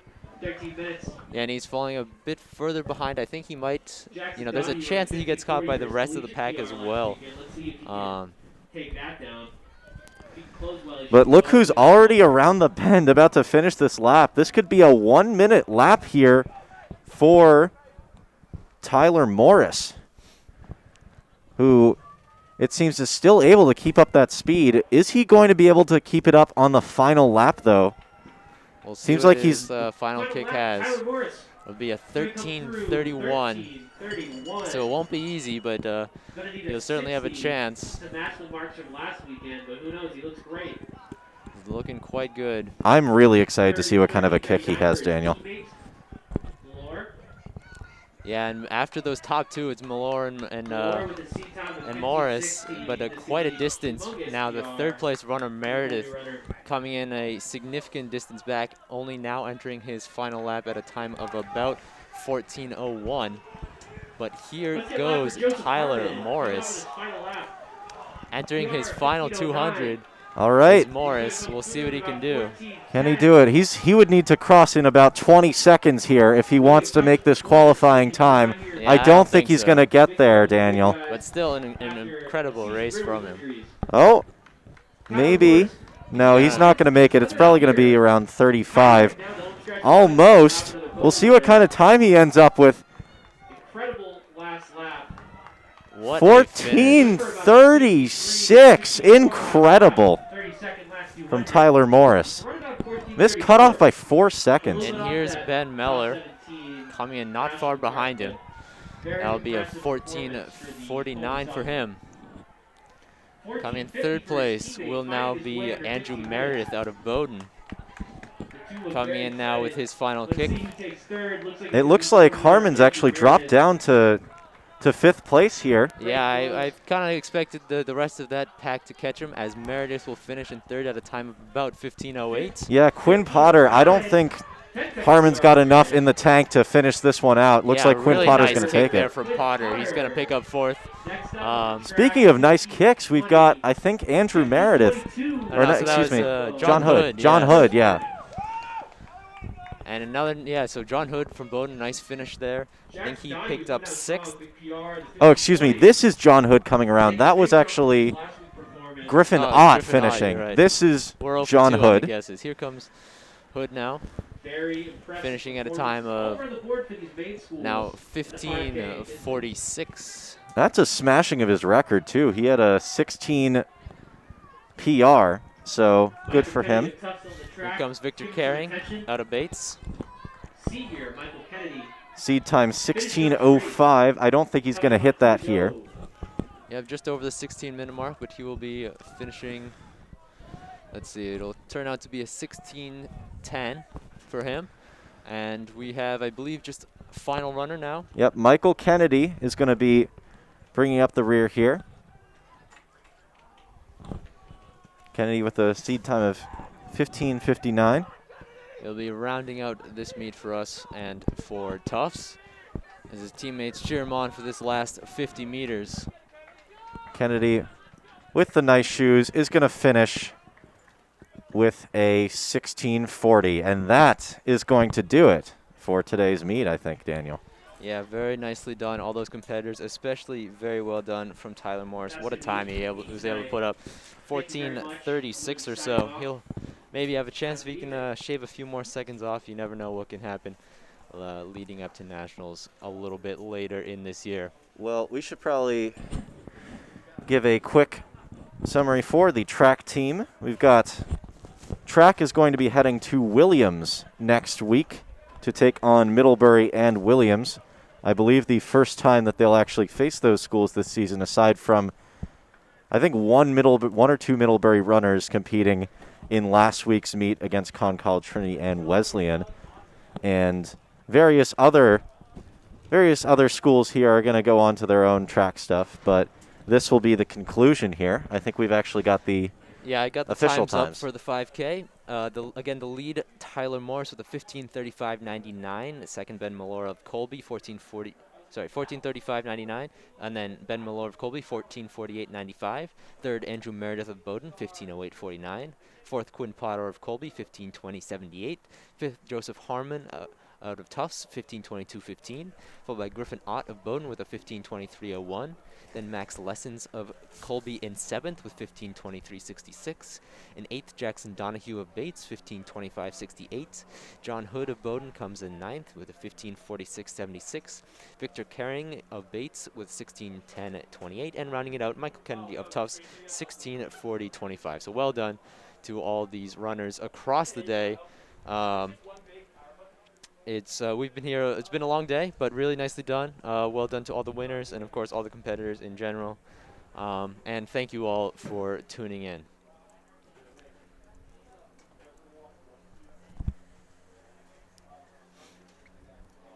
We said this last week that we thought that would be the last of JumboCast for the year. This one, probably, yes, maybe, You know what? hopefully. I don't think, at this point, I don't think we can make a positive determination on whether JumboCast is done, because it seems like every time we try to get out, it just comes back in.